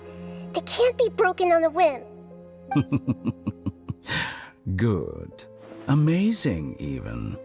Indeed, it's difficult for humans to make peace with themselves, not to mention oneself from a different period. Since you're in the academia, why wait until now to show up? You could very well have stopped us and helped that fake god. Simple. Let me ask you this. Would any staff member ever help the subject in the middle of an experiment? It was my experiment. So why should I interfere with the results? The academia saw the plan to create a god as their ultimate goal, yet you only saw it as an ordinary experiment. You really are crazy. If the experiment succeeded, you would have had a new god on your hands. How would you have faced your own god then? Would you still take the same stance? Would you still hold the same view of yourself? I'm first and foremost a scholar. These results should be left to the judgment of the hypothetical me confronted with that outcome. But you're right. And that's exactly why I'm disappointed with the conclusion of this experiment. As an individual, you don't have any sense of belonging. You seem to have even fewer convictions than a typical scholar. Oh no, I certainly have my own convictions. They just don't fit your standards, that's all. All right, that's enough conversation for today. The experiment is over, and it's time to tidy up the equipment and reclaim any useful materials. For example, the Gnosis. Lesser Lord Kusanali, you're an intelligent Archon. I'm sure you understand the disparity in our combat abilities at this time. Besides, you have no way to use that Electro-Gnosis in battle. Didn't you say you were here to negotiate with me? Somehow, it's starting to seem like you intend to take it by force now. I'm merely stating a fact. After all, I'm also a scholar. Naturally, I hope to show proper respect and dignity to the God of Wisdom. Your hypocrisy is built on absolute confidence. I understand your scheme, but... what if I were to destroy the Gnosis now and awaken the heavenly principles? Awaken the heavenly principles. principles? Do you think that's really possible? The heavenly principles have been silent for many years, but the Gnosis are symbols of their control over Tevat and all the laws. Will the destruction of a Gnosis attract the attention of the heavenly principles? And if so, how do the Fatui plan to deal with the consequences? Do you dare to gamble such a possibility with me? Gamble? How surprising. I thought you would show evidence or use rigorous reasoning to prove your point. The word gamble is the last thing I expected to hear from the god of wisdom. But this is a clever move. You must have seen through me when I first captured your consciousness. As a scholar, I respect all possibilities. This has always been my principle and is an essential trait as an experimenter. Indeed, I can't ignore this possibility. So tell me then, what are your conditions? This foreign Gnosis will only lead to disaster if it stays in Sumeru. But this Electro-Gnosis is the prize I obtained after defeating one of your fellow Harbingers. Now, as the one who initiated this cascade of events, shouldn't you pay the corresponding price? Price? Interesting. What price would you have me pay? How about erasing all your other segments? So this is how you wish to restrict me, the most threatening opponent of the Nation of Wisdom. What you request of me is like plucking out the eyes I have placed in the dimension of time. Segments are extraordinarily difficult to make. They require extremely rare resources and enormous amounts of time and effort, requiring me to destroy them all here and now. Bravo. A suitably wise decision on your part. Yes, how very interesting. Can I assume that you have long been wary of me? Among all the versions of me, this segment you see now is the most selfish. If it weren't me, your idea wouldn't have worked. What did you see when you were imprisoned? You were observing me, and that's how you know I've long grown tired of their doubts and endless arguments. Like you said, it's difficult to make peace with yourself. Being as smart as you are, have you managed to do that? I see. If you think all those versions of me are worth a gnosis, then deal. You sure didn't hesitate much. Is the relationship between all the versions of you really that bad? I don't think there's any need to dwell on that. The surplus versions of me can be exchanged for a gnosis. Do you think anyone can offer themselves at a higher price? Besides, with my abilities, it's only a matter of time until I find better perspectives. Perhaps it's best to say, you're just temporarily ahead. But what I'd like to know is, how can you be sure that I've really erased them? I can see your remaining honesty.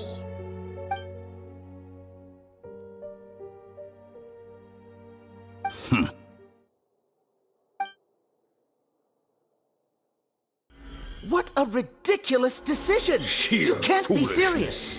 How could I have been so short-sighted? You think this is the end? Wait, I'll have my revenge! You'll make this moment count.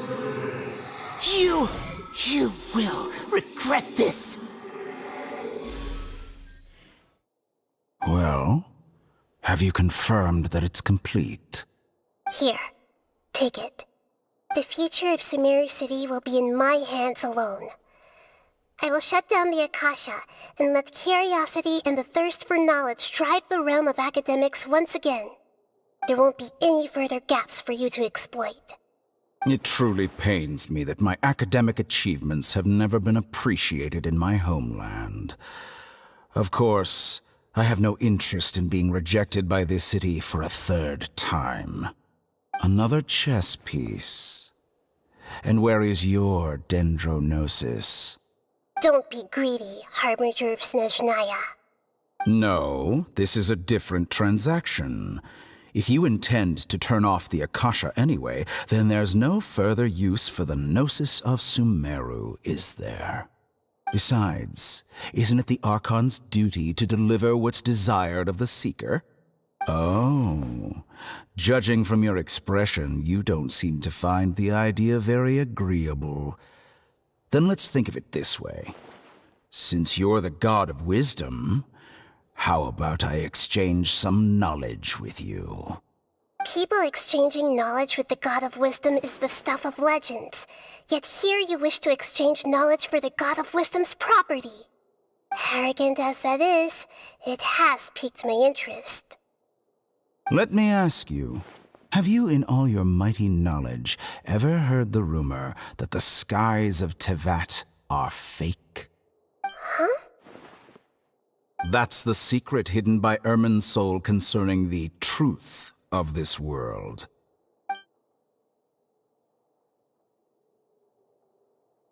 Once I finish telling you about this, it will be time for me to say goodbye.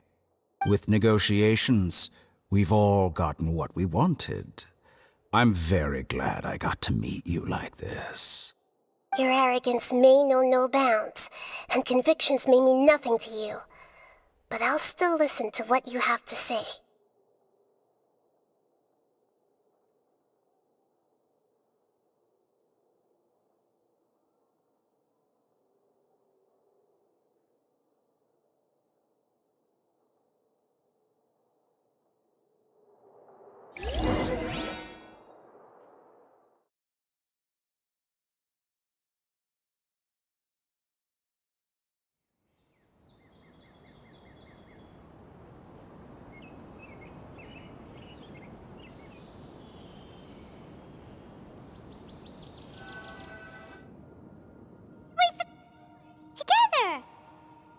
Okay, wake her up.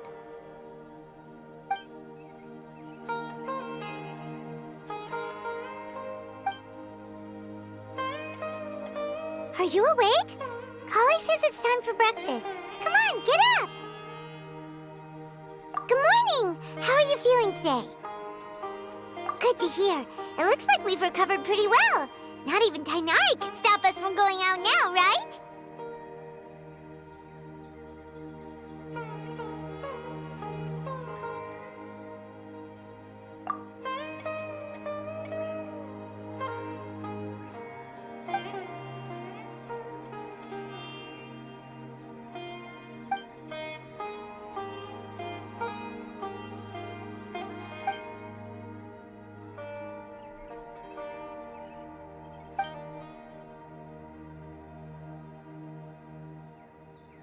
Traveler, let's go!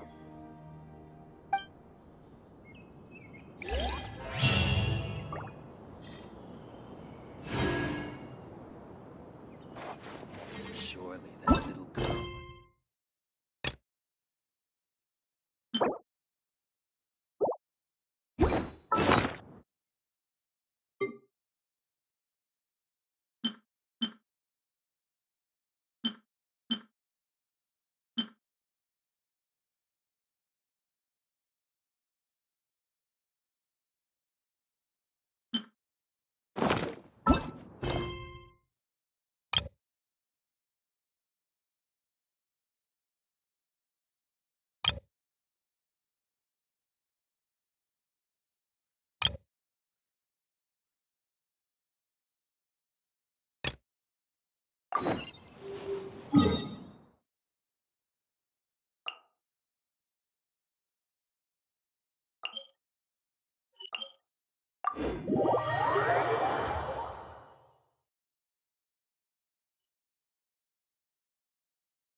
Sorry for the wait.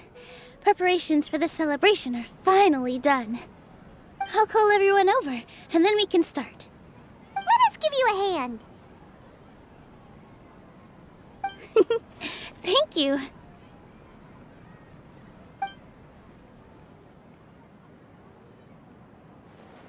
Maybe we really should have prepared a gift. Then we could also be a part of the exchange. As it is, all we can do is wait and watch. Maybe we shouldn't do this after all. I didn't do that great of a job, and who would even like it? Oh, don't think like that. Remember our promise? We're going to give everyone a pleasant surprise. And besides, you've never attended a celebration event before, so this will be a great opportunity. Everyone will love you. I'm still not really sure about this. There's nothing to be worried about. Just take a step forward and give yourself a chance. There aren't any scary people here, right? Right. Huh. Alright.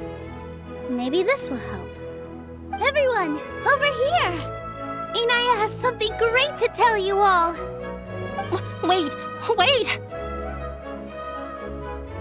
I've already said that I'm not ready yet! What should I say? Take it easy and relax. Deep breath, in and out. Once you've taken a long exhale, calmly tell everyone what you want to say. If you don't say anything, then all the hard work we put into embroidery practice would have gone to waste. Using it as a gift, though? It really isn't that good. So when Inaya was talking about making a prop, she was actually preparing a present.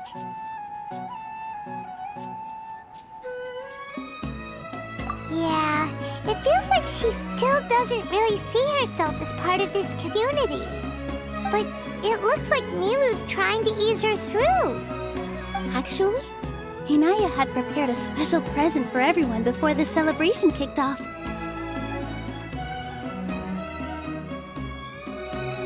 Woohoo! We're gonna get our first present for Miss Inaya! Pipe down! The louder you all are, the more nervous she'll become. You've worked on it for so long, so have some confidence. Don't be afraid. You've got this. Is Mr. Zubair here? Sheikh Zubair, this is an urgent notice from the Academia. This celebration, or whatever it is, must stop at once. What a condescending guy. What's his deal?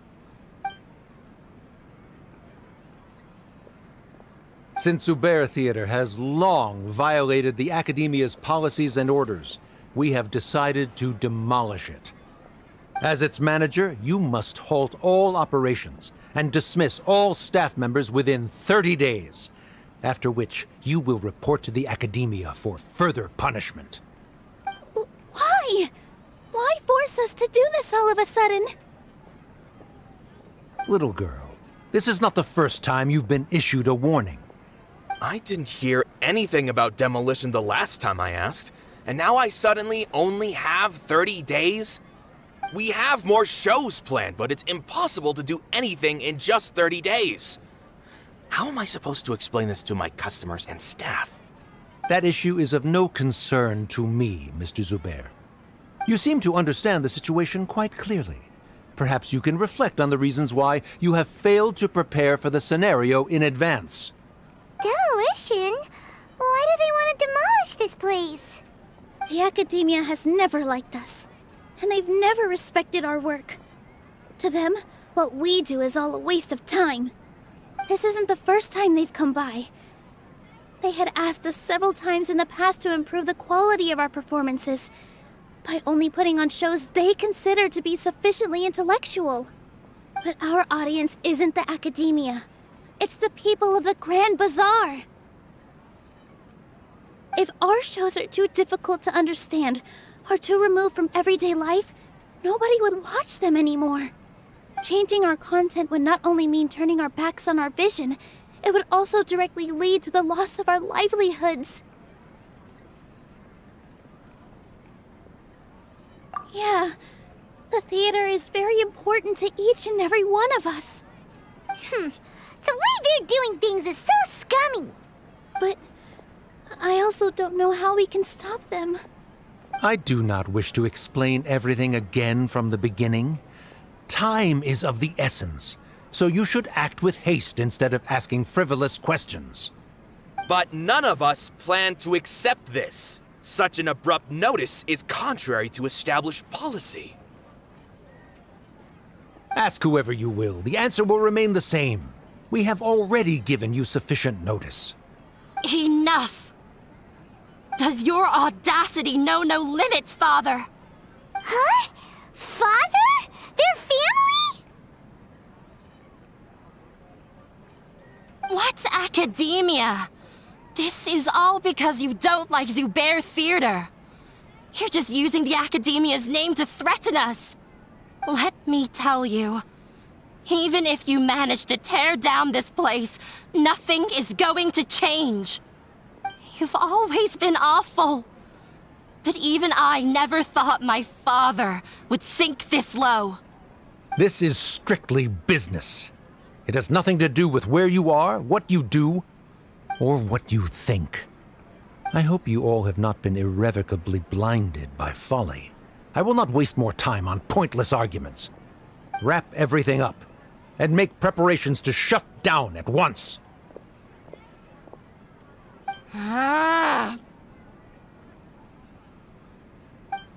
Why is he always like that?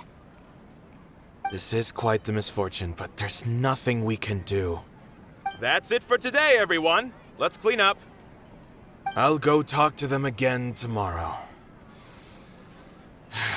The storms that come out of the blue are always the hardest to deal with.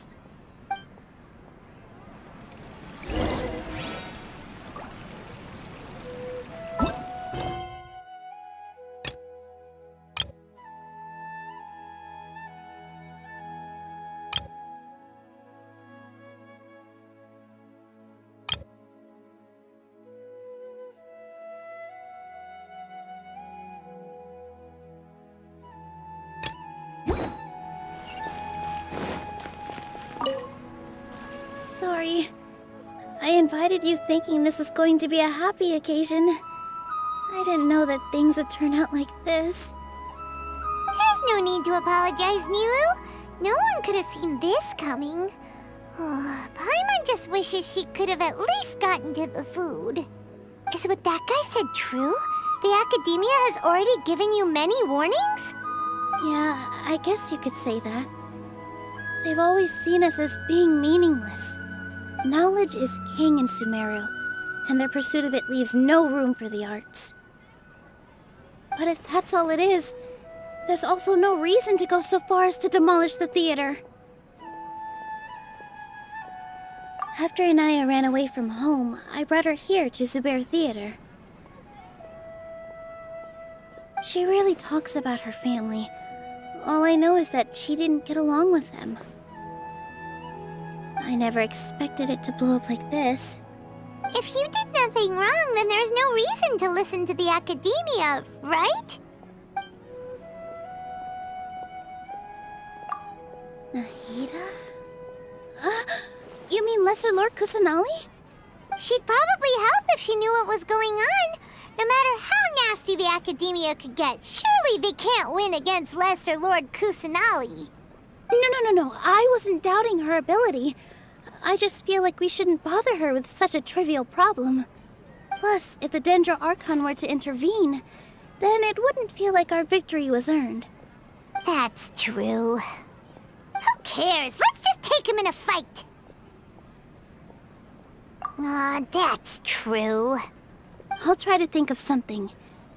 We can't just let everyone suffer in a perpetual state of fear and uncertainty. What to do? Can you pretend to shut down, but secretly continue to hold your shows somewhere else? Or we could go through a list of customers and try to see if anyone in there might be willing to help out. That also doesn't sound like it'll work. A debate? Huh. Well, scholars do love to use them to solve their problems, but how would that work in this case? Oh, if we can prove to Inaya's father that the Academia's position doesn't hold water, then they won't have a reason to demolish the theater! I see. Defeating him in a debate. It's a good idea, but which one of us could hope to win against a researcher?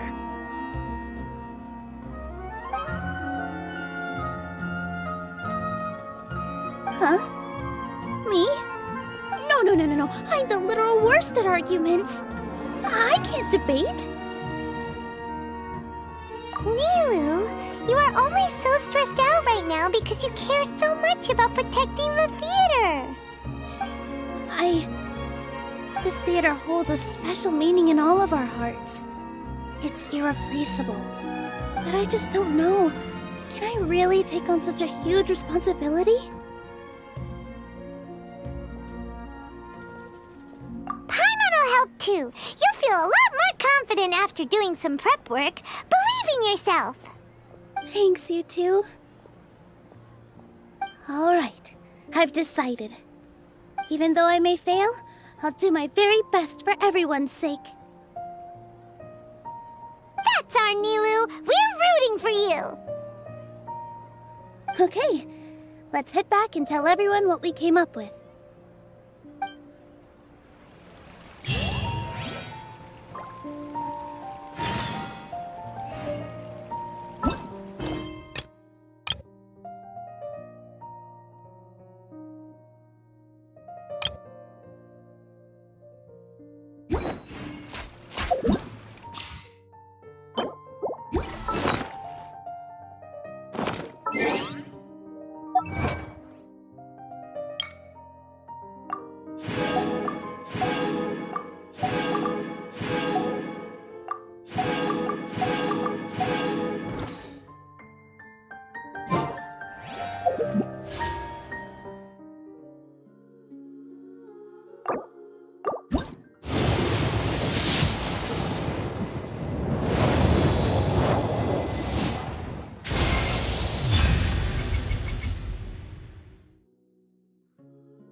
There are still so many places for us to explore. Give me a moment to compose myself.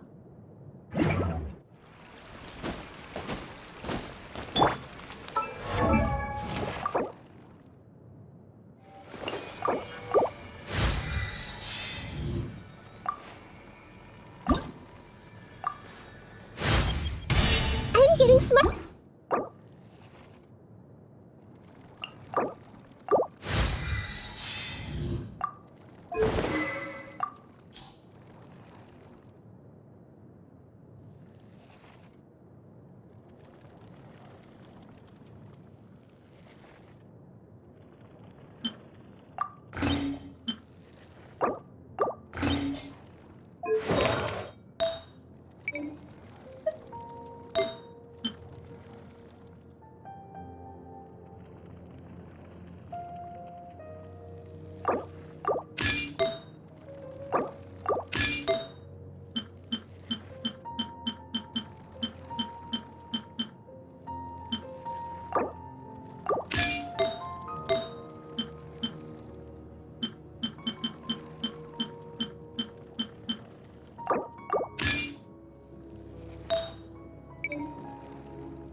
Trying to best the academia in a debate is attempting the impossible. If you really want to try, I won't stop you. It's not like our situation can get any worse.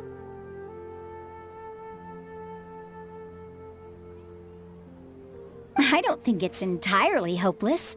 To Sharif, Nilu's approach will come off as naive, but that kind of frankness is exactly what they lack the most. Things might turn out differently from what you expect. I am in favor of such a romantic feat. No playwright will turn down a compelling underdog story. Sure, in fiction, but I'm not sure how well that will translate to reality. I'm not saying that I don't support you, Nilu. If you need my help, just say the word. Anything is better than just standing aside and watching the theater get demolished. I'm also pitching in. Let's show the academia that we have some fight in us. Thank you, everyone. I feel a lot less nervous with your support. Not to rain on your parade, but my father is a real hard guy to deal with. He's erudite, meticulous, demanding, and exceedingly familiar with rigorous logic. It'll be extremely difficult to beat him in a debate. You all already knew that. But you just didn't want to hurt Nilu's feelings. But when all's said and done, aren't you hurting her just the same? That's enough, Inaya!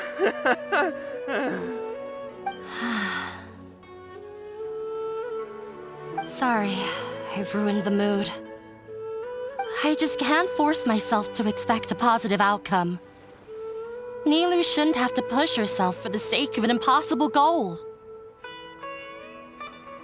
Yeah, it's way too early to give up.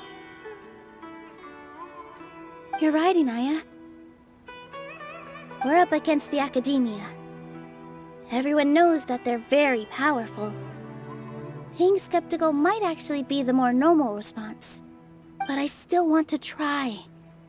I'm reluctant to just let Zubair Theater go. And it's not just me. I think everyone else here feels the same way. If we're unhappy, we should speak up and let our voices be heard. Say what's on your mind, and do what you think should be done. If we fail after that, then at least we won't have any regrets. I mean, after all, the only thing we can control right now is our choice at this very moment. I understand what you're trying to say. I also have my own intense feelings of anger and regret. Then, could I trouble you to tell your father about our plan for a debate? You can still get in touch with your family, right? Yes, I can. Then, please help us pass on my request. I've never participated in a debate, and truth be told, I'm still not really confident in myself. But since we've decided on a debate, I'll do my best to prepare for it. I'll gather everyone's thoughts and let them be known to all during the debate. I, by myself, definitely don't have enough wisdom to beat your father, but what about the entire theater combined? Then we should have a chance, right? Right. That's right, Miss Nilu. Beat the bad guy. Justice will prevail. Make him eat dirt. You too. We aren't getting into a fight.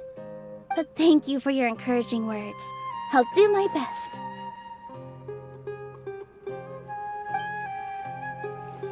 Well said back there, Nilu. I felt that I might have said a bit too much.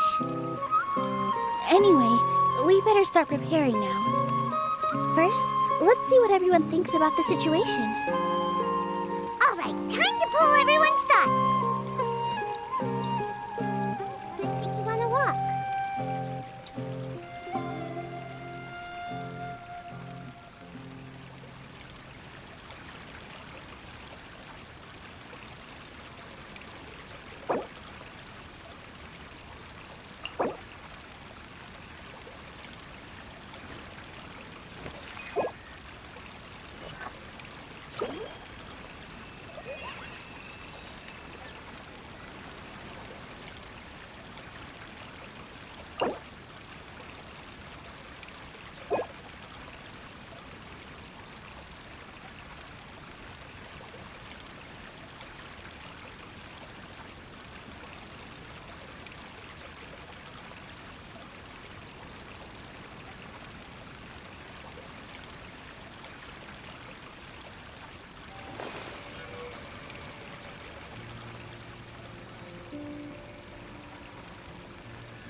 Something on your mind again?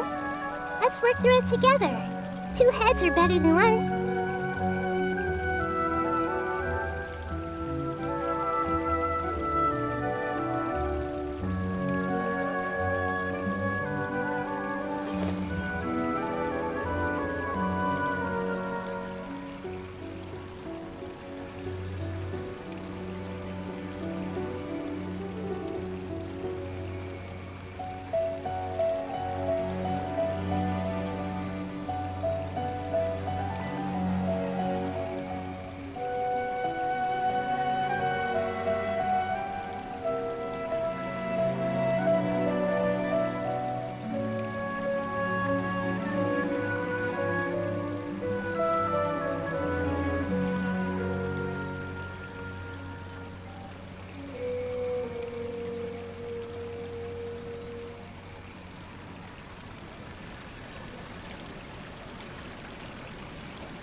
If you're not sure what to do next, how about I take you on a walk?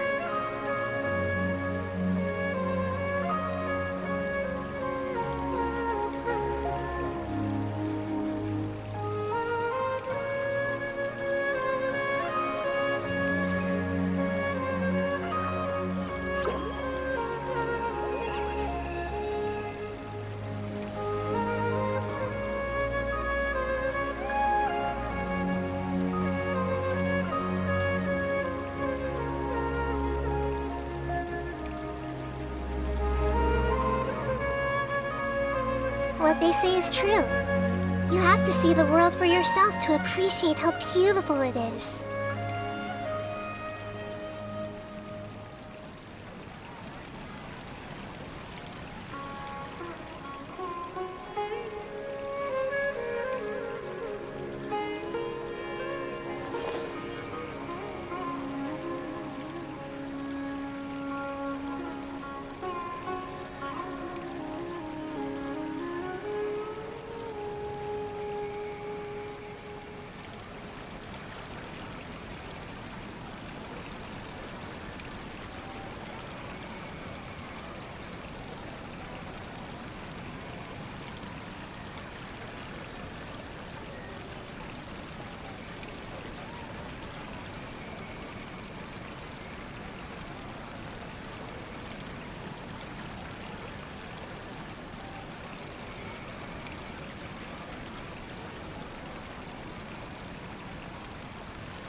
something on your mind again?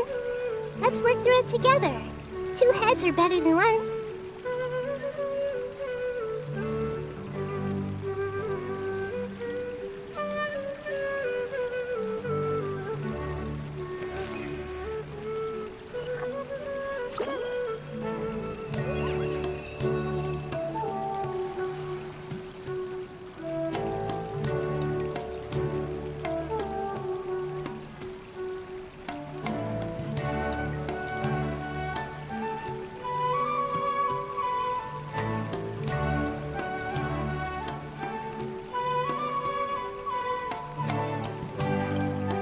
If you're not sure what to do next, how about I take you on a walk?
What they say is true.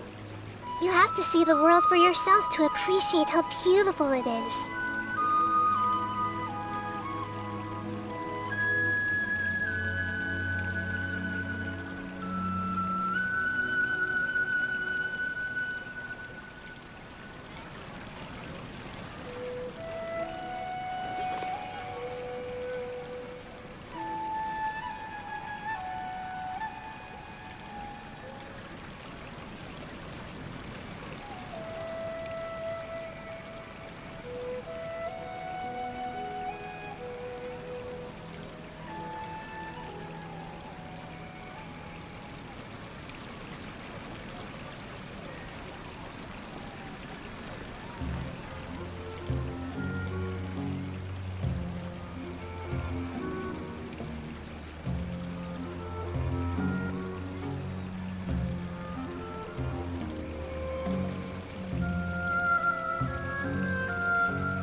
something on your mind again? Let's work through it together. 2 heads are better than 1.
If you're not sure what to do next, how about I take you on a walk?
Something on your mind again?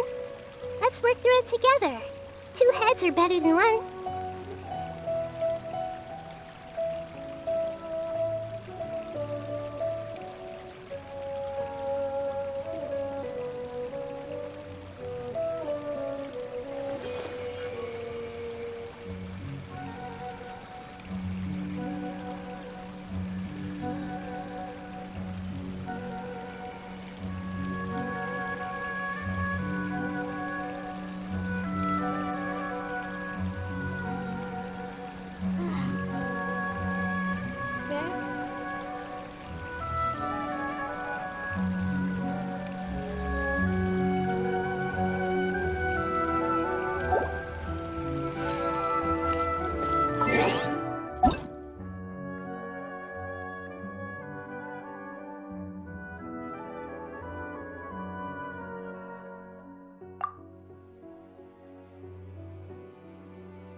There are leaves around, and I know just the tune to accompany them, if you wish to hear it.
Take it easy.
Yeah.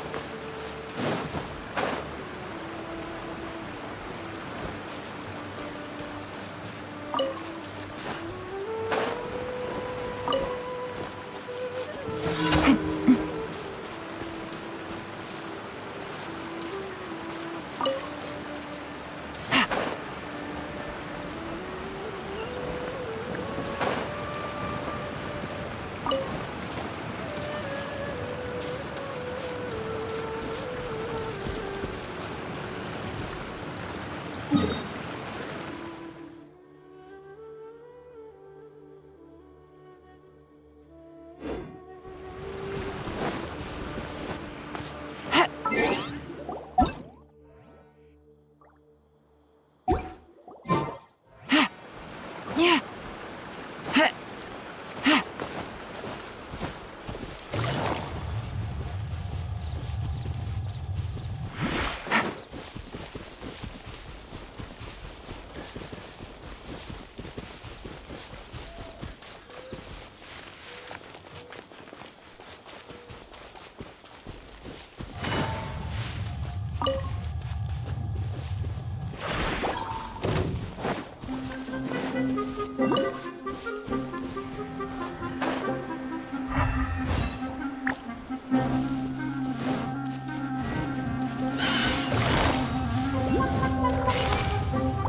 Quietly now. Things are about to get dicey. Can't see? Keep up. I hear everything!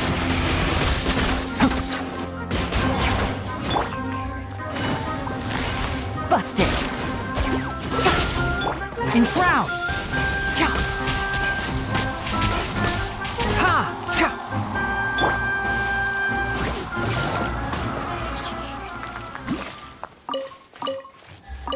Take it easy.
Yeah.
Take it easy.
One with the forest.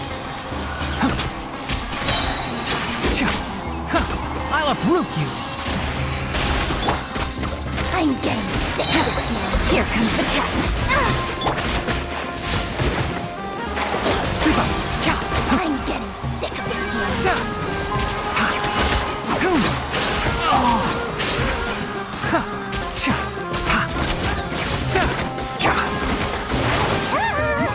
Gotcha.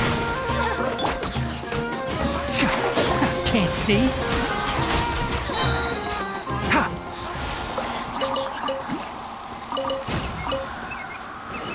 Ha!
Good roll.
Osmanthus wine tastes the same as I remember.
Right now, I wish I was sitting at the top of a tree, looking out over a meadow, cider in hand.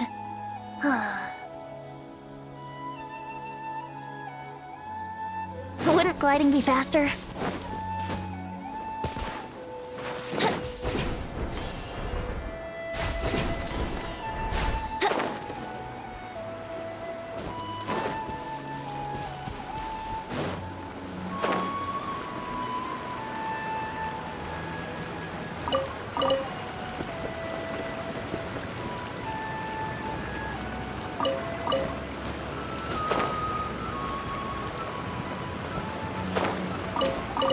Huh?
Let's play!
Wouldn't gliding be faster?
Let's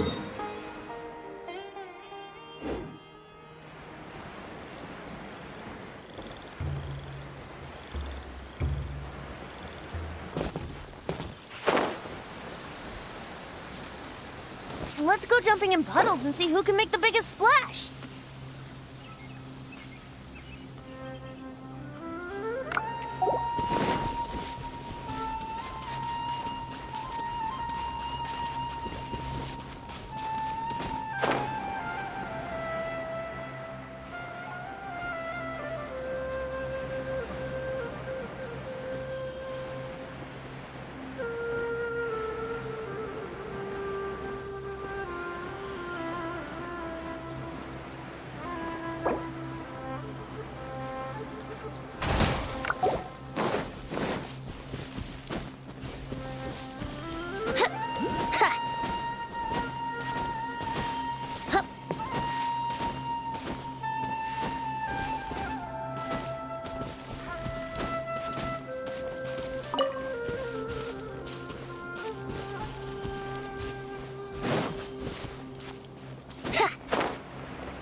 on, traveler. Let's go. The world is full of lost ballads just waiting to be rediscovered.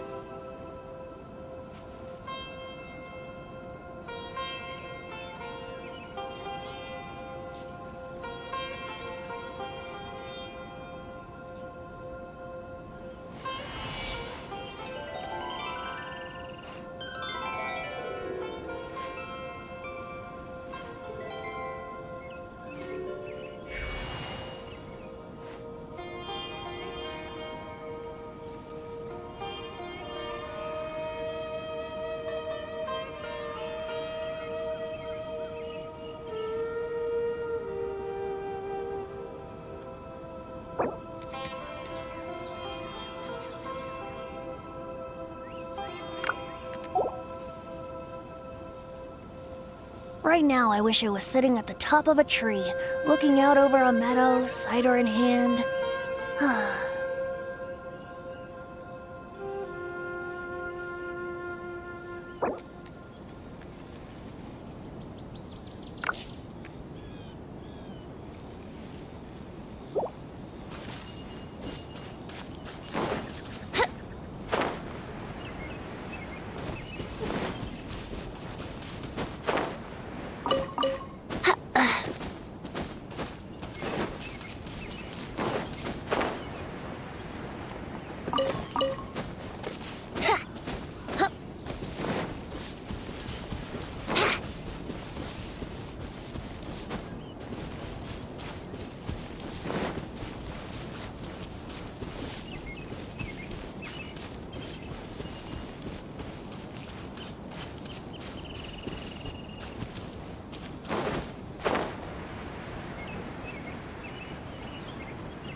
Follow the wind.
Fallen leaves, adorn my nights, one with nature.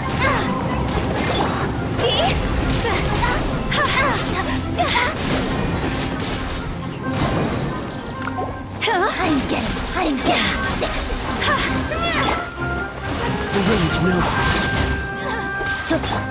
Quit it! Into the wind.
With the wind.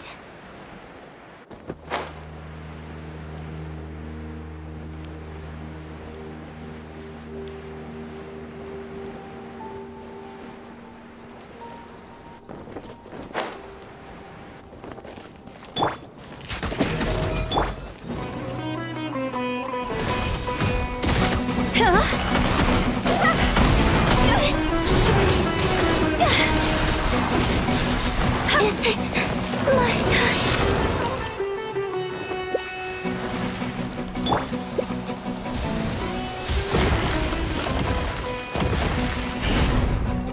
Go!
I promise to keep you safe. Ready to do my utmost.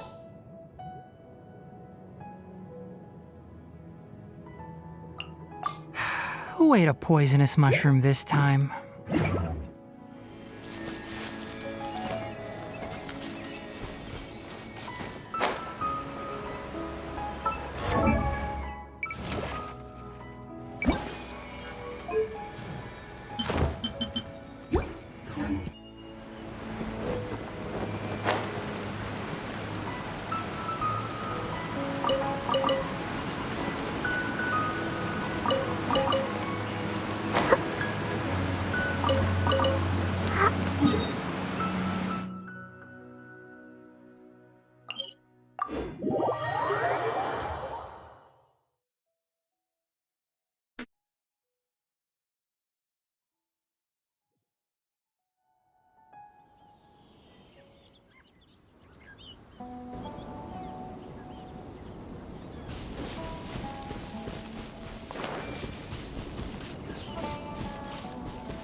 Grant us your blessing.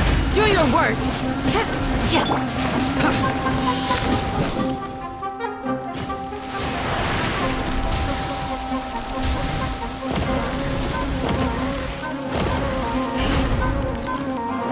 Nowhere to run! Flee!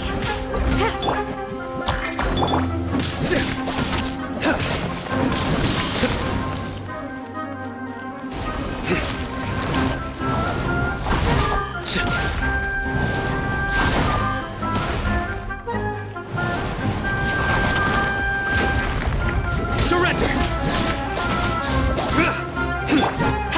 Yield!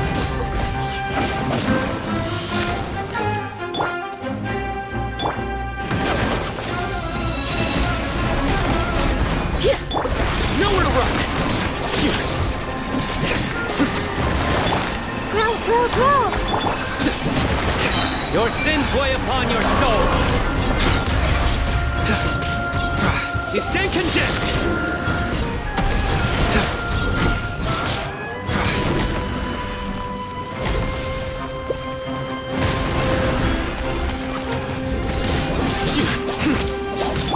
Do your worst.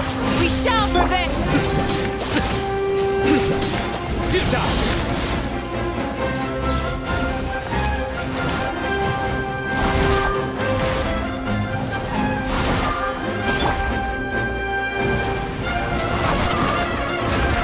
Flee! Surrender!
This rep.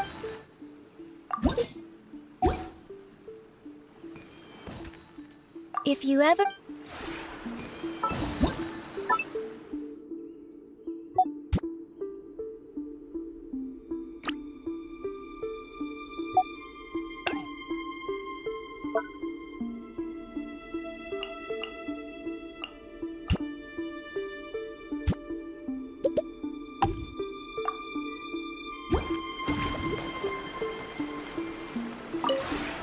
This route.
If you ever...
Well, since you asked...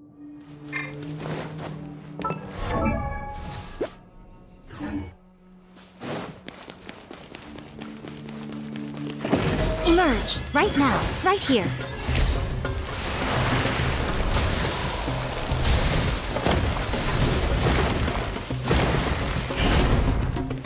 Emerge, right now, right here. Flee! Futile!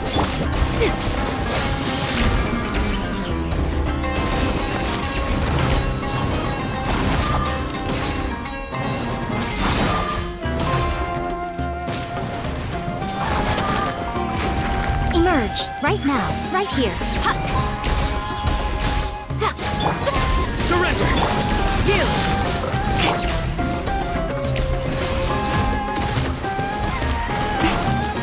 Emerge, right now, emerge. I'm always watching.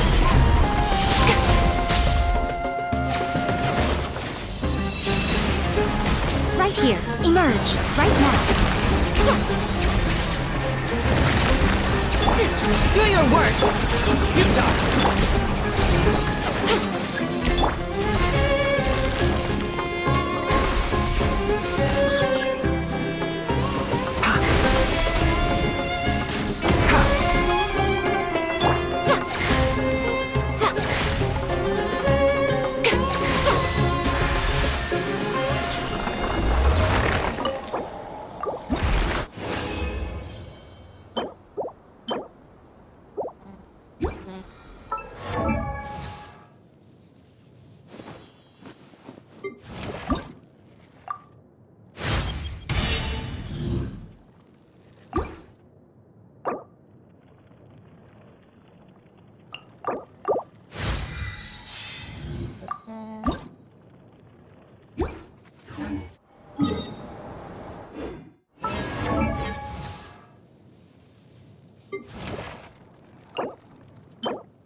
Mr. Zubair, we're trying to put together a list of arguments that might be useful. Any ideas? It won't be difficult to explain our position. They're in the wrong, and they know it. I have meticulously managed this theater's affairs for years, and I have abided by every procedure and obtained every permit. I did all of that to protect ourselves if something like this were to occur. I didn't expect them to disregard the rules altogether. Yes, I know. But anyone who's staying at the theater is one of us. If I can't even protect the members of the theater from outside pressure, then I have failed in my duty as a manager. In summary, you need sufficient confidence and strict adherence to the rules. At least for now, they don't have the authority to demolish the theater. As long as you double down on that point and force them to concede it, you'll gain an advantage. All right, got it. I've seen many situations like this before. The academia sure likes to get its nose into everyone's business. While you prepare for the debate, I will also prepare the theater for the potential aftermath. It's best to prepare for the worst outcome.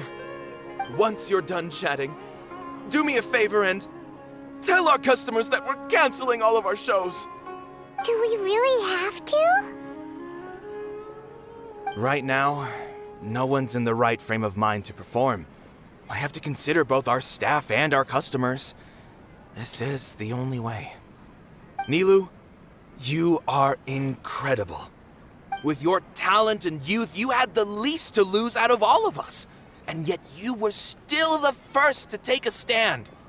I've never thought about leaving your theater, Mr. Zubair. I truly love this place, and I want to keep dancing here. I also want to keep dancing with everyone else. You're becoming more and more like her. Do your best. We'll do all that we can, and leave the rest to fate. Her? My teacher. She was an excellent dancer, but she's retired now. If we have time later, I'd be happy to tell you more about her.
When the day comes, I'll get my friends and the theater's customers to come and support Nilou. If anything goes wrong, I'll have them scream and shout and drown out whatever Sharif says. I can't do that? Fine, I'll think of something else.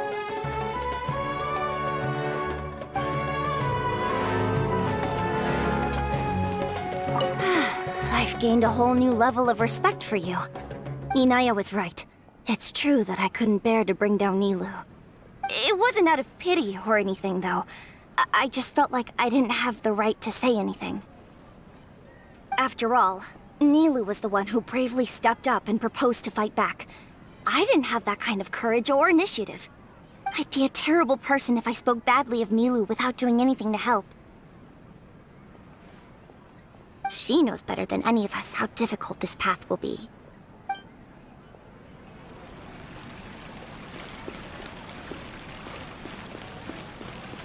No one is allowed to bully Miss Nilou. Watch out, Mr. Bad Guy!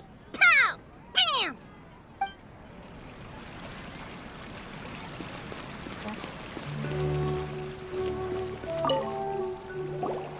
Paimon doesn't really want to talk to him. So, you've already developed some prejudices against me. And to think, I was just about to put forward a suggestion. Oh, Paimon will listen to that. Although, I know not if you have a new answer to my previous question. Now seems like an appropriate time to revisit it. What do you think is the meaning of art? Oh, this again? We probably do need to tackle this question if we want to prove the value of the arts. I don't know how to explain it, but all I know is that when my performance makes the audience happy, I also become very happy. Does that count as a meaning? You answered him so seriously. Careful, Nilou. This guy's ramblings never make any sense. No, no. Nilou's answer far surpasses yours. And it is close to my own. The meaning of art comes not from its creators, but from its audience. In other words, only art that can be appreciated by others will impart its essence and value upon the minds of its audience. This is something that the academia can never understand. I once pursued the mastery of art, much like how a researcher would chase wisdom and knowledge. However, the more of a connoisseur I became, the less I felt I understood. I began to question what it truly meant for art to be understood at all. I found that I could comprehend even the most complex and sophisticated of works, and yet somehow that provided me with little solace. I remained even perplexed about this conundrum until I visited this theater and watched one of Nilu's performances. It was that life-changing? Everyone here had a joyous part in the overall experience. The actors upon the stage basked in the love of their audience, while those in the house immersed themselves in the wondrous ambiance. In all honesty, from a purely critical point of view, the performances here are exceedingly average. Hey, don't say something like that. But what bewildered me was how, despite the performance's middling quality, they captivated their whole audience. They captivated even me. I realized then that I had walked the wrong road. The mastery of art was never what I truly wanted. I left the so-called frontiers of artistic research and came to this theater, for this is where I can finally find what I seek. Art will no longer be a castle in the sky. Whether it be inspiring or entertaining, art must be appreciated by others to confer value. If art cannot accomplish that, then it is meaningless. When you put it that way... Mr. Zubair and I refused to follow the Academia's orders to change our shows for a similar reason. To put it simply, we were afraid that our shows would lose their meaning if people couldn't understand them. I once stood in the spotlight, but I relinquished fame and acclaim for the freedom I enjoy today. I care not for where my feet may take me next, but Nilu, you need to remember one thing. You already stand upon the finest stage there is, and that is a rare gift that should never be taken for granted. You cannot give it up, not even to the Academia. I understand. Thank you for your words of encouragement, Mr. Kasani. Dust the cobwebs away from the eyes of those scholars. He really seemed to care a lot about the theater. Once you get to know him, you'll realize that he's actually a big softy at heart. He'll even help out with furniture repair and painting the stage. Wow. Paimon didn't think he had that in him at all.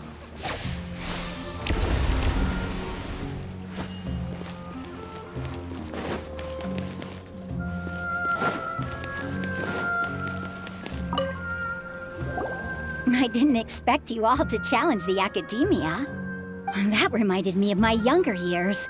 Back then, I feared nothing and no one, and I was always charging into the most dangerous of places. I can't do things like that anymore, but those were some of the best times of my life. Sorry. If the theater really ends up getting demolished, then you, Soren, and Abi will all... It's all right. There's no need to think such heavy thoughts. Even if the building gets demolished, its people will still all be here. Have faith in the resilience of an adventurer.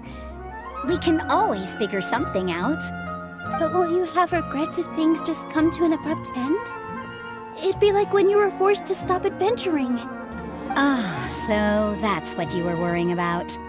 Relax. I've had a lot of experience with regret. Things are painful at first, but as they say, time heals all wounds. Look at us now. Soren and Abi are happy. And Soren has also just passed his theater exam. He can start acting soon. He was thrilled because he can soon perform on the same stage as you. We wouldn't be here if it weren't for our past struggles. And would Soren have become a happier person? That's hard to say. Are you trying to make us feel better? Yes, but I truly do mean what I say. Being here at the theater has taught me an important lesson. The most important thing about an experience is how you choose to interpret it. I can choose to believe that my life ended with my husband's death. Or I can choose to believe that it was a blessing in disguise for Serene and Abi. Similarly, even if this theater disappears, a new beginning might just be around the corner. Good and bad are all human-made concepts. It all depends on how we choose to see things. You have a point. Nilou, I know how important Zubair Theater is to you. But you don't have to be so nervous. We're all here with you. The theater won't go down so easily. Thank you, Miss Raykar. No need to thank me. If anything, you inspired me with your bravery. You might have what it takes to become an excellent adventurer.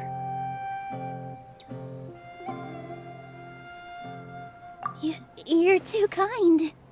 All right, I gotta cheer up. I can't waste everyone's words of encouragement. I feel a lot better. Good. My children and I will be cheering you on at the debate.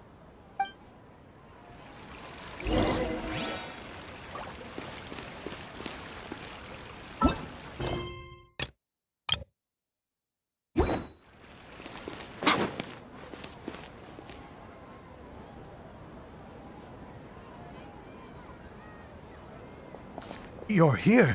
Is the theater actually closing? He's been worried sick for a while now. He wouldn't stop talking the whole way back. Hey, you two. What exactly happened? Did someone come down from the academia? Yes. He told us that we have to shut down the theater within 30 days, and that it's going to be demolished.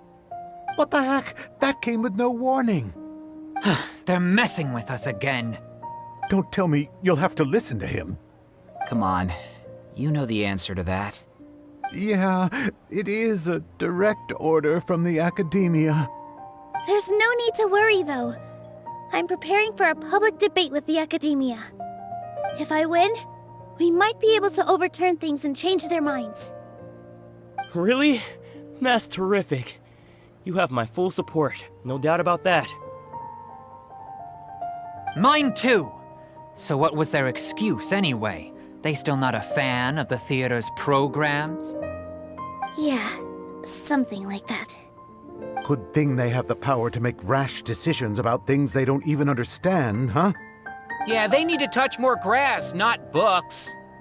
Exactly. They want to look down on us? Ha! We'll look down on them first.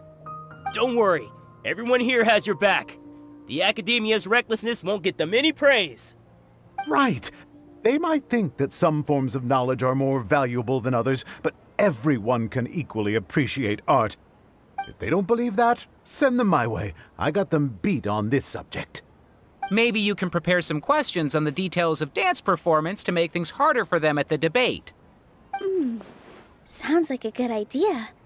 Maybe that's something I should do. Ignore him. He's joking. Just do things your way. No matter what, we will always support you. Thank you all so much. Your understanding and support make me feel a lot better. There are always more solutions than problems. If you need help during the debate, just shout and the entire Grand Bazaar will be at your beck and call. Gotta show them who has the people's support.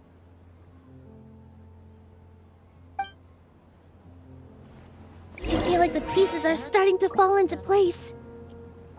Let's head back to the theater and organize our thoughts. Sounds good! Inaya should also be back soon. As things stand, there actually isn't much to worry about. Everything will work itself out.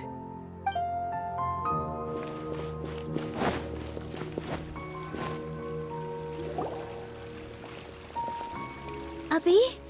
Have you seen Miss Inaya? No, Miss Nilou. Miss Inaya isn't back yet. Wasn't she just passing on a message? Does she really need this much time?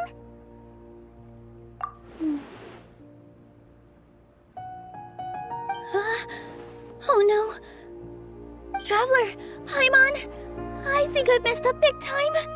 What if Inaya never planned to come back? What? It's just a gut feeling, but knowing her, she probably feels like she's completely responsible for what happened.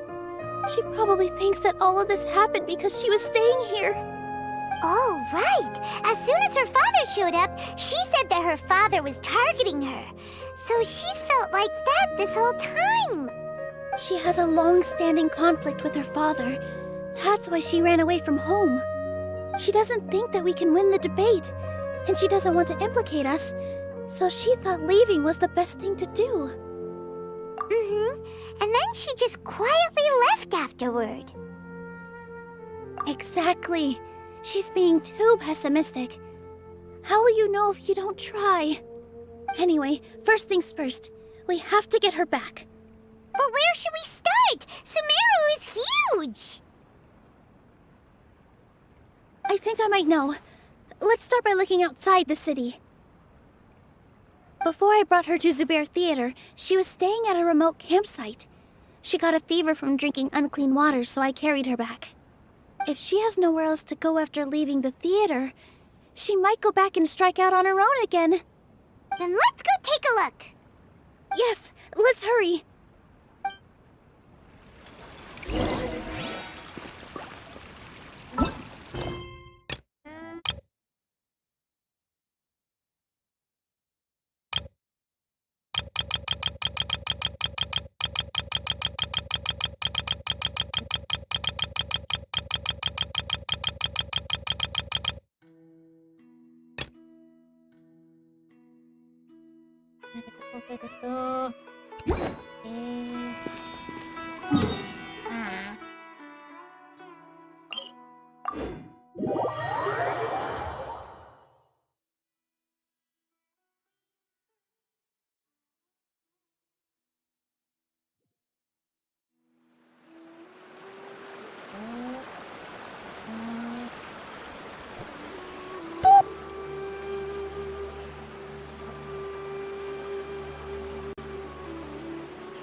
Sometimes you just need to give up an unrealistic dream.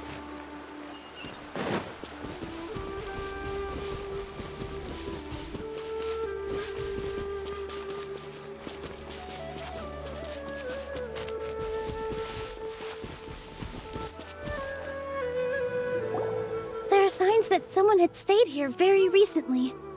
But we can't confirm if it was Inaya or not. Let's take a look around first. Did you hear that? I heard it too. Let's investigate.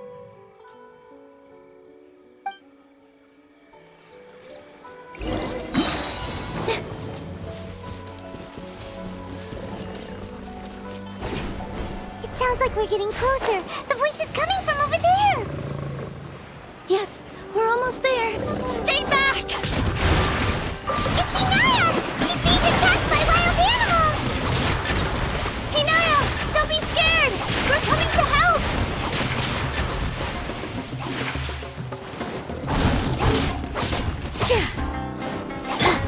Flee! Hear my prayer!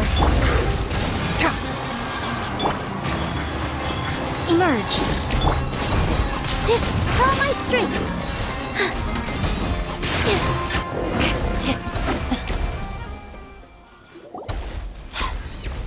Thank you. There weren't so many big animals in this area before. They chased after me for a long time. Sorry. I'm causing trouble for you again. Why did you leave by yourself? You really don't think we have a chance at winning the debate? No. I just thought it would take too much effort.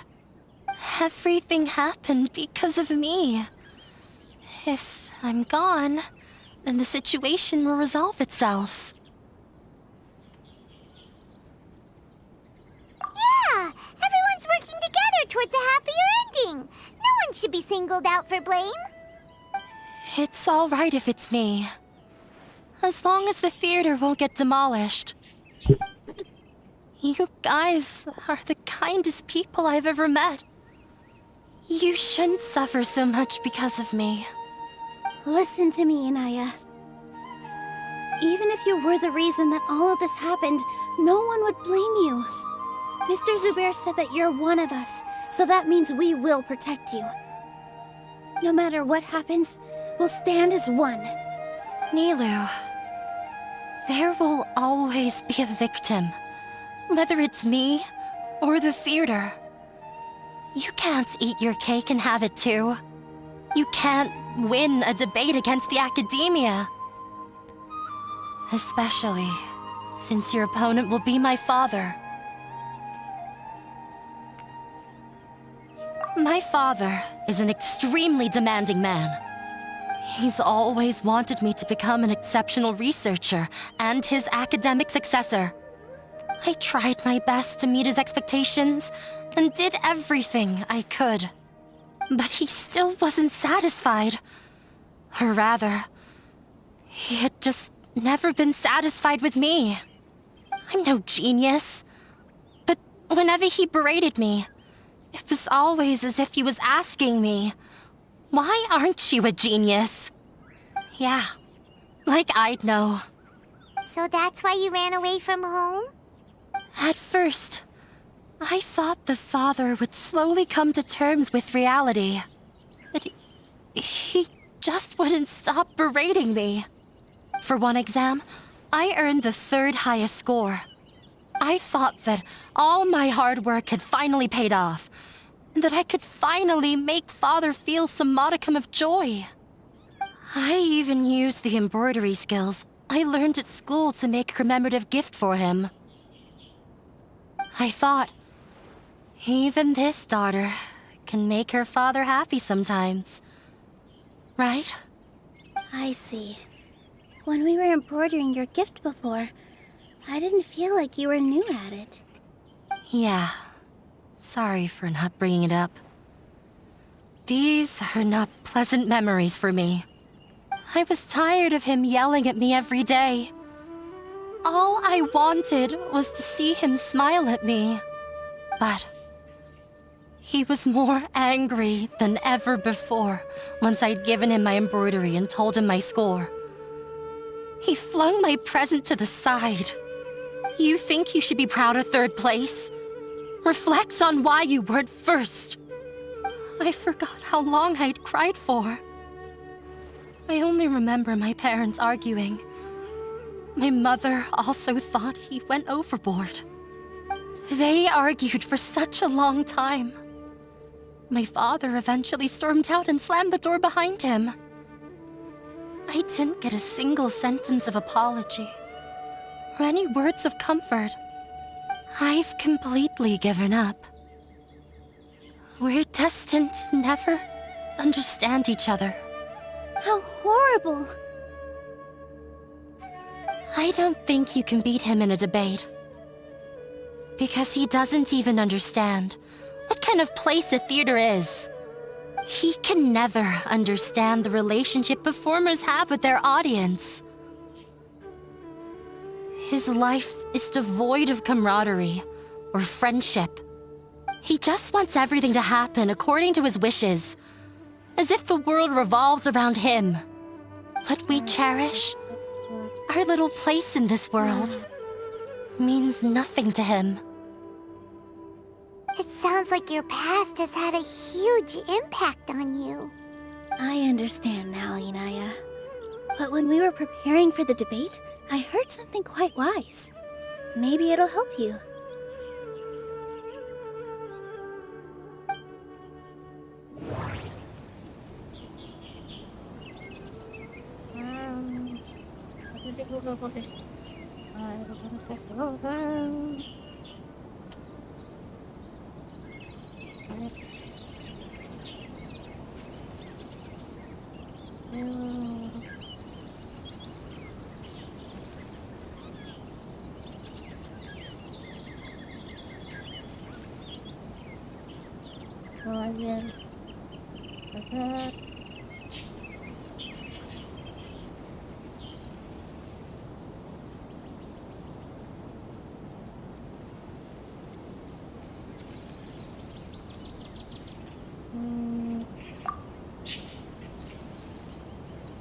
The most important thing about an experience is how you choose to interpret it.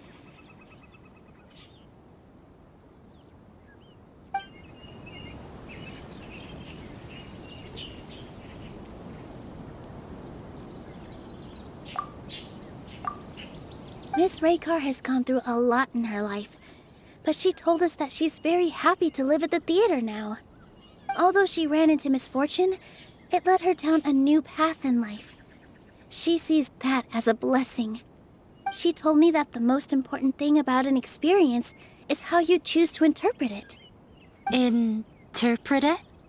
I can sympathize with your unhappiness at home, but after you ran away, you ended up at the theater and became one of us. Those unhappy experiences allowed you to really cherish your bonds with everyone, and also gave you the opportunity to become friends with us.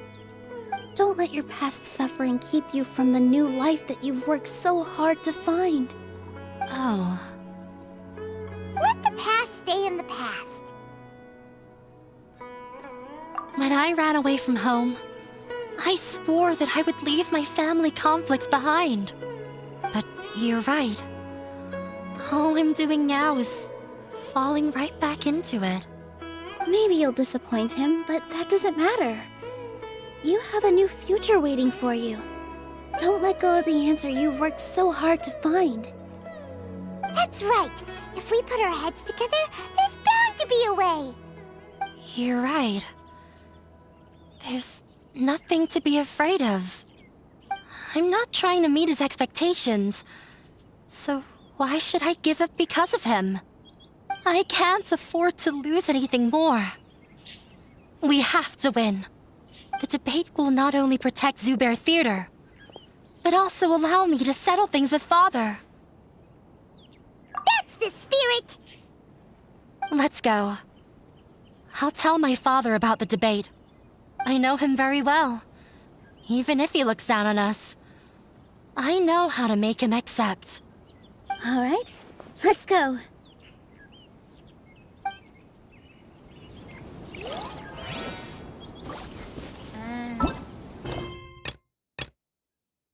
What now?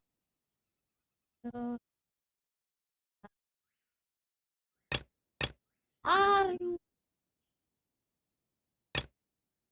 This is what. Okay, now I can skip that. I will always seek to protect the thing. Yeah.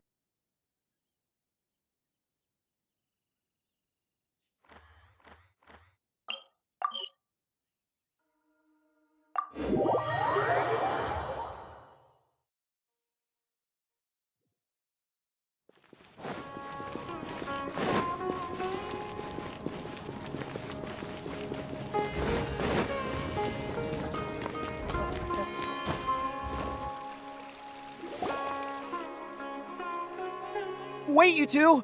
Just a moment, please. You're the Traveler in Paimon, right? I thought you two looked familiar. People have been talking all about you. It's a pleasure to meet you. Do you have a moment? There's something I'd like to discuss with you. My name is Nabil. I'm a Matra in the Academia. You're friends with Sino, right? I've heard him mention you before. Currently, Sino is out investigating a case involving smuggled canned knowledge. It's been days since we've last heard from him. Oh no. Do you think he's in trouble? Well, to be completely honest, it's pretty hard to imagine anything that could pose a threat to Sino. But since we haven't heard from him, we're starting to suspect that the case might be more complicated than we had originally thought. Word has it that you two are brave, smart, and extremely capable adventurers. Do you think you could lend us a hand and help investigate the smuggling? All right. Since you asked so nicely, we'll help. Large amounts of canned knowledge from unknown origins have been appearing on the market recently. Sino suspected that there's a secret route being used to move the capsules. According to some research, Using large amounts of canned knowledge could lead to some serious consequences. And, unfortunately, most people have yet to realize that. Rumors also have it that some particularly dangerous canned knowledge has made its way into the market. Regardless of whether the rumors are true or not, this case calls for urgent action. Last we heard from Sino, he was investigating somewhere outside Sumeru City. It seems that he had found some leads at the time, but we haven't heard from him since. Sounds like we better go look for him. Come on!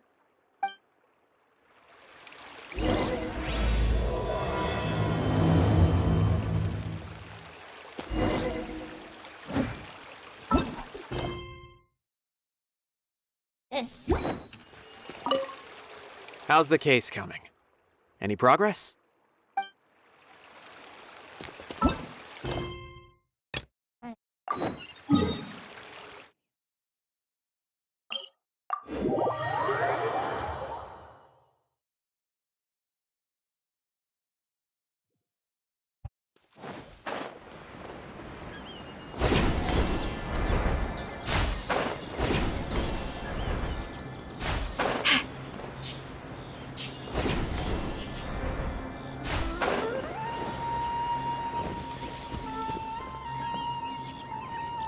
Good morning.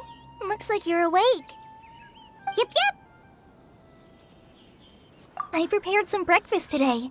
Please have a taste. I hope you'll like it. It's nice to have you here so we can eat something yummy. Well, now that I've recovered from Elazar, I'm feeling better than ever. I can even prepare 4 or 5 meals a day now. And Paimon bets they're all delicious. Oh, by the way, someone brought a letter for you after you went to sleep last night. Nope. Paimon wanted to read the letter with you after you woke up, so Paimon didn't open it. All right, let's read it now. Oh, it's from Nilu. Ahem. We're going to hold a feast at the Grand Bazaar and celebrate Sino's reinstatement as the General Mahamatra. As heroes of Sumeru, please be sure to attend. I'll wait for you. The date of the banquet is written on the back. It's in 2 days. Oh, I've also heard that you've become heroes here as well. That's amazing. Sometimes I'm really envious of strong and confident people like you.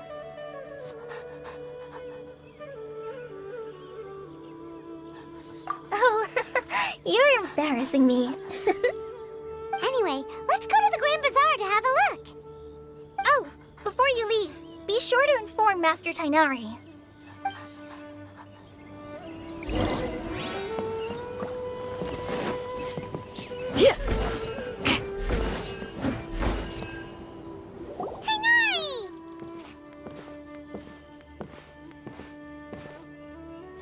Good morning. How do you feel today? We feel much better. How about you? I'm recovering well. Thanks for asking. But from the looks of it, you seem to be already busy with work again.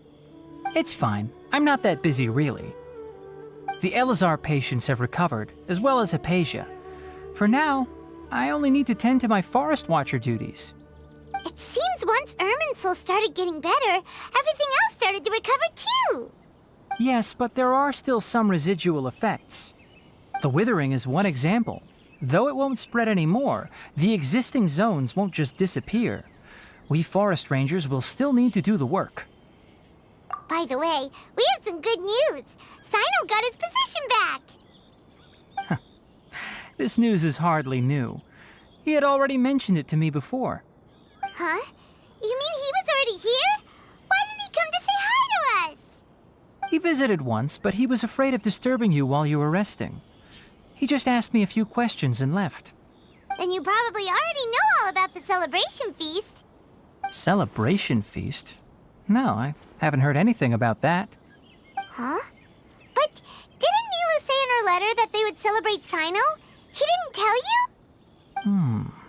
Perhaps, or alternatively, he doesn't know about it either. Come to think of it, Sino doesn't seem like the type who'd enjoy a celebration feast. He You and Kale are both Sino's close friends.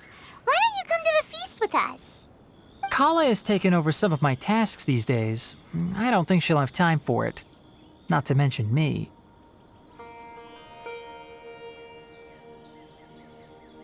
You see, some VIPs have come to the forest recently. Huh? VIPs? Very important Paimons? Well, technically speaking, they are former VIPs.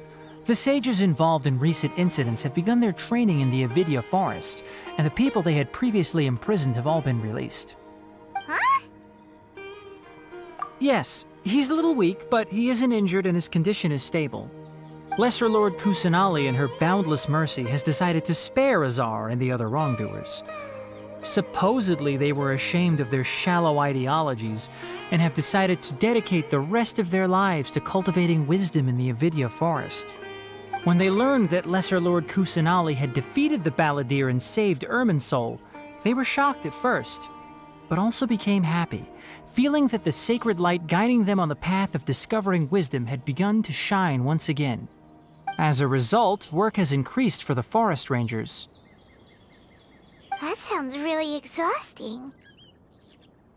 There's nothing we can do, really. But that's another topic. Back to the matter at hand. Are you two planning to head out? Ah, right! We're here to request permission to head out. Would that be okay? You've recovered well. You may go, but be careful. Yay! Will do!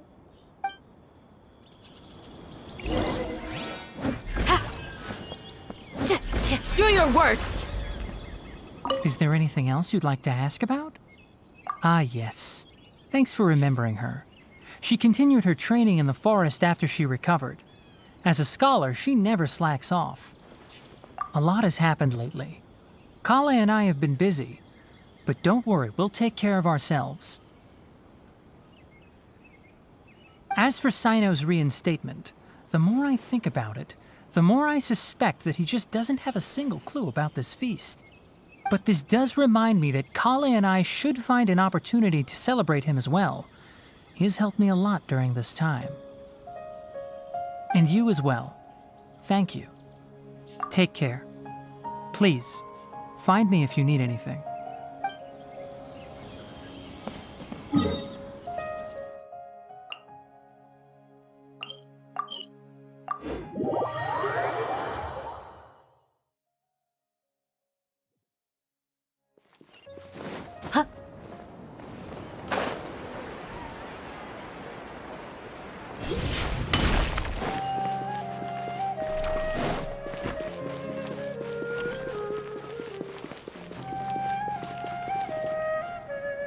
Well, there won't be any problems if the feast starts at that time. Everything has already been prepared. Mr. Zubair, I finished tallying things up here. Well, except for the guests. Is a simple reply really that much to ask of our guests? It's affecting our arrangements. Oh, it'll be fine. Besides, it never hurts to get things ready in advance. I was thinking the same thing. The feast will be held sooner or later, right? Hey, Nilou! Traveler, Paimon! We got your letter, so here we are! You're the best! The other guests haven't even replied yet. Huh? Are we the only ones that have arrived? Yeah. I had someone deliver letters to all of our guests. But maybe everyone is still busy with other things. Look, I get it. Sumeru is in an extremely important period of transition right now, but even if your friends are important figures, they shouldn't just ignore your request like this. Nilou is Sumeru's #1 celebrity, after all. You have no idea how happy I am to talk to people with good taste. If you consider enjoying Nilou's dances having good taste, then almost everybody has good taste. Because Paimon thinks everybody will love her performance. That's right. We all think she's amazing too. Nilou is an absolute favorite among those of us who frequent the Grand Bazaar. For Outlanders, you have a great eye. Master Zubair, Let's have a vote for the most outstanding audience members next time. I think these two may win. Nonsense! It is not for us to determine the value of an audience. But indeed, we could try giving gifts to people with particularly good taste. I heard there's a device in Fontaine called a camera that can record people's appearances as pictures. Such pictures would make superb gifts. Ooh, good idea. I wonder where we can find one. I don't want you giving pictures of me to everyone. I'm satisfied just being able to perform here. There's always a lot going on at the Grand Bazaar. Yeah, and that's why I love it here. Traveler and Paimon, could you help confirm if the letters were actually delivered? If for some reason they didn't receive the letters, then please tell everyone that there will be a feast here. Yeah, we can also check out how everything in Sumeru is going now.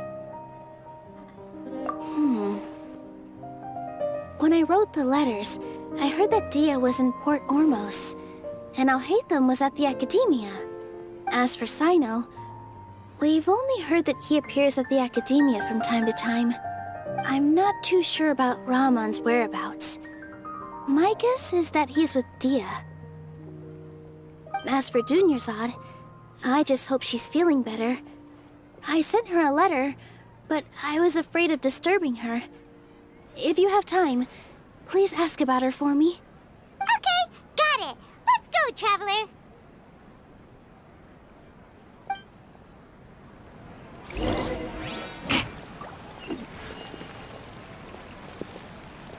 I'll go to the Adventurers Guild later and ask Ms. Catherine if she knows how to get one of those cameras. Yes, please do. I'm sure the audience would be thrilled at the chance of receiving commemorative gifts. It could be our special surprise that we prepare for everyone. I think it's an amazing idea. Who knows? If we take more pictures, they might even become the signature souvenir of the Grand Bazaar. And Nilou will become even more famous. Ha! It won't be long till people are fighting for front row at your performances. I've heard that this camera is not just something anyone can use as they please. It must be aimed properly, and subjects should pose for the best results. Oh, should we get ready then? Perhaps we should wear something a little more appropriate. No. I think we look absolutely fine. If anything, when we pose for this, clever invention, we should just be ourselves, You really think so?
haven't seen Alhaitham anywhere. Let's ask that person over there.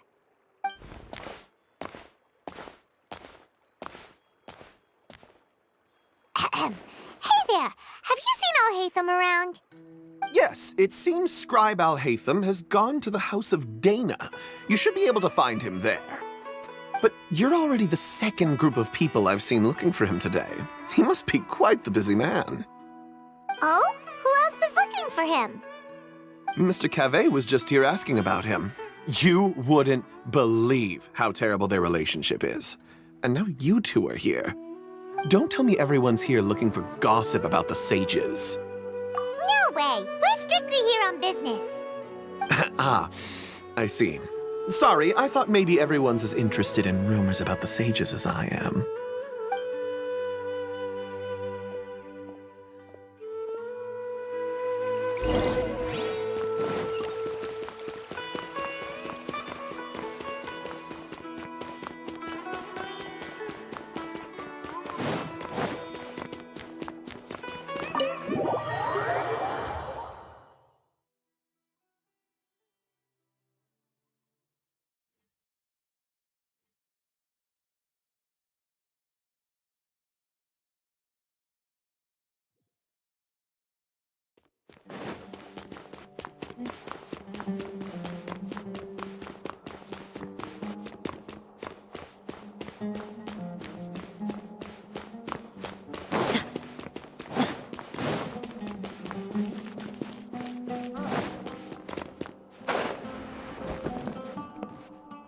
Alhaitham should be around here somewhere, right?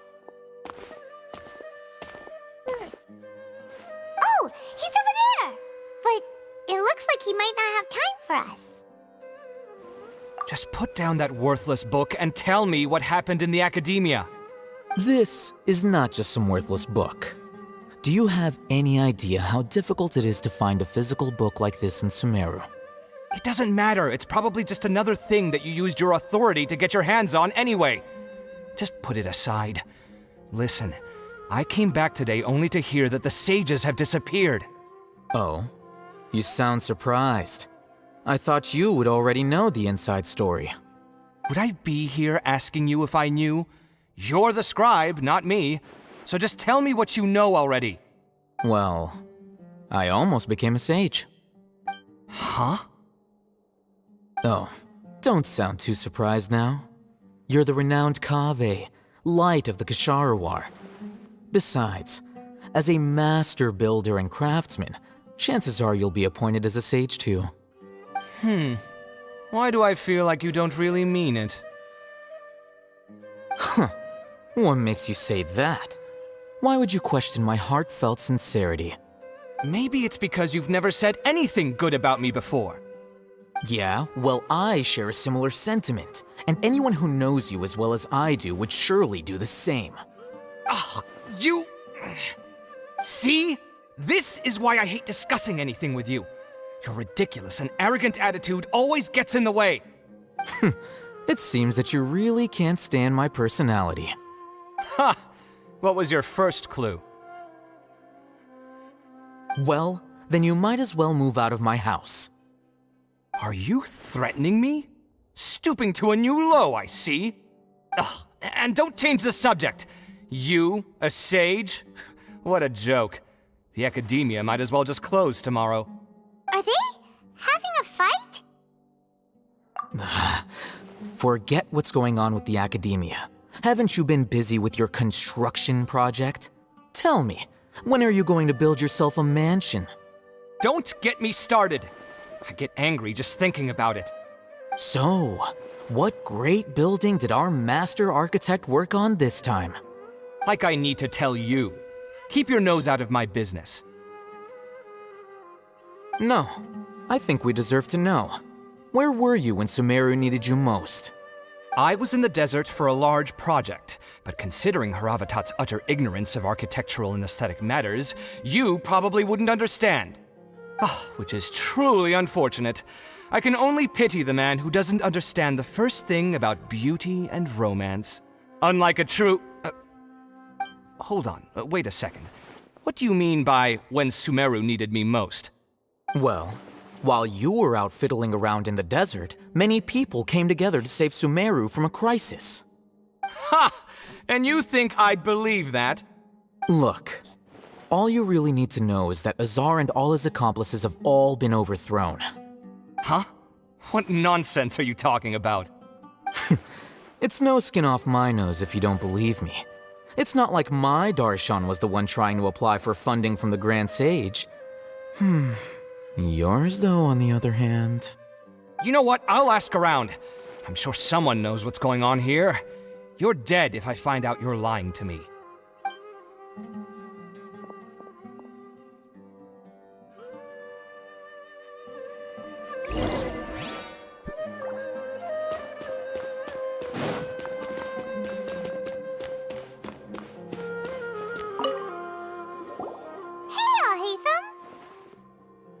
Oh, it's you two. What's the matter? We're running some errands for Nilou. Have you received her letter? Letter? Nilou said she sent out a letter inviting everyone to a celebration feast in 2 days at the Grand Bazaar. We'll also be celebrating Zaino's reinstatement as General Mahamatra. If she addressed the letter to all Hatham of the Academia, then the letter should have gone to my office. I've been busy these days, so I haven't had time to check for any new mail at my office. I only now have some free time to attend to personal matters. Have you always been so busy with your work? Of course not. I'm only busy these days because several sages have been dismissed recently and the whole academia was practically turned upside down. Kainari told us they all went to train in the Avidia Forest. Apparently they will spend the rest of their lives there. That is already the best possible ending for the likes of them. 4 of the 6 great sages were possessed by their desire for power and attempted to create a new god. In order to pull it off, they even imprisoned the other 2 rational sages. To imagine such things could take place in the academia. I don't know where to begin.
Yeah, you're right. Huh. Feels kinda strange to hear them called that after all this time. But then again, the 6th grade school sounded pretty impressive too. Yes, at least that's how they're supposed to sound.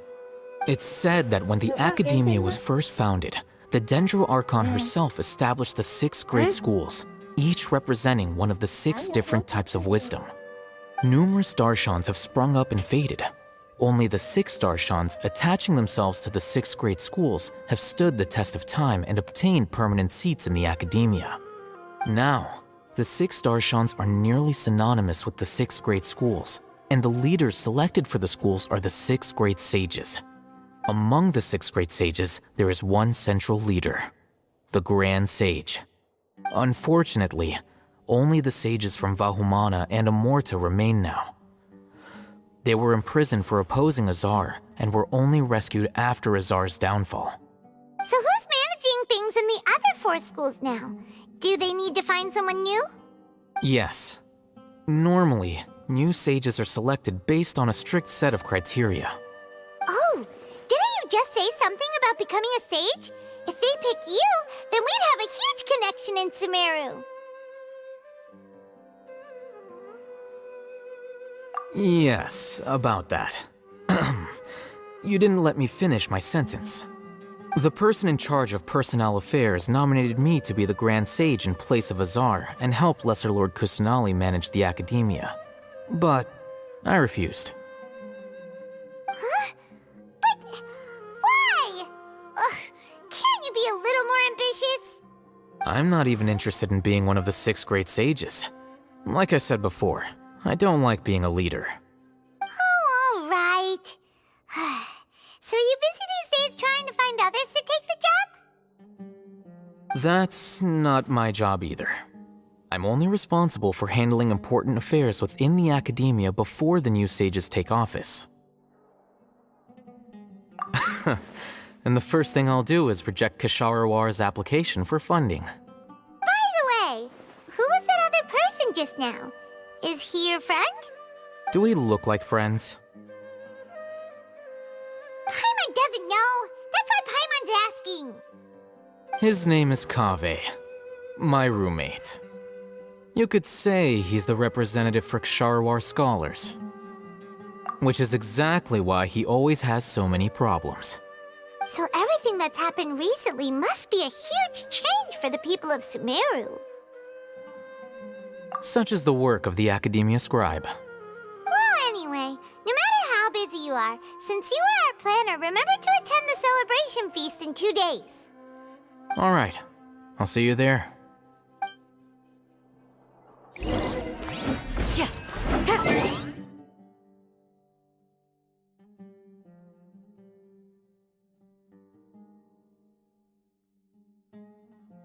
Jadi nak atur. Orang gimana nih?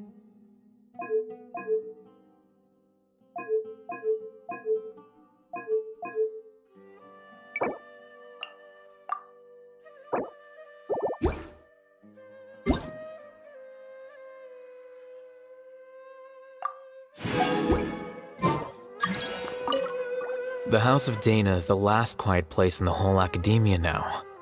I was originally planning to stay here a little longer, but there's a chance that Kaveh might show up again. Tuh, what a nuisance. I'd better go somewhere else.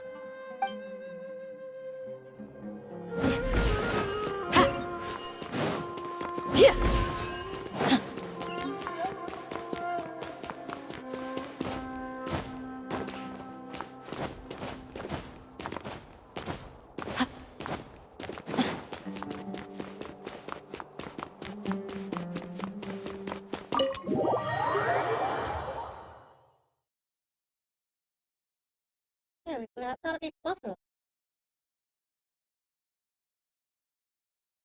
Ano?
This is Port Ormos.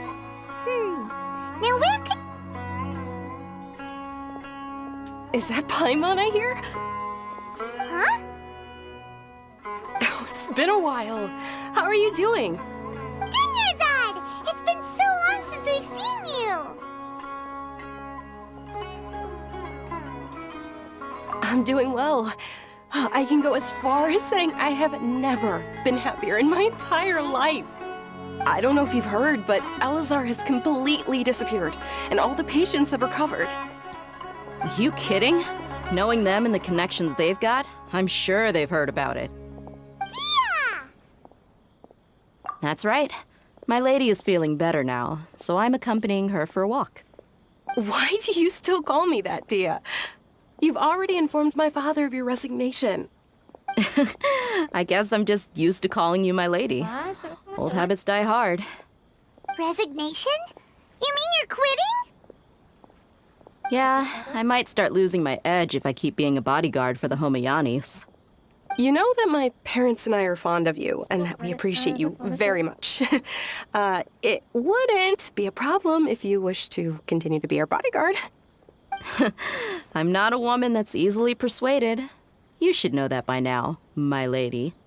When I took this job, I'd already decided that I'd quit as soon as you'd recovered.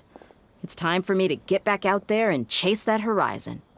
So what are you gonna do now if you're not gonna be a bodyguard anymore? I want to take a risky job and put my body to the test again. Huh? But we literally just finished one of the most dangerous jobs ever! Are you getting bored already? I know. If I hadn't joined in that plan with you, I wouldn't have come up with this idea. I guess I still get fired up by that feeling of going all out in a fight. It made me realize that I'm still a mercenary through and through. Life is short, and I'm happy that I got to be a part of that operation. But the whole thing also made me realize that there are still many problems in Sumeru. And as a desert dweller, I'm still not completely ready to settle down on this side of the wall. Well, I remember a friend had someone bring you a message. You mean I'll hate them? I didn't expect him to still remember that. I thought he was joking. We just came from talking with Alhaitham at the Academia. Did he tell you that he suggested that I come work at the Academia? What? I heard that Azar and his cronies fell from power, and Alhaitham told me that now was a good time to find a job in the Academia, but only if I wanted to. Whoa. Paimon can't see you being anything other than a mercenary. Me neither. Oh, but I think Dia would look great dressed up as a scholar. Ugh, forget about it. I wouldn't last 10 seconds in there. Alhaitham probably just liked the way I worked and knew I'm good in a fight, so he suggested I find some work in the Academia. But you know, if you take him up on the offer, Sino might actually agree and let you become a Matra. Because you're super amazing! The Matra have all the talent they need as long as they have Sino. I prefer to be free to live however I choose. In fact, I chose this job from the very start because I knew it'd be right up my alley. Even if being a mercenary means facing all kinds of danger. A lion has to return to the wild sooner or later. If anything, being your bodyguard has been unfamiliar territory for me. I don't want to see you go, but I'll respect your decision. I'm glad to hear you say that. Come on, no need for the sad face. It's not like we'll never meet again. Once the whole Dendro Archon thing is settled, everything in Sumeru will take a turn for the better. That makes me happy too. But a peaceful society will probably mean less demand for mercenaries like me. Before long, we'll be a dying breed. So I'd better get to work while I still can. Huh? But wait a second! You make it sound like you're leaving now! Well, no, not yet at least. I promised my lady I'd stick around until next week. So, have you been in Port Ormos this entire time? We were wondering if you had received a letter from Nilu. Oh, did Nilu write to us?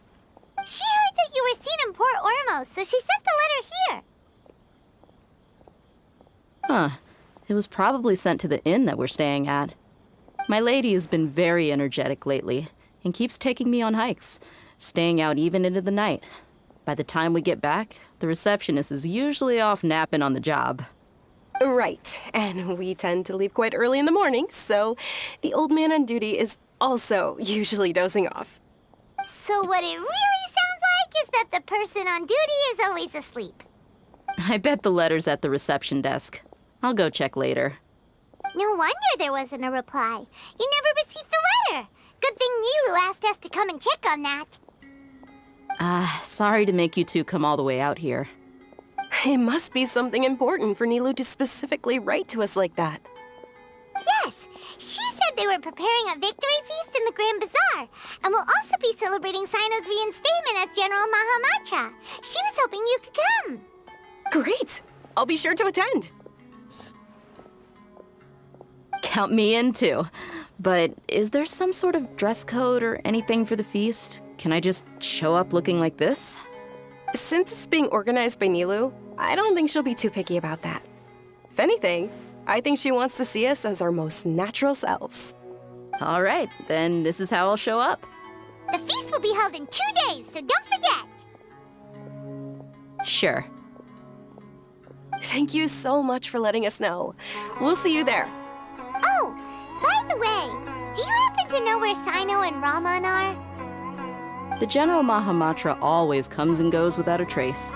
Normally no one knows his whereabouts. Oh. But last time we met, he mentioned that he had something to do in Aru village. You can try your luck there. As for Raman, your guess is as good as mine. I only remember he said that he had something to discuss with Sino. You can ask Sino when you meet him. Don't mention it. You'd better get going. All right, on to our next stop.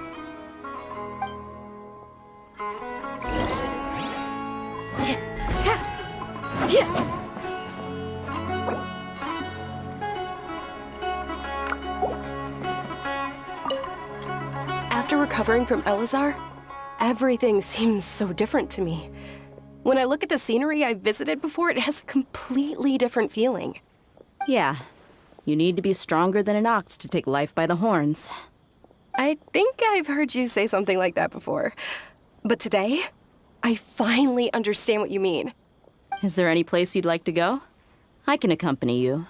I've got time.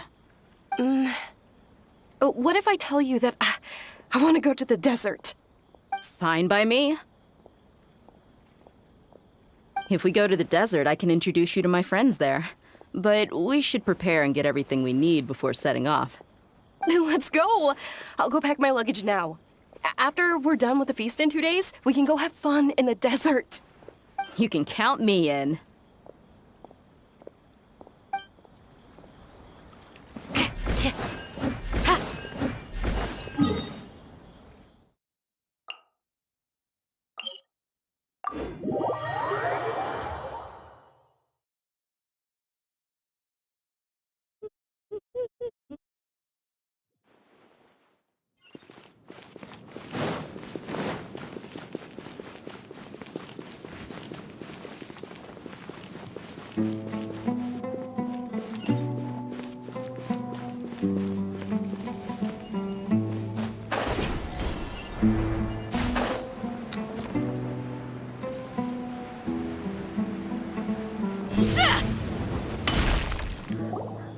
It's been a while since we last visited Aru village. Ah, there's Sino!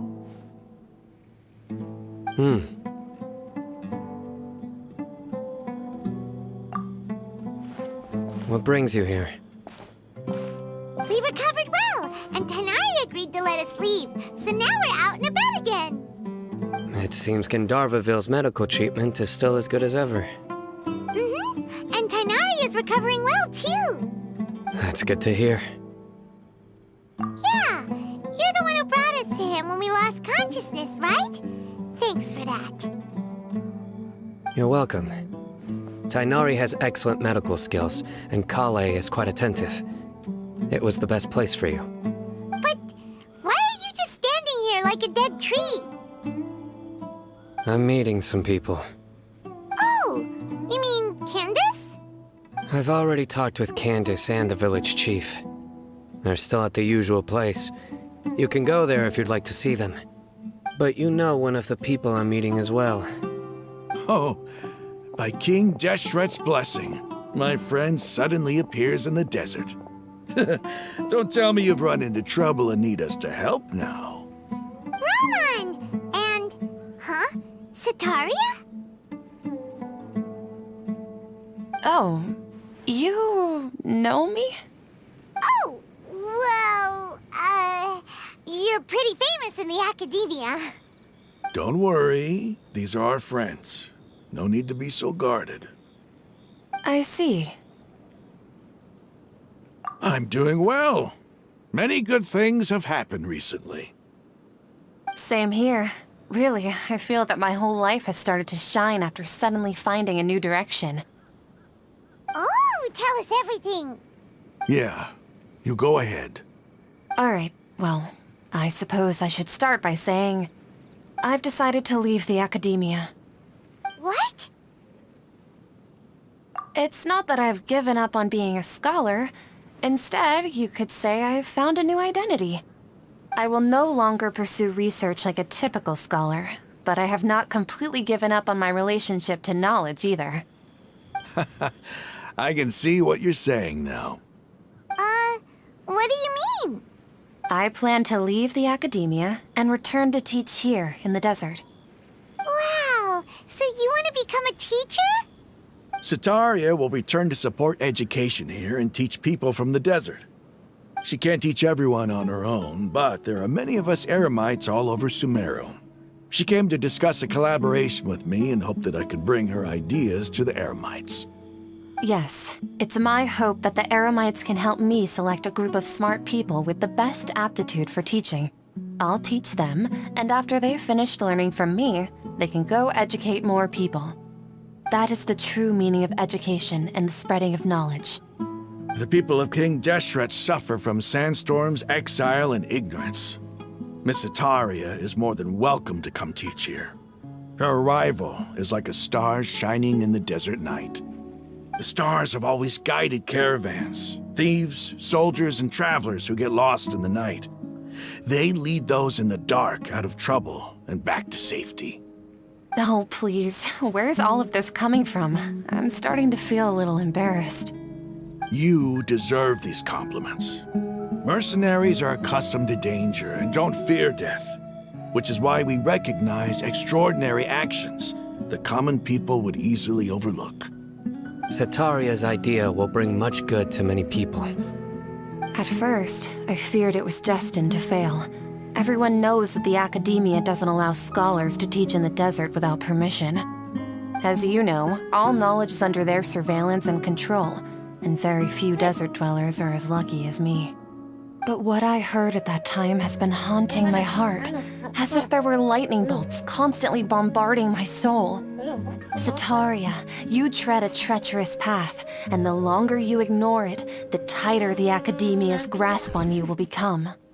Sataria, why haven't you gone home? Never forget that the desert that belongs to you lies elsewhere. Miss.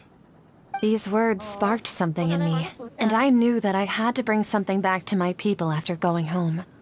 I gathered up the courage to approach the Grand Sage, only to find that he was no longer at the academia. Lord Sino told me that Azar didn't belong there anymore. Azar has received much-needed punishment. Though, if you ask me, it may have been too light. Lord Sino helped me obtain permission to leave the academia for the desert, and accompanied me here to discuss collaboration with members of the Eremites. My plan was able to go smoothly thanks to him and Rahman. You're all doing so much for the desert. Aside from that, I also have some other business to discuss with Sino. Lesser Lord Kusanali has allocated many resources to support and develop the desert. I've done some business for her, and part of it required the assistance of the Eremites. I applied for a few batches of educational materials from the academia, and sent them to several groups in the desert, as instructed by Lesser Lord Kusanali. I believe the people will make good use of them. That's exactly what the people here need. physical books and other related items. If it weren't for Sino and Lesser Lord Kusanali, I'm afraid we'd never be able to get our hands on them. Apart from this, the Academia is also recruiting scholars that are willing to teach in the desert. I'll let you and Sataria know as soon as I have any more news. We must be persistent about this, and maintain these resources to ensure long-term effectiveness. This is the first time in hundreds of years we've had a glimmer of hope. I think this may be the turning point for the desert. Remember these words. Here lies our faithful priest, Kasala. His wisdom is a miracle among the people, deserving of high praise and admiration. I hope people with wisdom like that priest will rise again among the desert dwellers. Then we'll once again see the wisdom and glory that once shook the world. Enough about us. Are you here to discuss some business too? No, not at all. We're actually here on behalf of Nilou. Nilou wanted to write to everyone, but she wasn't sure where the letters should be sent, so she asked us to come find everyone personally. A celebration feast will be held in 2 days at the Grand Bazaar. She hopes that all of you will be able to attend. At the feast, we'll also be celebrating Sino's reinstatement as General Mahamatra. Although, judging from your appearance, it seems you've already been reinstated.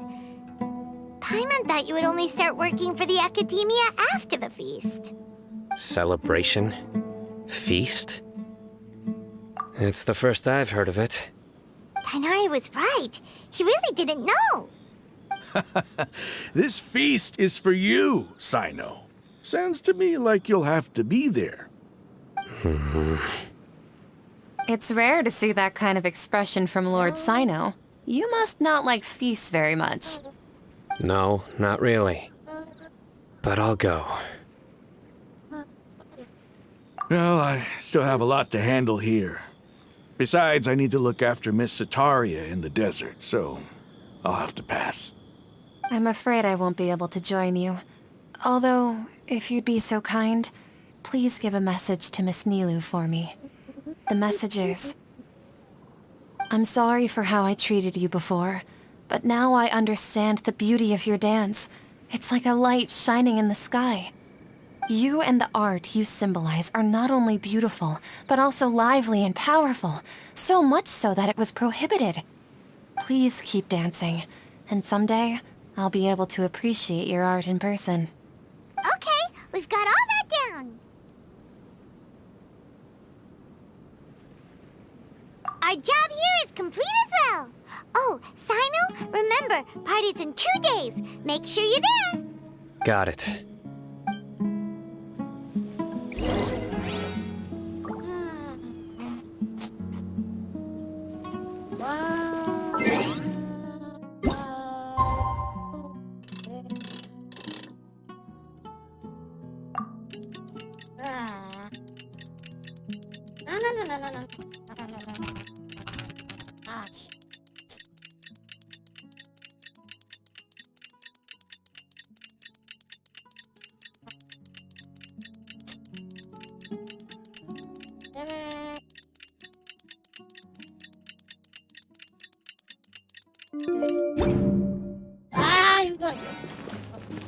Today's the big day! Let's go to the Grand Bazaar and see how the celebration's coming along.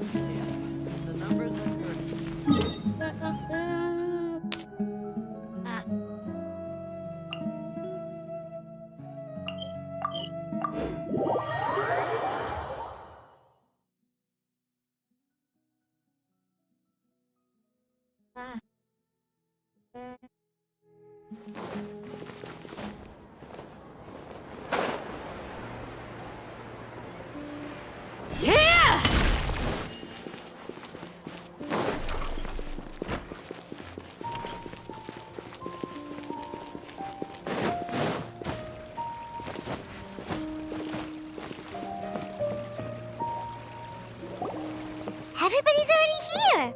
Looks like we're the last ones to arrive. I'm here. Ah, there you are. Well, look who finally decided to show up. You look like you came here immediately after finishing up some work. I'm very happy to see you here. But we're not late, are we? It's just that everyone else arrived ahead of time. I propose that the last one who arrived be put in charge of today's speeches. Nah, there won't be any speeches today. Oh, really? Well, even better. Come join us over here. Let's share some great food and drinks, and chat about all sorts of fun things. Everything looks quite good. Wow! Paimon can't wait! Traveler, just look at all the delicious food here!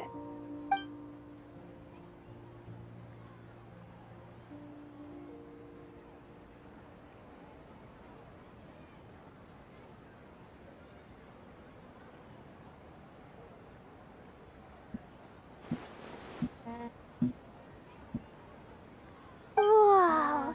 It's so delicious! Oh, this grilled meat tastes amazing! The food was specially prepared for you by everyone in the Grand Bazaar. And we have gifts that were sent by the residents of Sumeru City when they heard we were holding a feast. Everyone that came said that you saved Sumeru, and wanted me to thank you all on their behalf. Ah, feels kinda nice to be seen as a hero. I could get used to this. Being a bodyguard is also a hero's job. You've always been amazing, Dia. My lady sure has a way with words. Thanks. I'm glad to hear it. And I'm happy to meet everyone that participated in the great plan. Don't mention it. Come to think of it, we've really done something impressive together. It's unbelievable! We owe it to our abilities. And luck. Really? Why do I remember everybody thinking that luck was against us and feeling like we hardly had a chance of succeeding? That's how I remember it too.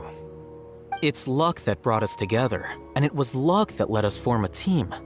Then, it took even more luck for us to formulate a plan and implement it successfully. Moreover, judging from the results, everything worked out well. Yeah, everyone gave it their all when it mattered most. It was almost like a performance. We took the stage and put on our best show. Everyone played their part, and thanks to everyone's efforts, the performance was a great success. So, would you say we're good actors too? It's such a blessing that Lesser Lord Kusanali was able to return to power at the Academia. Yes, even after being abandoned and neglected so many times, she's finally returned. Uh-huh. Lesser Lord Kusanali once used all her power in a great disaster, which resulted in her losing all her wisdom and memories of the past. The Academia basically abandoned her because of it. This should be something everybody should remember. Huh? You look surprised. I didn't say anything wrong, did I? No, everything you said is correct. That's good. Something wrong? Yeah, what's with that face? You knew all of this already. Even if those two giants of the Academia are here, I still have to say it. Those sages really have some nerve. 500 years ago, Lesser Lord Kusanali used all her power for the people of Sumeru, and what did they do in return?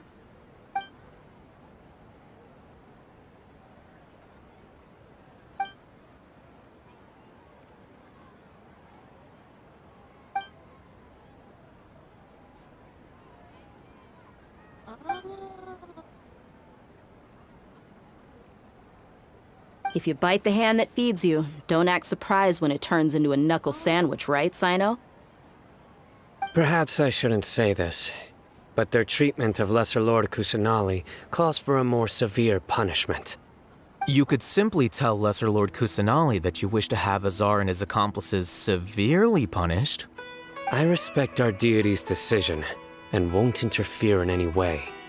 While we're on this topic, why didn't you accept the Academia's invitation to become the Grand Sage? Are you trying to say that I'm fit to be a sage? Not at all. But every person handling the selection process has said that you are the most suitable candidate to lead the Academia right now. Why? Because he dethroned Azar from power? Could you try to put it another way? This is a good thing, yet you're making it sound like I overthrew Azar for my own personal gain. But seriously, though, I always wondered if you had some personal motives behind it. I did have my own motive, but it had nothing to do with being a sage. If the rules of our nation were suddenly cast by the wayside, then it wouldn't be long until chaos ensued. I had no intention of letting their dreams disrupt my life. By that, you mean your life working as the Academia's scribe.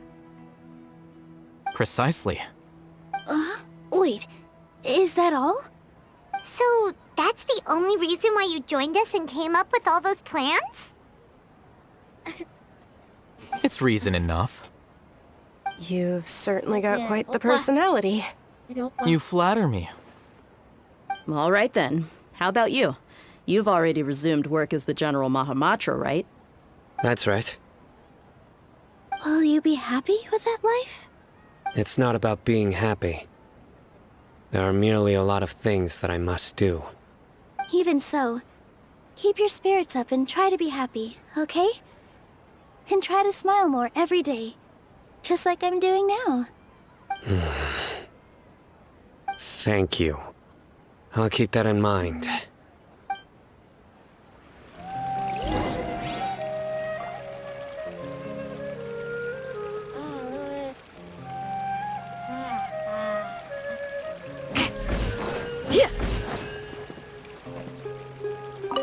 There you are, traveler. Well, how is it? Are you enjoying the feast today? If there's anything you're unhappy with, just let me know. I'll be sure to take note of it.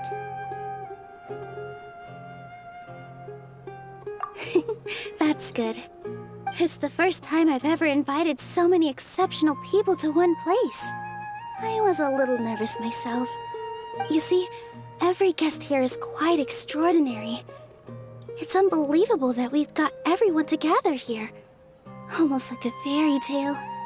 Make sure you live it up tonight. I'll be happy as long as you're enjoying yourselves.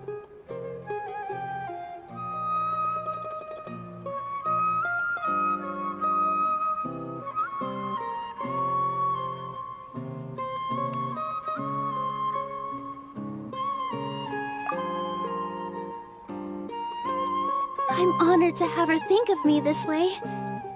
If I have a chance in the future, I would really like to invite her to one of my performances. I can't explain why, but I just feel elated right now. Thank you.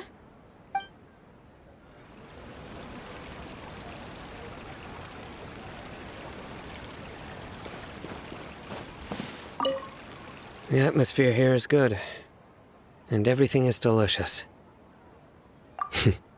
Yeah. I don't often come to such places, but it feels quite good. I have a lot to handle these days. Otherwise, I could show you around. There's always next time. We're friends after all. This feast is pretty good. I like it.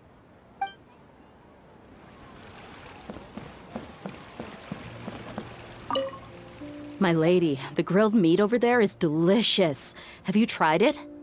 Yes, I also tried some fruit just now. Oh, they're very sweet. What an amazing place to relax. No wonder everybody likes to rest at the Grand Bazaar. You said it. Oh, look who else is here. Hello. Oh, I'm so happy Nilou invited everybody. Oh, now I have the chance to meet all the heroes. Hey, less of that polite chit-chat and more eating and drinking. The feast is about having fun, not stuffy formalities.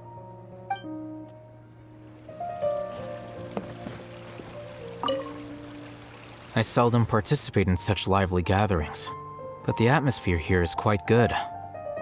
No, this gathering today has a unique meaning.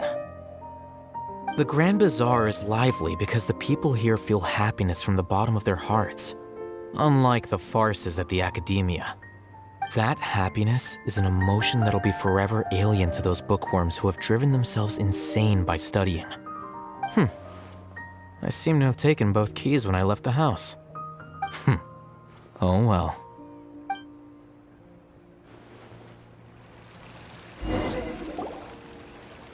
That Hey, what's wrong? Your head is starting to droop. Hey, you can't just fall asleep here.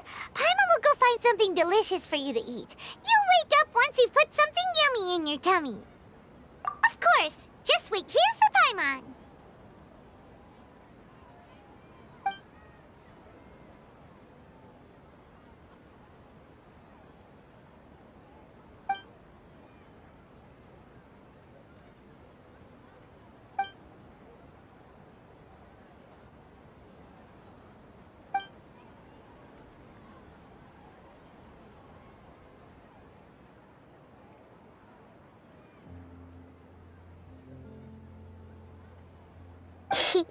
It's me.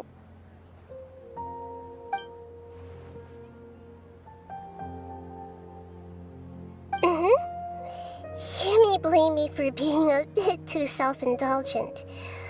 I was thinking about talking with you, and the next thing I knew, I had made a connection with you.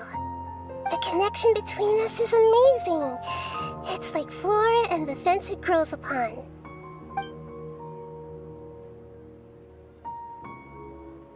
I heard there's an amazing celebration feast today at the Grand Bazaar.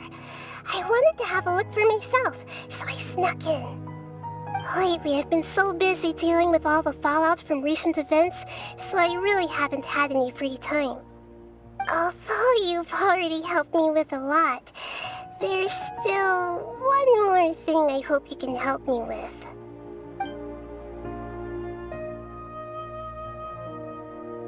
Please say thank you to everyone for me.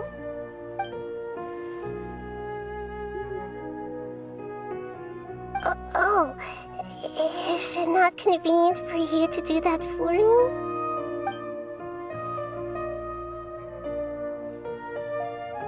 But if I just show up all of a sudden, people will become all quiet and stiff, won't they? What if I end up scaring them and ruining this wonderful feast?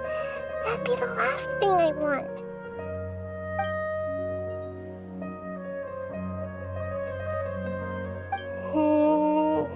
Let me think about it.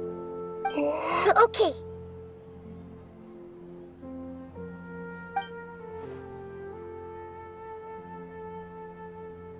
Yes, I have.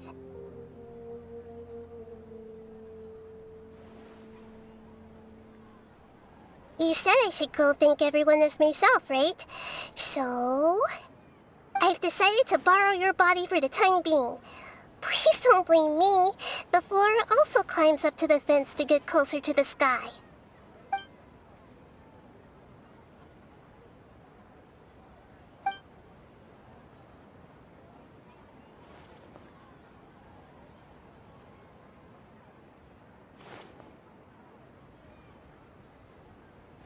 Everyone!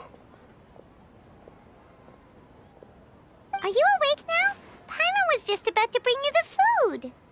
It's me. Huh? That voice. Nahida? Hold up. What's going on? I didn't expect to have a conversation with the consciousness of Lesser Lord Kusanali in the Grand Bazaar. Interesting. Is this also a part of the feast? No, of course not. Are you... Lesser Lord Kusanali? Hello, Nilu. You know who I am? Yes, I already know every one of you. Nilu, Alhaitham, Sino, Dia, Paimon, and Dunyarzad.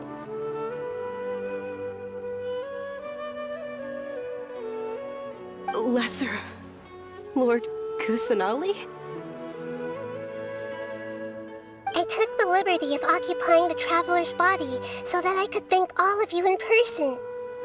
Thank you so much for rescuing me, even if that meant placing your own safety in peril and taking the risk of becoming enemies with the Academia, the sages, the doctor, the balladeer, and even the entirety of Sumeru. Without you, without any of you, I would have been in a much more difficult situation. Had you not helped me to resolve the crisis, not only I, but Sumeru and even the entirety of Tevat would have suffered great misfortune. People refer to you as the heroes who managed to rescue a god. I'm quite fond of this name. It not only explains your identities, but also bears witness to your relationship with me. Please, allow me to present to you my most sincere gratitude. Lesser Lord Kusanali, you have done so much for Sumeru, and I didn't even have a chance to do anything for you. You don't have to do this. Dinyarzad, the suffering you endured during your illness is also proof of you being with me and praying for me. Thank you. You don't need to be so ceremonious. It's always been my duty to protect you.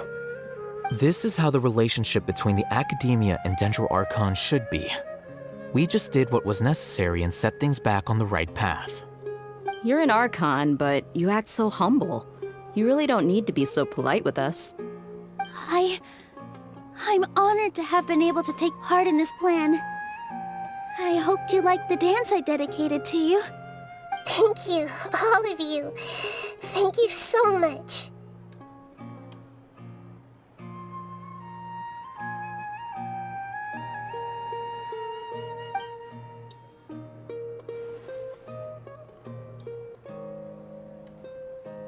Yeah.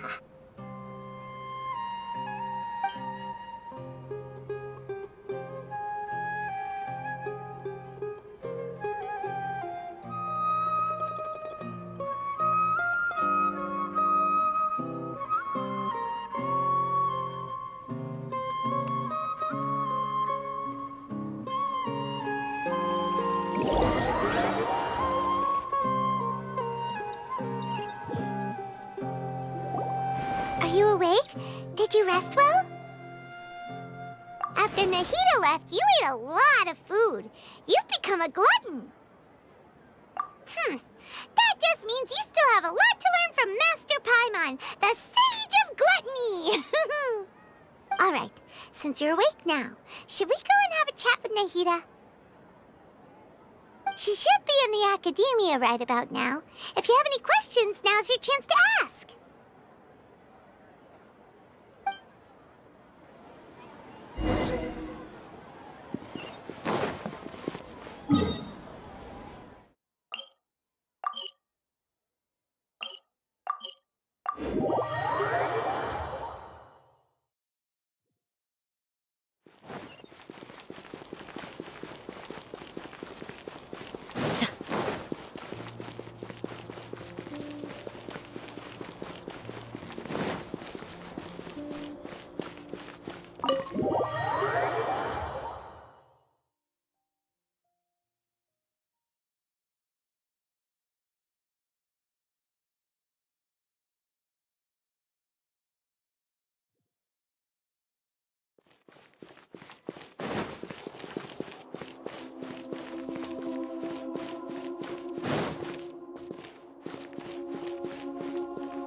Hello, Traveler and Paimon. What a fantastic night. I'm still immersed in all the happiness and joy, like a candle floating on water. So are we, and that's why we're here to talk with you. Is there anything you want to know?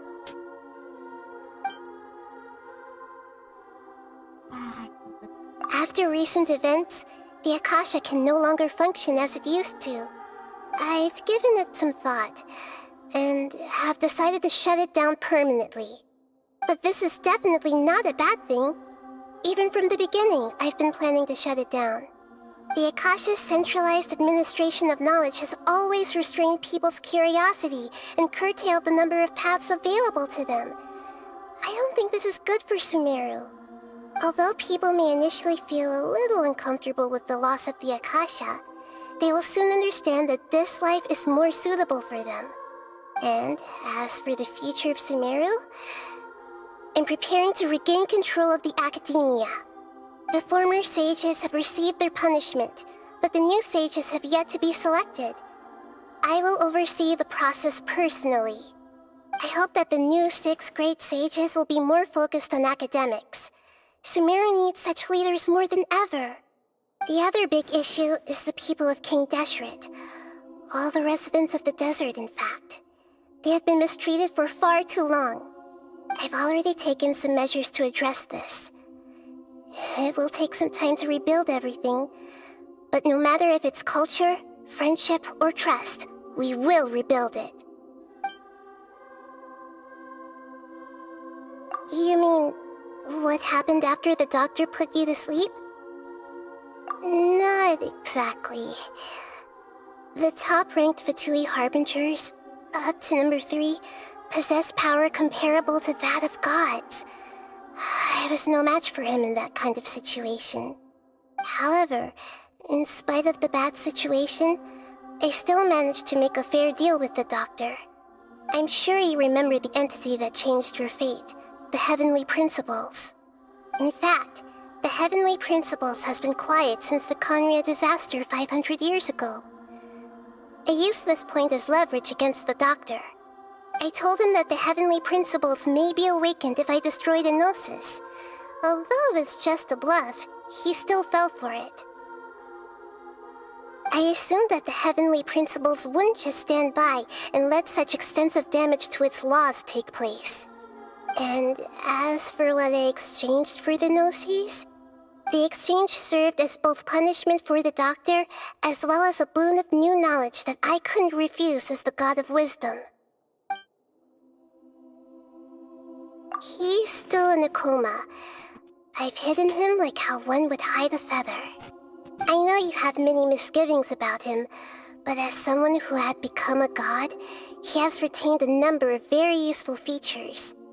Don't worry, I'll keep an eye on him and make sure he doesn't do any evil. In addition, there are still some mysteries left in him.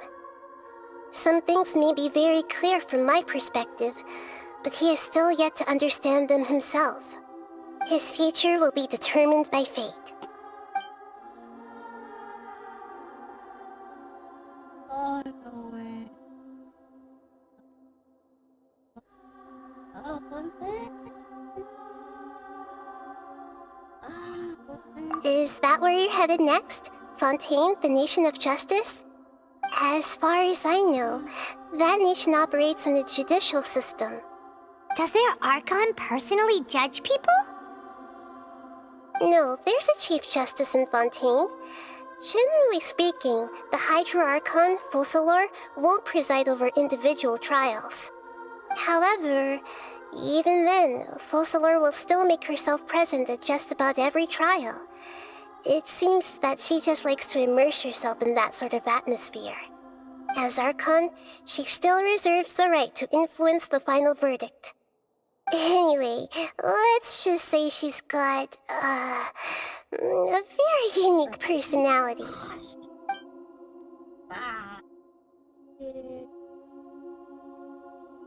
Are you sure?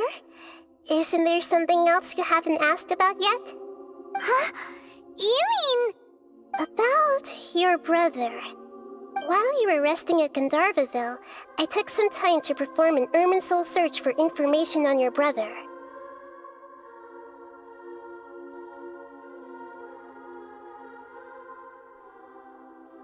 Yeah! Isn't Irminsul a repository for all the information and memories of Tevat?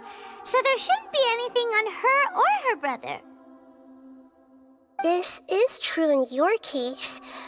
Irminsul indeed does not have any information on you. However, there must be something different about your brother. Because as it turns out, the world has recorded information on him after all. What?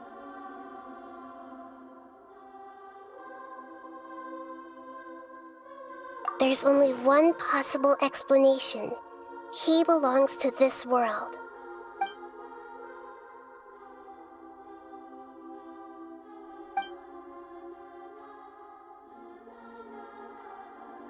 But nothing about this makes any sense! Wasn't this your first trip to Tevat?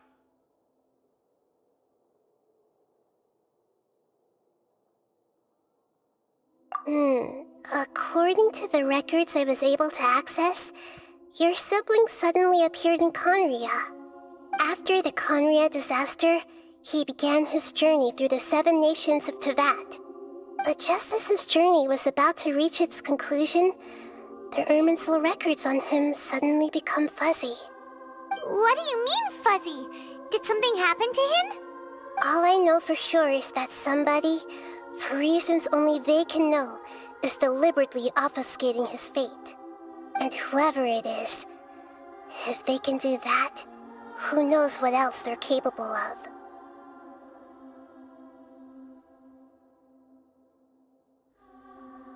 But even that wouldn't explain how he somehow comes from this world. Something else I noticed was that according to these records, the Fatui have not classified your sibling as one of the Descenders.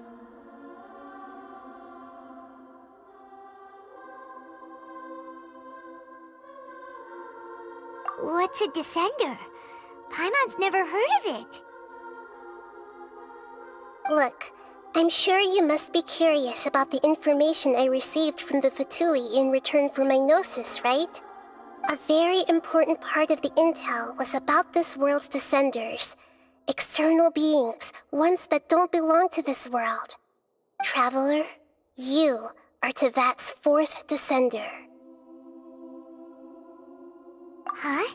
So the Fatui count 3 other Descenders before the Traveler, and her brother isn't even one of them? That's right. My current hypothesis is that the first Descender was likely what we now call the Heavenly Principles. As for the other Descenders, I still need to verify their existence. It could take me some time. Paimon's head's about to burst from all this crazy new information. And yet, even knowing all this, I'm sure you must still have a lot of unanswered questions. I must say, I truly regret that I can't help you more as the God of Wisdom. There are many questions in my heart as well. I will need some time to go through each one of them. And soon, you'll also begin your journey anew and depart from Sumeru. I'm very interested in your future. It's a journey that can't be observed or recorded by this world. If fate is the ultimate knowledge, then your future will be the ultimate fate. Paimon's sure glad we got to meet you, Nahida. The pleasure is all mine. I can't thank you enough. Alright, that's enough talk for today. If you ever miss me, just close your eyes, and maybe I'll appear in your dreams.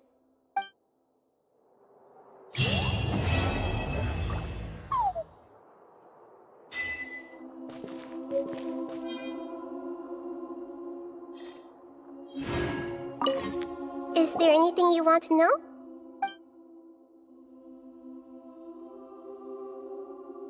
Is that where you're headed next? Fontaine, the Nation of Justice? As far as I know, that nation operates in the judicial system. Does their Archon personally judge people? No, there's a Chief Justice in Fontaine.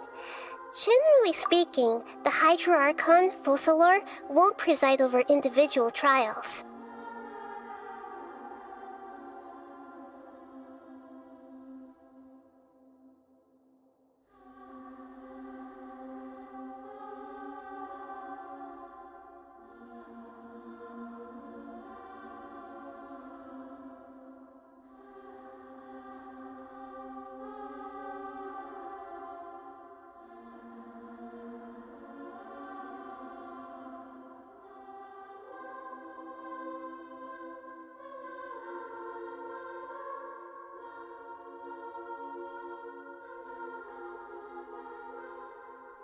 However, even then, Focalor will still make herself present at just about every trial.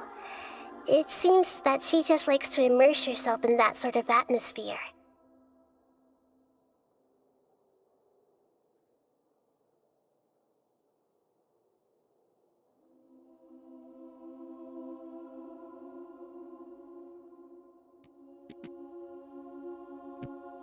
As Archon, she still reserves the right to influence the final verdict.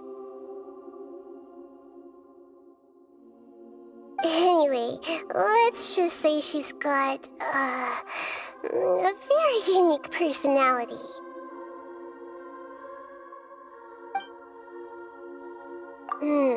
According to the record, after the Conrad disaster, he began, but just as his journey was about to reach its conclusion, the Irminsul records on him suddenly become fuzzy.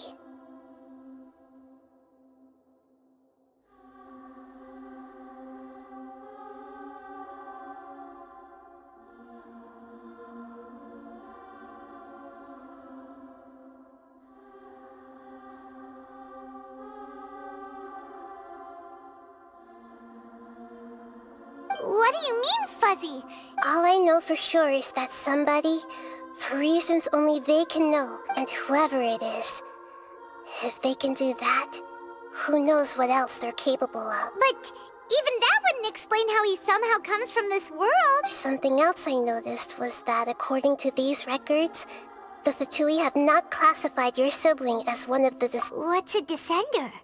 Look, I'm sure you must be curious about the information I received from the Fatui in return for a very important part of the intel was about this world's descenders.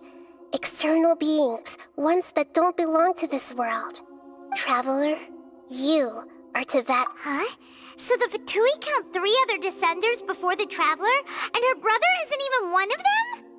That's right. My current hypothesis is that as for the other descendants, and yet, there are many questions in my heart as well. I will need some time to go through each one of them.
And soon, you'll also be. I'm very. If fate is. I'm unsure. The pleasure is all.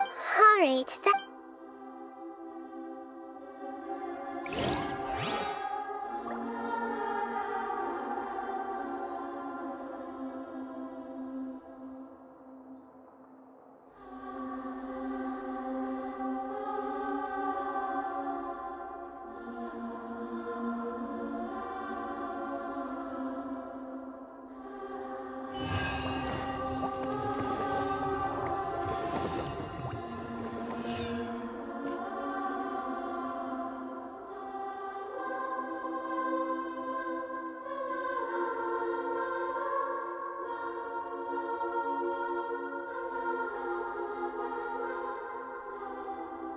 A shield is not enough to protect the most important things.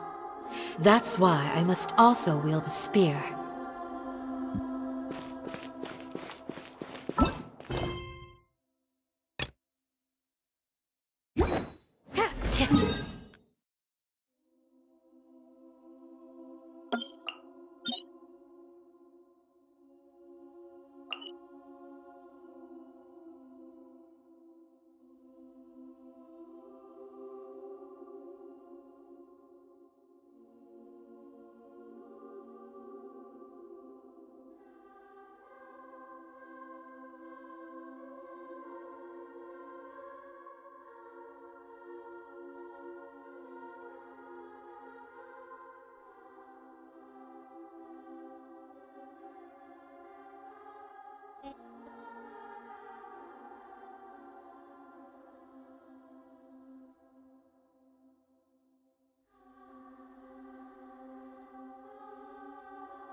That's a lot.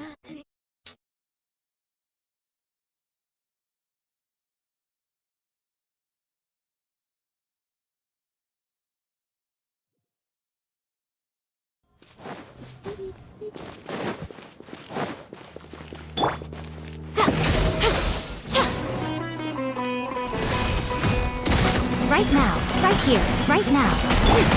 Nowhere to run! Judgment is upon you!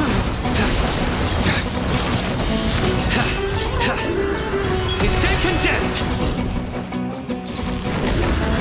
Your penance is due! Guilty! You stand condemned! Show them.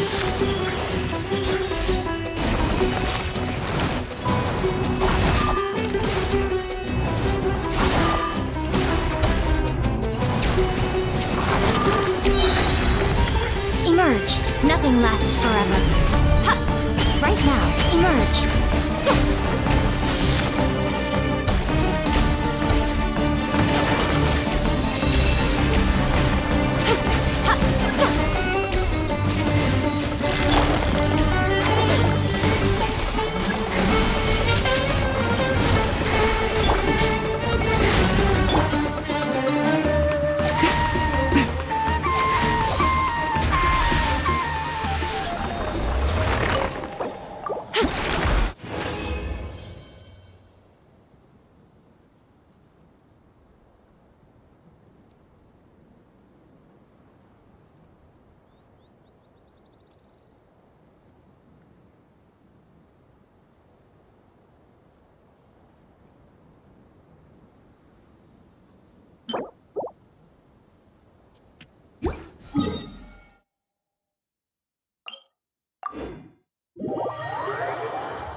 Maybe I'm done for now.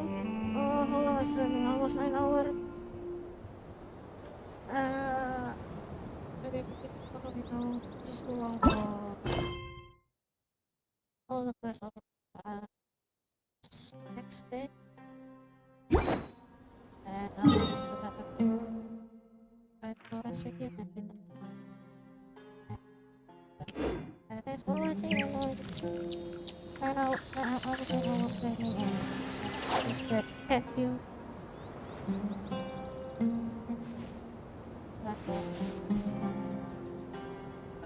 You'll be with me for